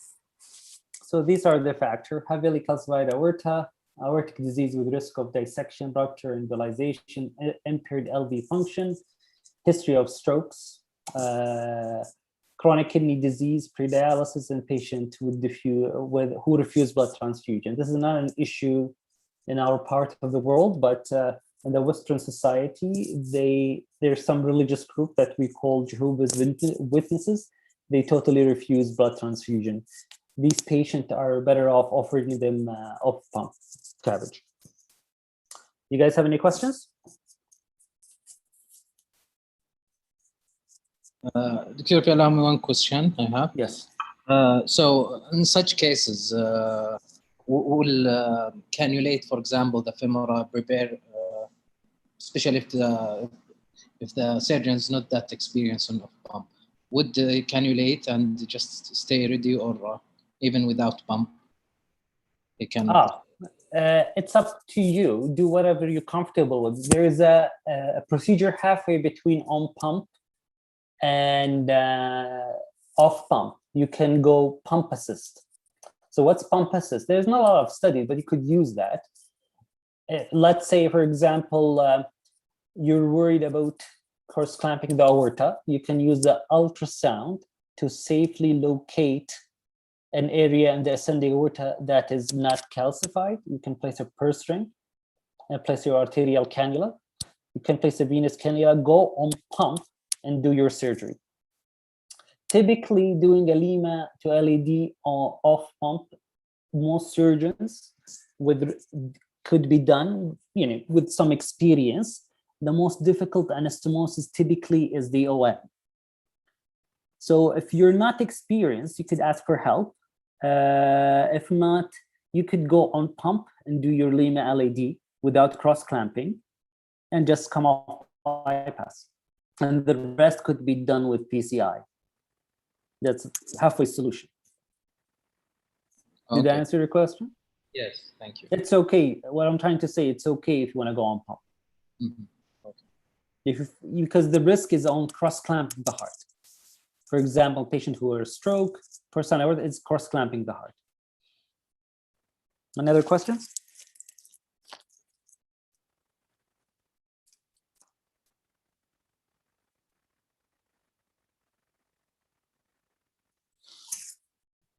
Okay, so okay.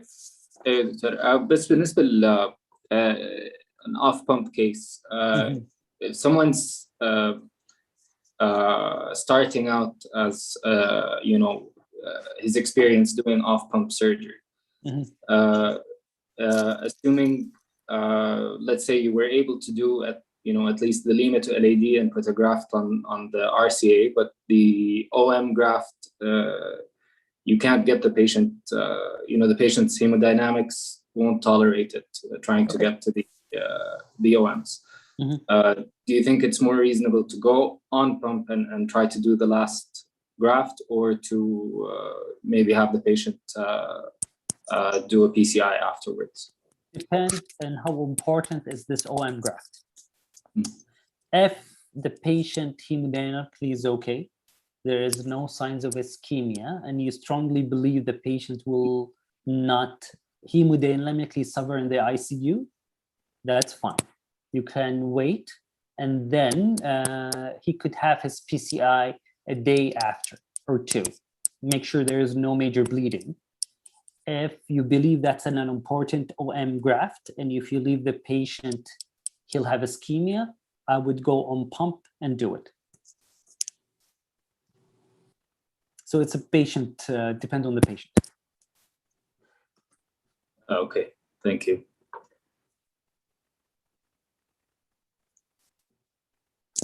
Any other questions?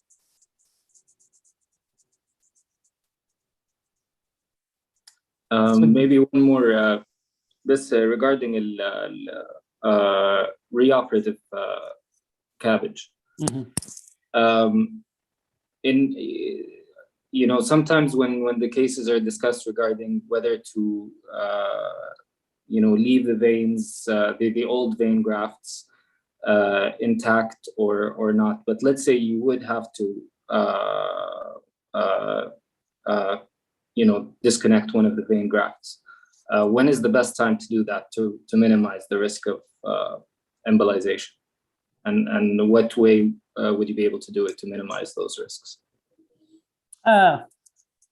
When you do your anastomosis, typically, like fully dissect the heart, arrest the heart, make sure you have an adequate arrest of the heart. Once, let's say you decided to do the OM, if you easily could disconnect at the distal anastomosis, you should do that. If you safely don't think you can do it, I'll just open distal to my distal anastomosis and do my anastomosis, then do the proximal. If the vein graft is occluded, I wouldn't even touch it. I wouldn't even ligate it. Is that clear? Yes. I wouldn't even touch it. Just leave it alone. I would leave, even for the memories, I'll just, even if there's a vein to the LED, I would try to leave the old vein graft alone, not to touch them. And just go distal to my distal anastomosis, and then find a different site for your proximal anastomosis later on.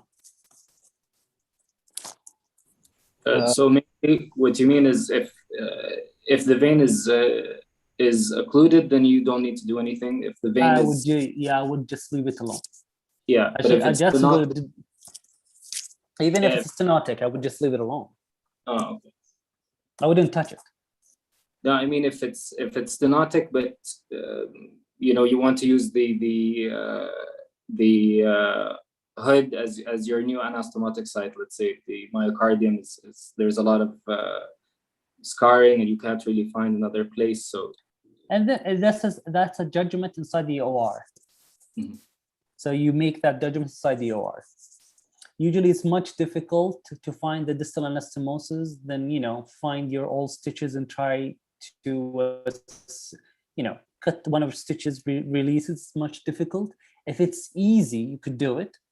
Usually the goal of your surgery is to be safe and efficient, not to waste time. If you believe you're going to waste a lot of time dissecting your distal anastomosis, I wouldn't even bother. I'll just find a healthier artery distal to the previous anastomosis and just do my new anastomosis there. okay, thanks. Yeah.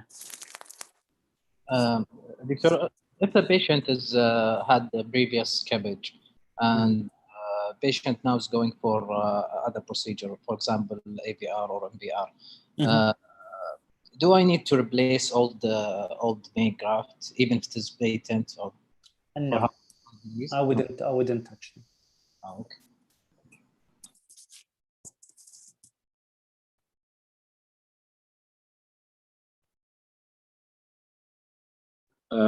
Actually, maybe to follow up on Faisal's question, what about situations like an AVR in a patient who had a previous CABG? So how would you manage to the aortotomy in those situations? In what sense? Where you have a patent vein grafts, and so you know, you have to do an aortotomy where you're going to replace the aortic valve.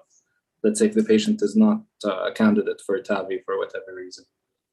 So in that situation, typically your proximal anastomosis is above the ST junction. Yeah. So you leave them alone. So you give antigrade to induce for induction. I'll finish the rest dose of the cardioplagia using my retrograde. At that time, it's troublesome, but you should do your best to mobilize the whole ascending aorta away from the PA and avoid injuring your vein graft. Make sure you have enough space to do your aortotomy. Typically, aortotomy will be lower than your proximal anastomotic sites. So it will be around the ST junction. You open your aortotomy, expose the aortic valve, do your surgery, then close the aortotomy. The incision is typically lower than your proximal sites. Because our proximal anastomosis is usually mid-ascending, which is above the ST junction.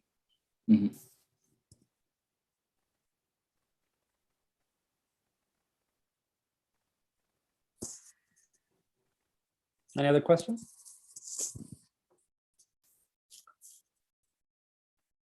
So I prepared 3 cases. Do you guys want a 5-minute break, or should we just go ahead with the cases? I'm okay with either.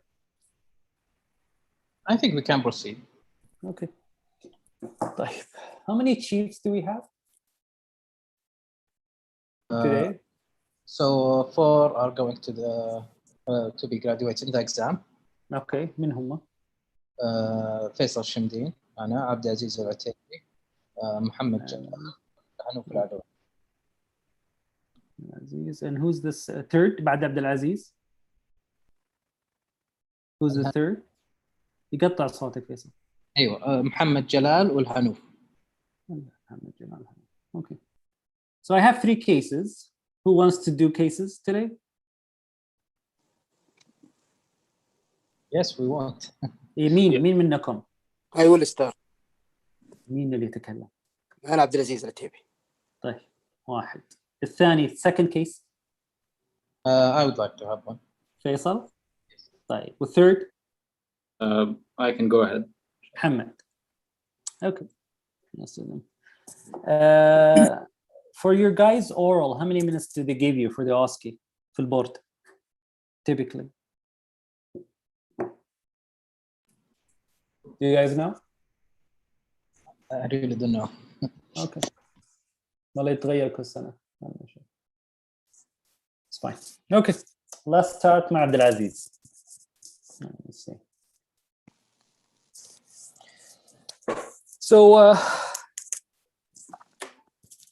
a 60-year-old gentleman with a history of diabetes, hypertension, dyslipidemia, CCS class 2, and he had a positive stress test. Any other things you want to ask from history, Abdulaziz? I will ask about the presenting symptom, the patient. So he has a CCS class 2. Do you know what's that? Any shit symptom, short Do you know breath. what CCS class 2? What is that? CCS class 2? Can you tell me? About the class 1. Yeah, so what's class 1, what's class 2, what's class 3? Can you just define it? Yes. Can you tell me the definition, please?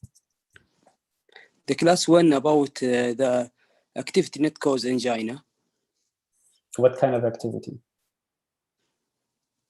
Routine activity, exercise. So ordinary, extraordinary, less than ordinary? Yes, ordinary activity. So that's class 2. Okay, so what else? Class not ordinary, yeah, sorry. Class 1 not ordinary, cause angina. The class 2 slight limitation. Okay. With the So based on this history, anything else you want to rule out in history, typically? About chest pain. Patient have chest So pain. he has chest pains. He has CCS class 2. So in his history, he has diabetes, hypertension, dyslipidemia, and class 2 angina with a positive stress test. So this is incomplete history. What else? What other? I will ask you about so what other? Yeah, dizziness, just listen to. syncope. Okay, so no dizziness, no syncope. What else? If patient have previous chest pain. He has class 2 angina.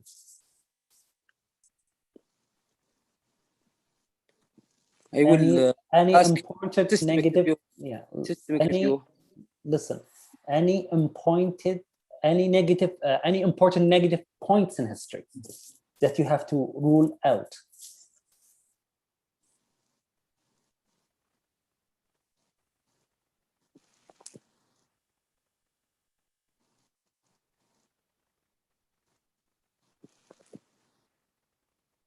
Did you understand my question, Abdulaziz? Did you understand my question? Yes, yes. So what other important things they need to rule out in history?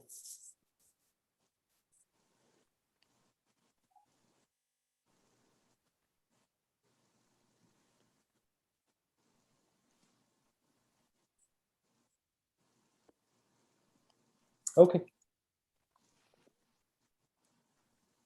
So in physical examination is unremarkable. When you examine the patient, what things that you want to look at? I will see the patient conscious, oriented. I will. He's conscious, oriented. Vital sign, check the vital sign, blood pressure, heart. Stable. I will scrutate the heart. Okay, so normal S1, normal S2, no added sounds. What else? I will check the carotid. There is no bury. Examine the peripheral vascular. Good palpable pulses. So Okay. You did your physical exam. Nothing was really remarkable to you. And then you looked at the blood work. Generally, blood works are unremarkable. What point in the blood work, the patient blood work, that you have to have a higher focus on when you look at it? Because the cardiology, they'll have 2 pages of blood works. So what you look at? I will look for SBC, CBC, coagulation profile, liver function test. What else? Thyroid stimulate. What is that? What's the last point? Thyroid examination. Okay. Is it important? Yes. Even if the patient has no history? A male, 60 years old? I think yes, important. Okay. What else? Electrolyte. And what's important in the electrolyte, or? Urea, creatinine. Okay. So urea creatinine is not part of electrolyte. Is it kidney function? Kidney, yeah. Yeah, so very important. Why is that kidney function is important? Why do we look at it? Why is it so important? Because this affect the surgery. Yes. So what do we call that? An independent risk factor. Independent risk factor, yes. Yes. Because by itself, kidney function can increase your mortality. So it's not enough to know creatinine. What do you need to know?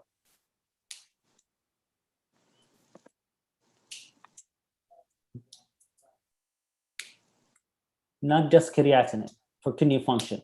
Do you know? Yes. Can you tell me? Yes. Because the creatinine affect the patient.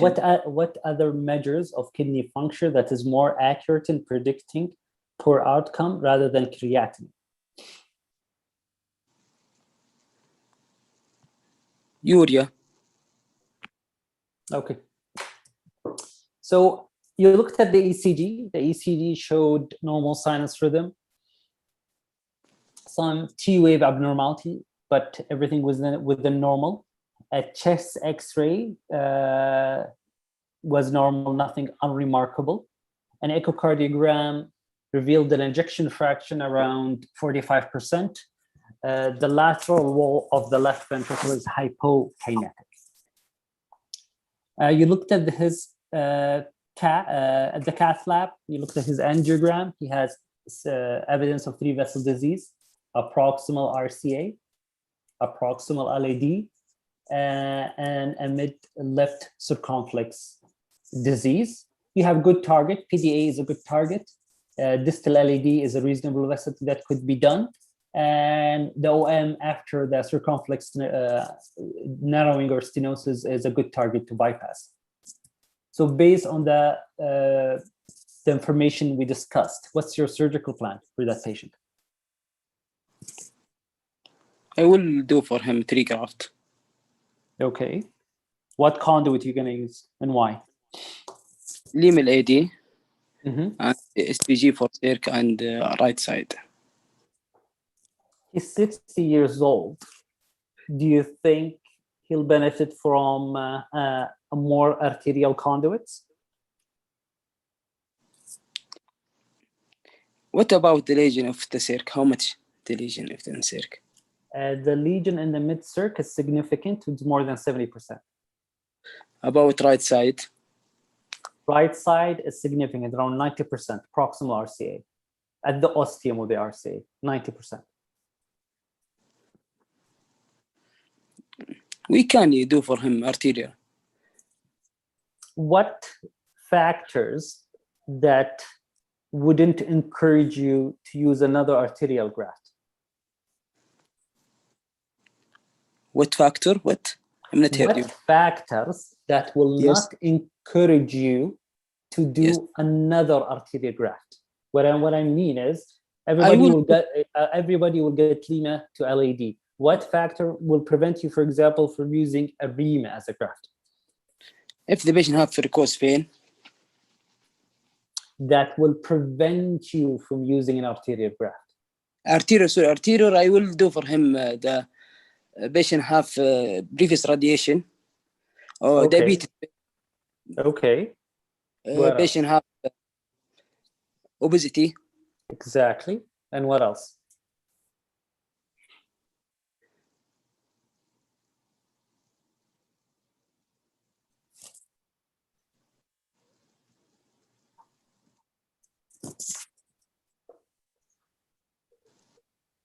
If the patient have positive normal Allen test.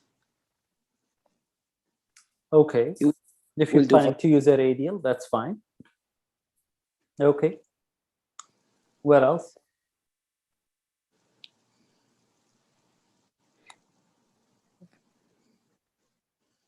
Okay. So, sorry.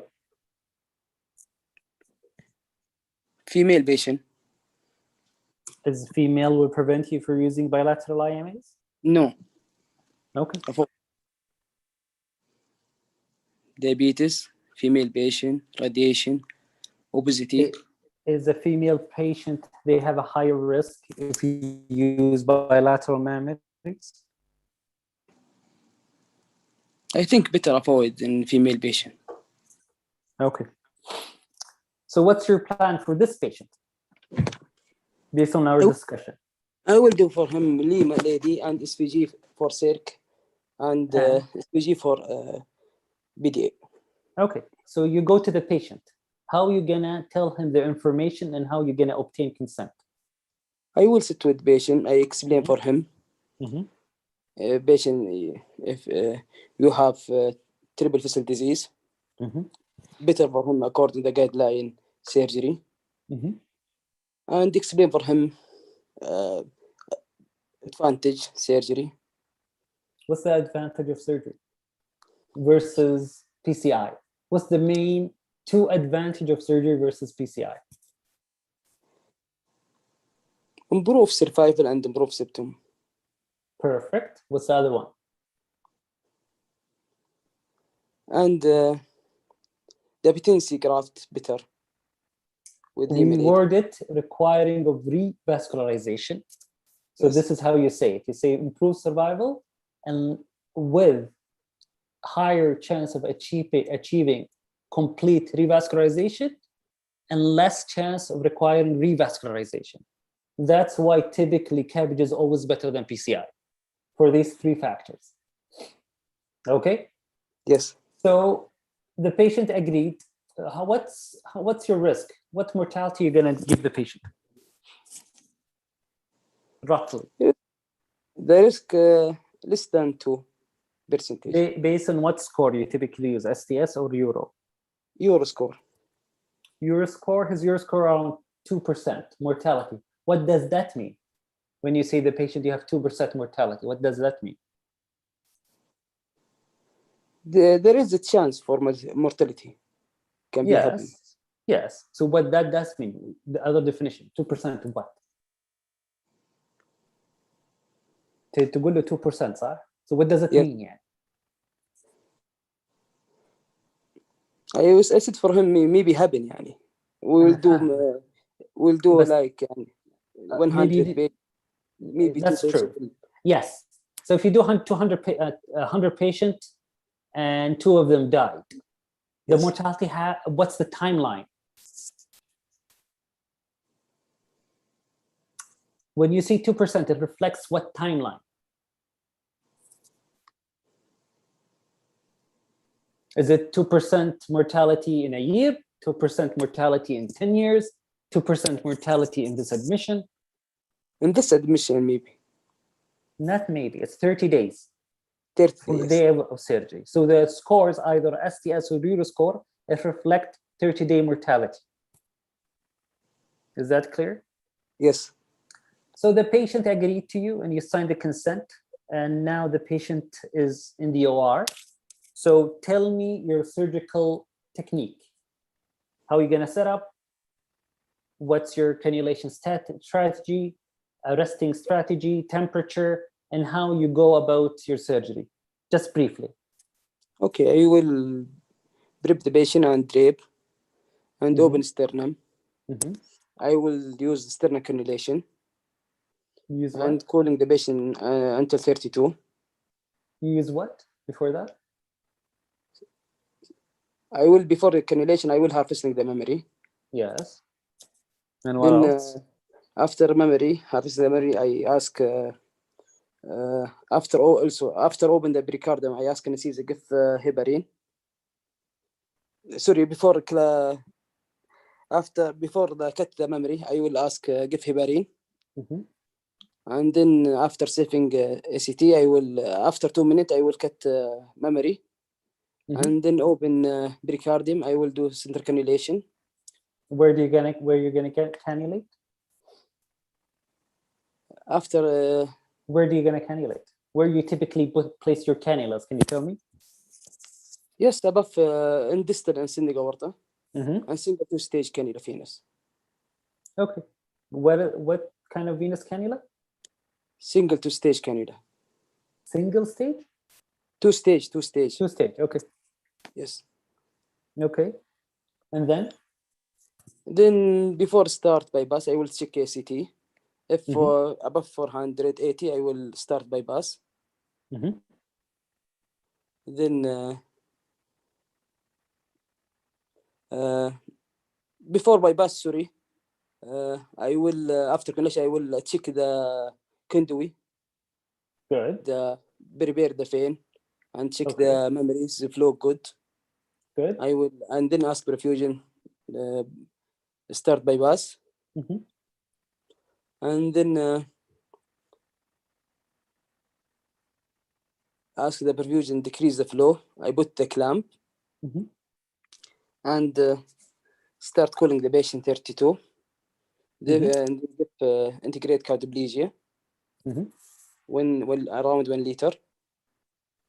Oh, that's fine. Yes. And then? Then I will do distal OM. Okay? You start with the OM. Okay, and then distal BDA. And then do proximal. And then last I will do Lima lady. You do the 2 proximals, then you do Lima lady. Okay. Yeah. Yes. So everything went well. Everything went well. Cross clamp removed, patient fully rewormed, and you came off the lung heart machine with no major difficulties. The patient was closed and went to ICU, no issues. Okay. While in ICU, around an hour or 2, there was evidence of ST elevation in the inferior leads. So the resident on call told you your patient had ST elevation in inferior leads. What's your plan? I will come assist the patient. If the patient hemodynamic stable, I will send for him cardiac enzyme. So what do you expect to see in the cardiac enzyme?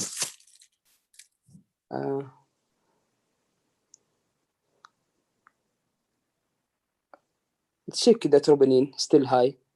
But what do you think the troponin will be? After cross clamp and arteriotomies and doing your anastomosis, and do you think the troponin will be normal? No, will take time. So what do you check? What's your strategy now? I will do for him also echo. Okay. What else? Roll out any regional wall motion and check ejection fraction. So they told you his ejection fraction was normal or near normal. There is evidence of akinesis or hypokinesis of the inferior left ventricle wall. And now the ejection fraction is 35%. It's less I will than preoperatively. activate CAT lab. We'll ask cardiology for it. Do over him CAT. Let's check the graft. So they did, and they found there's thrombosis of your RCA graft. So what's your plan?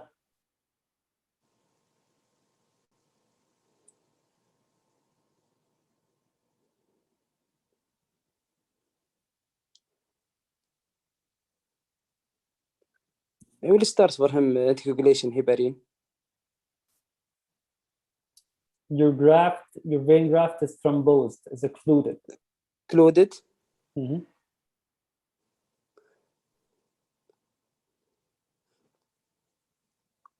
Ask intervention you can open. Okay. So they were able to open it with a stent. Yes. You wouldn't take him back to the OR? No. Why? Because the Lima lady target is good. The CABG mainly for Lima lady. Why would you say that? Based on what? I cannot take patient for graft RCA only. Back to R. But you just closed him 2 hours ago.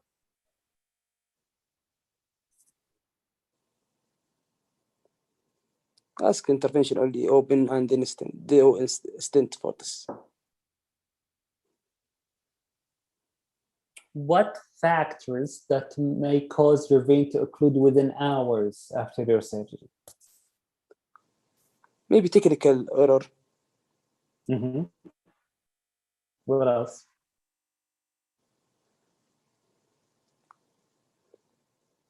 Maybe small caliber in the vein. That's true. Maybe take a lot to stitch around after finish anastomosis for hemostasis. That's true. In this time. Are you aware of any study that prove that stents are better than veins? No. So why would you say that stent him?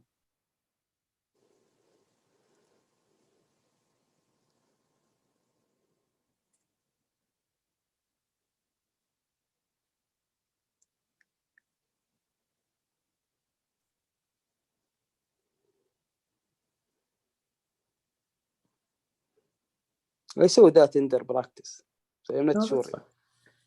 Correcting it. That's fine. No, that's okay. Anyways, plus we're done. I'll give you feedback. Typically, you always have to have a system in history taking. So don't take it for granted that the patient is diabetic, hypertensive, dyslipidemic. You always have important things that you need to rule out. So everybody, you need to know if they had strokes in the past or not. You have to ask them. Everybody, you need to rule out if they have a history of peptic ulcers, lower GI bleed for whatever reason, because that will affect your outcome. You have to know if there is any history of peripheral vascular disease, any history of PEs or DVTs. So you always should have a checklist when you go to history. So don't take it for granted the patient, everybody's diabetic, hypertensive, dyslipidemic. You have to know other stuff and you need to rule them out. Physical exam, you did fairly well. Blood work, you did well, but you always have to concentrate on factors in the blood work that will affect your outcome. You have to know the CBC, you have to know the coagulation profile, and very importantly, you have to know the kidney function. Plus minus, you have to look at the liver function based on history, or even thyroid based on history. ECG X-ray is fine, echo is fine. We talked about cath lab. Surgical plan, you have to be more organized. You have to show the examiner you know what you're doing. So my advice to you before going to your oral, you have to be organized. You have to know what step starts first. You cannot keep changing, so practice for that. Regarding the ST elevation, this is patient-dependent factor. What I'm trying to say, if you believe that the RCA was a difficult anastomosis, or the conduit quality is not up to par, it's okay to go for cath lab and do a PCI. Having said that, it is okay if you decided to take the patient to the OR and fix the right graft if you don't want to go to the cath lab. That's okay. Another thing that you could use is flow meter. So if it's available in the place you're working, I highly recommend that you measure your flows after protomy. Make sure there's good flows with low pulse index. What you could do once this happens, you can take the patient to the operating room and measure your flows. If your flows are adequate and you cannot explain the ST elevation, at that time you can take him to the cath lab. If you believe your vein quality is poor, or it's a very calcified vessel, the anastomosis was technically difficult, going to the cath lab and opening it with a stent is okay. Regarding the last point, this is just surgeon preference. I don't believe there's a correct answer to it, but you just have to justify your answer. Do you have any questions? Thank you. Okay. من الثاني فيصل. Yes. موجود يا فيصل. Yeah. So this is an 8-year-old woman with history of diabetes. What is this? Dyslipidemia. She has chest pain at rest, and she was diagnosed with unstable angina. What things you want to ask in history? So first, I would like to ask about the chest pain duration since when it started. Around 30 minutes. Okay, any previous similar history? She cannot recall. The patient is very poor historian, and she cannot recall if she had chest pain before. But you know that she had chest pain today, on and off. Okay. Did she seek medical advice before for such reason, or had any intervention? Her oldest son took her to see a physician a month ago because she was complaining of shortness of breath. And they thought she had pneumonia, and they gave her antibiotics. Okay. So also I ask about character of the chest pain. So is it substernal? It is sharp? She just pointed her chest, and she told you it's like burning sensation. Okay. I'll ask about the diabetes. She's diabetic. How controlled it is? I mean, what she's taking? She's on pills, but her hemoglobin A1C was around 10. Okay. Any history of stroke or TIA? No. Any previous surgical intervention? She had lap chole, total hysterectomy, and hip surgery. Okay. I'll ask about her daily activity. What is she's doing? She's mostly in her room.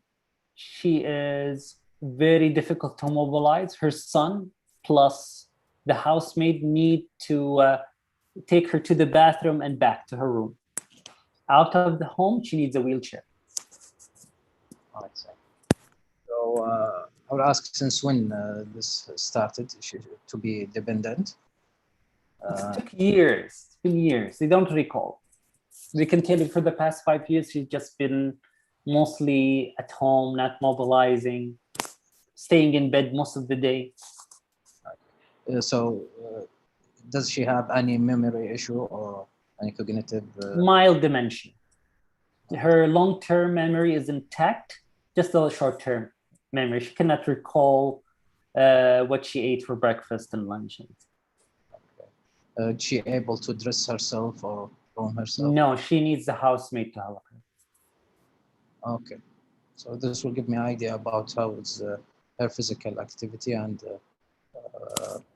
factor. So this. Anything else in history you want to ask?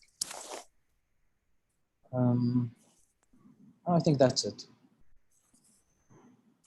You looked at her. She looked underweight, maybe a tad malnourished. She looked frail. Her skin is transparent. She looked weak to you. What are things in physical examination you want to rule out? So I'll check her power, neurological exam for upper and lower. Fairly reasonable. Reasonable. She's very hard to. She seems weak, but there is no difference between her right and left side, muscle power wise.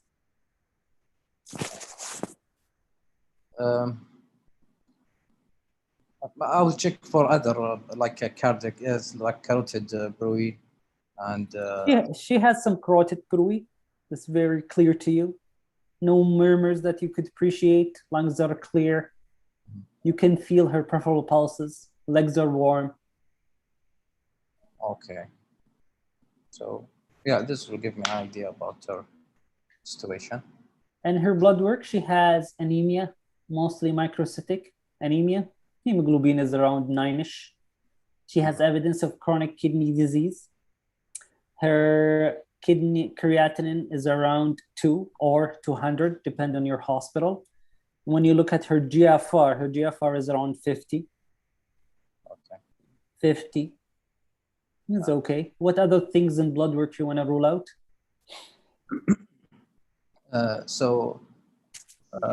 For anemia, also since she's elderly, I would think of stool occult blood. I would send. Okay, they sent it and it was positive. Okay. Yeah. Then regarding this point, I'll need clearance from GI. So GI consultation was started. Good. What else? I will check coagulation profile. Within normal. It's okay. So albumin as well. Albumin is lowish, 20-ish. Mm-hmm. Not normal. Less than normal a bit. Liver enzyme. What is that? Liver enzymes. Normal. Okay. This is for. And again, she's unstable angina, so I will check her cardiac enzyme, trop, and. Nothing positive. Okay. Nothing positive. Okay. All is negative. Troponin is negative. CKMB is negative. Okay. ECG, there is evidence of LVH, some T-wave abnormality. Chest X-ray is within normal. Echocardiograph shows evidence of LVH. Ejection fraction is preserved. Some aortic valve sclerosis, but with no significant narrowing or stenosis. Evidence of significant MAC. Right side is okay. She has mild TR. Okay. Cath lab showed evidence of free vessel disease. The right is CTO, heavily calcified. Okay. What's your surgical plan? So I would like to discuss her in heart with the heart team. Why? To check if this is her best option, or maybe the PCI is a better option. Why is that? Why? What would prevent you from operating on her? Okay, so she is old lady with physical finding and of frailty. Yes. How do you assess frailty in a patient? Well, there is a scores for frailty. The frailty score. This is one thing. That thing she gave in the history, that is she's dependent. She's having some element of dementia. Are you aware of a score that we use? There is a frailty score. But it has a name. You know the name? No. There is mini-cog score. This is for the dementia. And yeah, you could use that too. Very important. Why is that? Because she's already showed that she has some dementia issue. So this again will give me an idea of her risk post-operative delirium. Yeah, exactly. So they're important to ask for that. And for the name, no, I cannot recall. So you have to look at it. You need to know a score or measurement that you have to use all the time. There's a lot of scores in the literature you could look at. What else? What other factor would prevent you from operating on her? Plus, she's underweight, and she needs also clearance for her carotid, and also the GI bleeding issue. All this work need to be so put her in high risk. Do you think she'll benefit from a sternotomy? No, this is the thing. Since she's not mobilizing, her physical activity is limited. I'll be really hesitant to operate on her. Okay. So you present her in the heart team meeting. They told you the RCA is CTO. They're not sure if they can open it, but they can tackle the LAD and the OM. What do you think?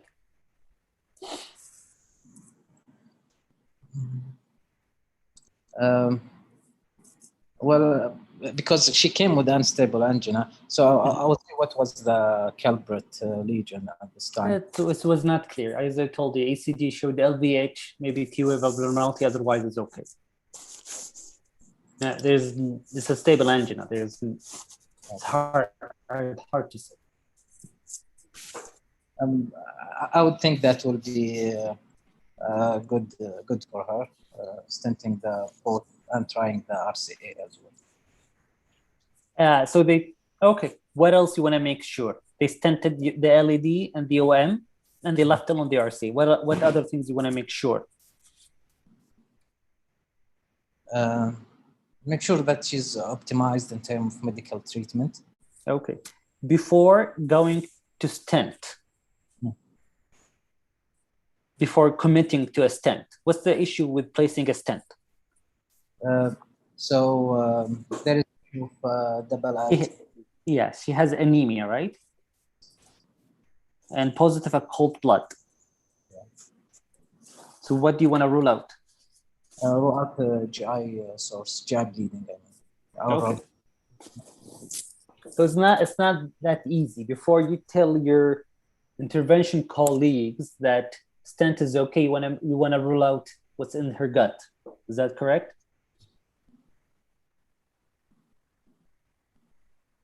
Yeah, you want to rule out any source of GI bleed. Yes. Is that correct? Yes, okay. Correct. Okay, Faisal, you did well. The point of this case that we don't have to operate in everybody. The end of the day, we need to choose the correct procedure for the correct patient with the best outcome as much as we can. So as you pointed out, this lady is 80, she's not mobile, she's underweight, frail. What I typically use, I use the Dalhousie Frail Index. So if the patient is one person assist and they are independent or they're dependent, I usually try not to offer them surgery unless there is no other solution. Typically, you want to make sure that 8 years old is able to wake up in the morning, change their own clothes, do their own breakfast. They can leave the house on both legs without a walker. That's also a good index that they'll tolerate the surgery. And that's that. Overall, you did well. You just have to be more clear in how you assess frailty. It's better. It's more scientific if you have a scale or a score that you use. So can you at least talk to the examiner? Due to these following reason in an organized fashion, she's not a surgical candidate. Okay. Thank you. And the third one is who? Muhammad? موجود يا Yes. محمد؟ ايه موجود. طيب. Ready? Yes. بسم الله. So the third case is a 65 years old gentleman who is a smoker, hypertensive, and he has a chest pain on rest. What other things in history you want to rule out? So first thing I want to know is when did the chest pain start?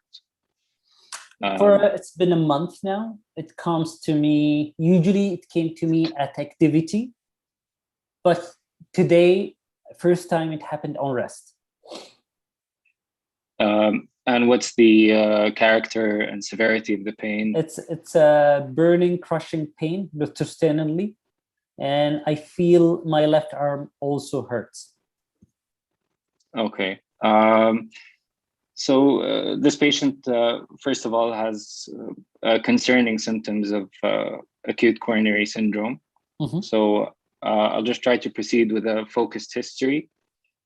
I want to know if he's just any associated symptoms, if there's any shortness of breath, He's short of breath. syncope. No syncope. He's short of breath, no syncope. And while I'm completing my history, I'll ask for an ECG to be done. ECG showed inverted T wave. Okay. And evidence of LVH. Okay. So given his history and the inverted T wave, so this could be an early MI. Mm-hmm.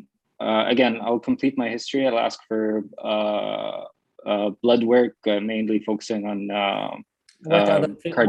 what other things in history you should rule out just quickly? So I want to know his past medical history. Has he had any other admissions for any reason? No, he's been okay for the past 20 years. We know he's a smoker. How long? Been smoking, smoking since he was 18. And his hypertension, how's it being managed? And is it well controlled or not? He tells you he takes his pill, but the last time he saw his doctor was 2 years ago. Okay, and he's not following his blood pressure or no, he takes a pill that he's been taking for the past 10 years. Okay, and does he have any other anything else in his he's not diabetic, he doesn't have any bronchial asthma or any other medical conditions? No. Okay, and does he have any history of any concerning for neurologic impairment, so any history of TIAs? No. Any PR bleeding or any anything like that? No. Okay. Other than that, maybe just any family history or any medications that he's taking, any allergies that he has? He takes a blood pressure pill, an aspirin pill. He stopped taking his dyslipidemic because it caused him muscle pain, and that's about it. Okay, and said any allergies or anything like that? Nope. Okay, and then I would go to any family history of cardiac disease at all? No. Okay. Then I would proceed to physical examination. I'd ask him to be... Yeah, so in examination, he has evidence of systolic murmur. What other things in physical examination is important for you to rule out? So first, I just want to his general appearance. How does he look? Is he? He looks appropriate for his age. He's not. He doesn't look ill. He's not diaphoretic or Currently, after the emergency physician saw him, or the cardiology team saw him, they gave him aspirin, morphine, oxygen. He's pain-free now, and some nitro, sublingual nitrate, and he's free now. He's fine. He's smiling. Okay. Then I'd examine his chest, check his lungs, make sure that he has good air entry on both sides, any additional Lungs sounds. are fine. No. Oh. And his cardiac assessment of the character of the murmur, is there anything else, any other information? Crescendo. Okay, and other than that, his distal pulses. Fine, palpable, no issues. Okay, then proceeding with his, we said his ECG just had T-wave inversion. His blood work, is there anything in his the CBC? the cardiologist told you he has positive troponin. He's going to CCU now. Okay. His X-ray and an echo, are there any positive findings? Anything in blood work you want to ask about? Well, we want to know the renal function, so his urea, creatinine, GFR, his electrolytes. Within normal, all of them. His blood sugar. Fine. Hemoglobin A1C is 6. Okay, and his coagulation profile? Within normal. Okay, and we said his CBC has nothing. No, nothing. Okay. Okay, I think from the blood works, we have what we need for now. Any findings on his echo? So before that, he should, basics. ECG we talked about. X-ray. Maybe there is evidence of mild pulmonary edema, but nothing significant. Echocardiograph showed evidence of left ventricle hypertrophy. The lateral or the anterior wall of the left ventricle is hypokinetic, and ejection fraction estimated around 45%. The aortic valve is calcified. It does not open fully. There is evidence of aortic valve area of 1.2. They measured the gradient across the aortic valve. The mean gradient was around 35, and the peak gradient is 55. Anything else you want to ask about? So you said mean gradient is 35, and the aortic valve area is 1.2. 1.2, and peak is 55. Peak is 55 and mean 35. Yeah. And you said lateral wall hypokinesia. Lateral anterior, 45%. Anterior lateral, and 45%. The mitral valve, any findings there? No, normal. Tricuspid normal. Okay. And no effusions or anything else? No. Okay. I think we have what we need from the echo. And given his previous findings, this patient would be treated as an acute coronary syndrome. He should, as you said, he had his anticoagulation and or the initial medical management. So he got from cardiology aspirin, a little bit of ticagrelor. He did well. He's in CCU. Cooled down now. He's fine. Okay, and given his history and findings, assuming probably cardiology would send him for a cath during the same admission. So he had a cath. The RCA there is mild disease, no flow limiting disease, less than 50%. Maybe there is a 40% lesion, not significant.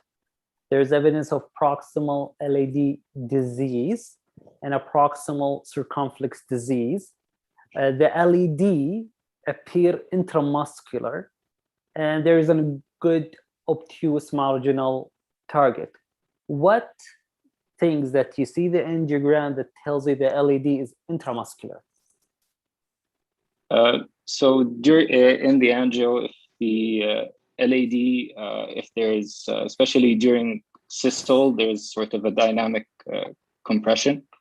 That's a sign of muscular bridging, as well as there tends to be like a dip where the LAD, the intramyocardial segment, tends to bow inwards.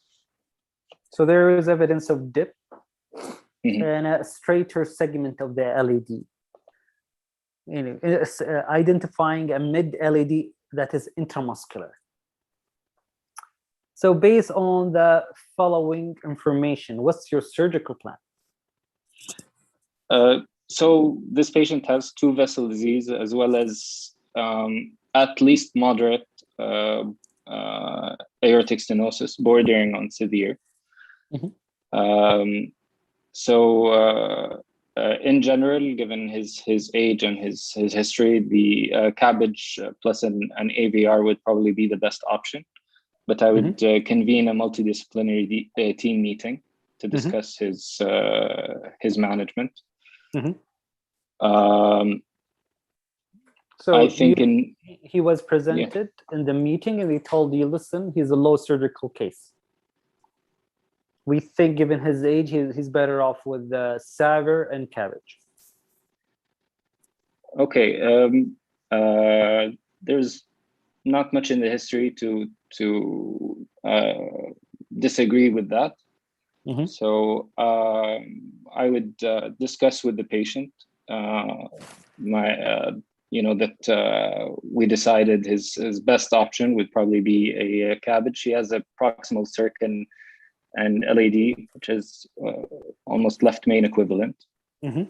And he has moderate aortic stenosis, so we'd explain that his best option is to go for a combined CABG and aortic valve replacement.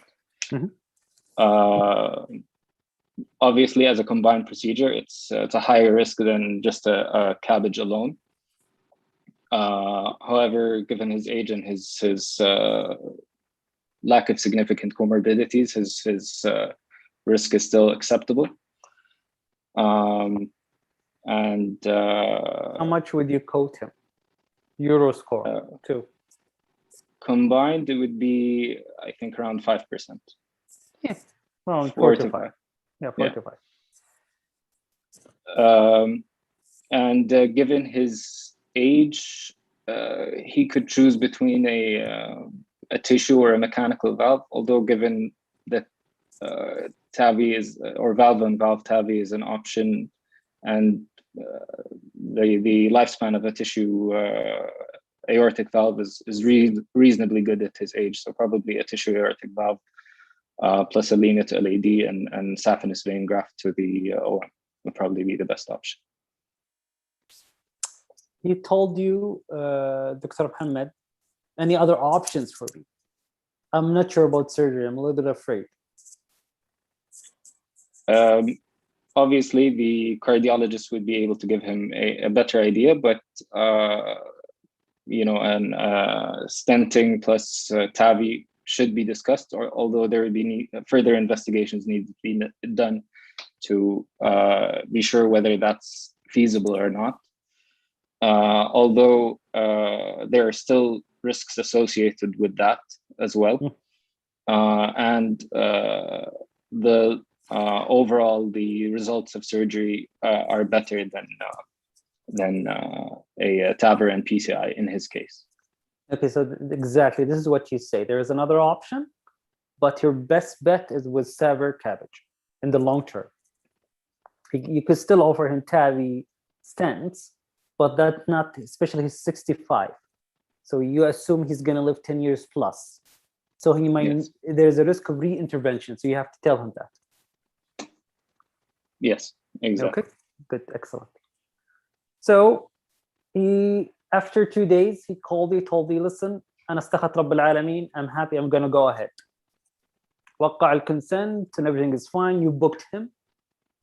When would you do his surgery, typically? Timing? given that he's stable, I mean, he doesn't need to go urgently, but ideally during the same admission. Can you discharge given him that home? he's, if he's, given that he's a left main equivalent, I would, if given the option, I would rather do it during, or I would advise him to do it during the same admission if there's no reason to. So you don't give him an option. You advise him to do it. You don't give him an option to go home. Typically, any patient with ACS, you're better off revascularizing the patient before he goes, either with the CABG or PCI. So, you know, it's in the morning. The patient is in the table now. What's your surgical plan?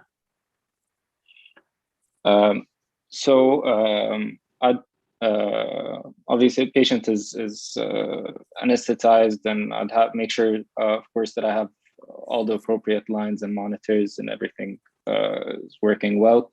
I'd want to have a TE in place for this case. Perfect. So I'd start with the median sternotomy while an assistant starts harvesting a vein graft. I'll take down the lima. Before I'm done, I'll ask the anesthesiologist to give heparin, and then transect the lima, check the flow, and then clip the end, and do my sternotomy. Do my pericardiotomy, and I'd check the ascending aorta. We usually do epi-aortic ultrasound. Make sure there's no calcification at the cannulation, proximal or cross-clamp site. Proceed with cannulation. Then I'll ask to check the ACT. And once ACTs, I'll cannulate the distal ascending aorta and right atrium with a two-stage cannula. Once therapeutic ACT is reached and I've checked that my vein graft and lima are satisfactory, I'll go on pump.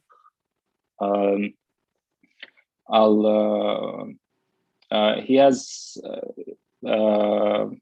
aortic stenosis, but we said no regurg. Obviously, I can ask also with the TE to double check that there's no significant regurgitation. Trace aortic insufficiency, otherwise nothing significant.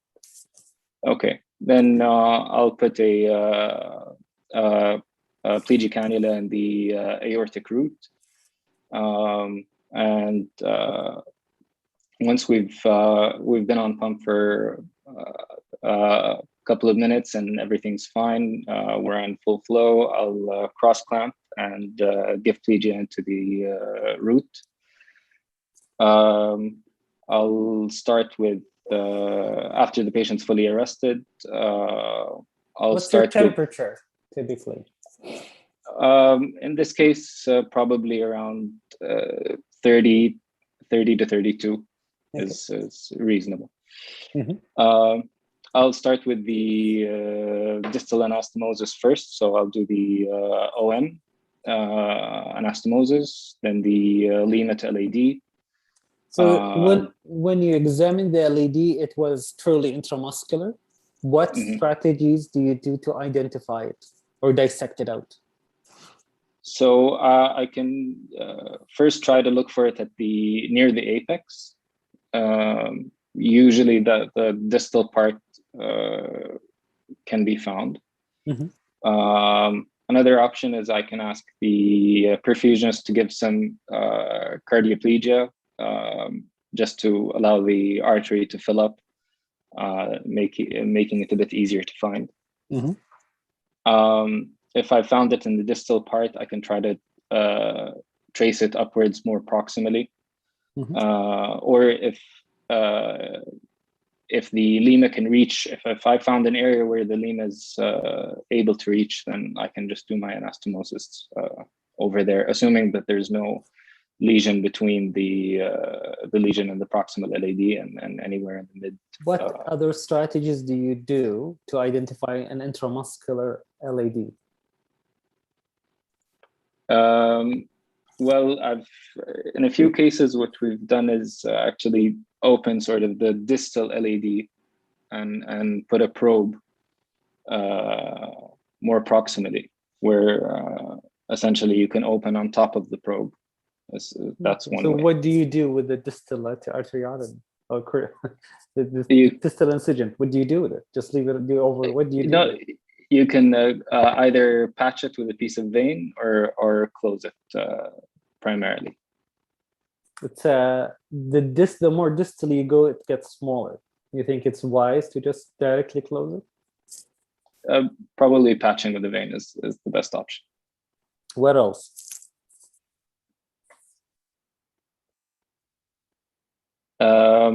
Just go anatomically. Go in the interventricular groove and just and try to find the LAD in its correct position, or palpate. Maybe there's some area of calcification which can be felt. You could find a diagonal and trace it back. You could do that. So that's a strategy if you don't want to go distal. What I would do, and I believe most of the surgeon would do, I typically identify my target before I cross clamp. I look at them. What you could use an epicardic ultrasound, and then mark it before arresting the heart. You could do that. Okay. So that's easily done. It takes you a few minutes. You can do either sometimes the mediastem flow measurement has a probe that you could use, or you can use the TEE. You can place a probe, make sure it's a sterile, it has the sleeve, the sterile sleeve. You can ultrasound and find the LAD and just mark it, either with the marker or just scratch it, the intramuscular part, and you typically be on top of it. So that saves you a lot of time in the OR, because now you're cross clamp. You might waste 20 minutes, and there's a major issues with these patients with arrests. Why is that? These kind of patients. Because he has aortic stenosis, so it have LV hypertrophy. Yes. So although you cool down your quadriplegia, there is always an element of endocardial ischemia. Good. So eventually you found your LAD, you did your anastomosis. What's your second step, or the next step? Sorry. So I've done the 2 distal anastomoses. I'll check the flow, as you said before, with the flow meter. Make sure I have. And then I'd then make sure the lima is clamped with the bulldog. Why is that? And because I still have the aortic valve to replace. So what if you left it? Then the heart could start to beat again, because it's going to wash away the quadriplegia. Good. Okay. Then I can connect the OM vein graft to a secondary to the cardioplegia line. So I can give cardioplegia down that graft. Then I'll proceed with my aortic valve replacement. So I'll do the aortotomy, just about 1 centimeter above the RCA. Usually we, at my center, we do like a hockey stick incision. Then I'd replace the aortic valve, close the aortotomy, and then I'd do the proximal. Where is your residency? Where do you train? King Fahd العسكري جدة.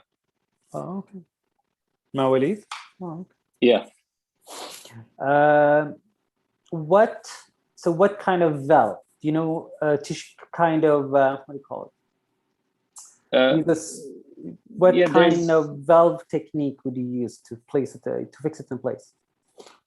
We usually use the sort of like supraannular, so we'd keep the pledgets basically below the annulus. Oh, okay. That's it's okay. Yeah. Are you aware of what we call a sutureless valve? Yes, there's the Percival and the there's another one, the Intuity. Do you know the steps of Percival? Can you recall it? The Percival has a guiding suture, but that's not fixed in place. You just use it to guide the valve down to the nadir.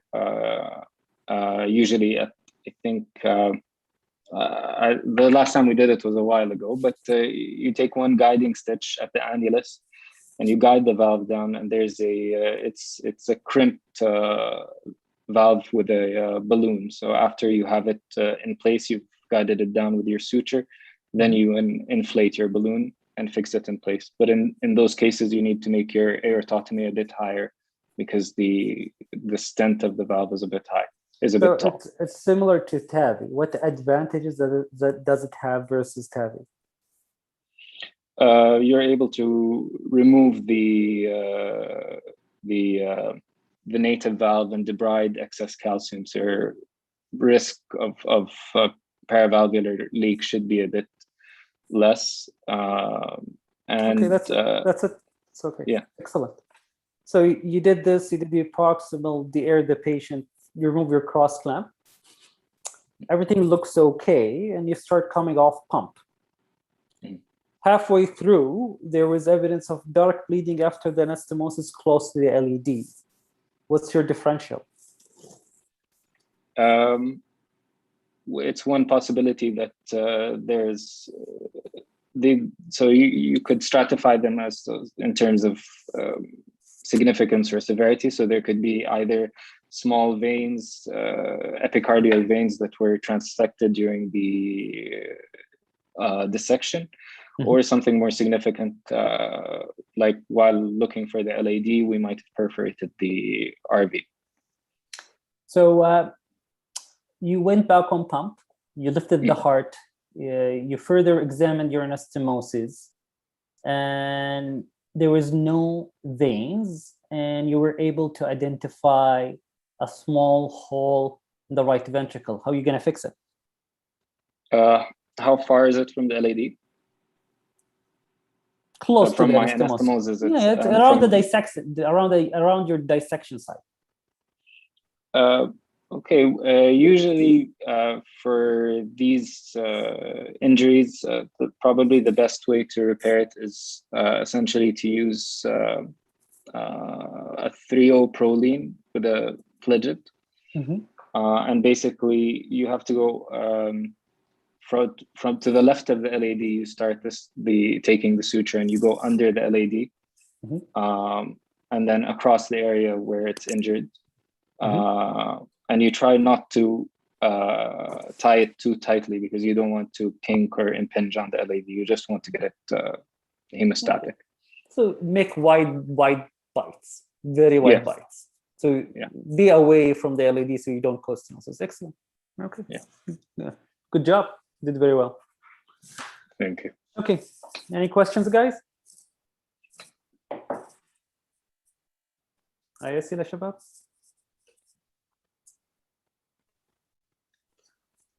يمكن بس بالنسبة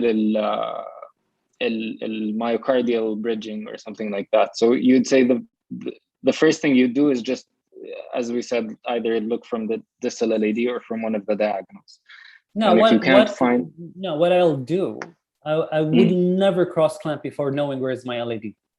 Yeah, I mean, before you cross clamp. Before I cross clamp. So you go on pump, you decompress the heart, place a sponge, and then rotate the LED toward you. You start with the simplest way. So you go look at the distal LED where you could identify it, and then trace it backward to a site that is appropriate to anastomose and depend on your mammary length. So it's a decision. If you think you need to go higher, you cannot find it, then I will always use an ultrasound. Okay, so And then I'll that was dissect not it. enough. I'll dissect it based on ultrasound guided. I will try not to cross clamp the heart without knowing my target. I usually identify my target before cross clamping. Even for straightforward CABG, I look at the PDA and mark it with a 15 blade. I'll either dissect it, mark my OM and LED before cross clamping. Typically. Oh, okay. يعطيك العافية. الله يعافيك. Okay. شكرا شباب. Any other questions? Oh, thank you very much, Doctor. It was really beneficial. Thank you. شكرا جزيلا. شكرا. سلام.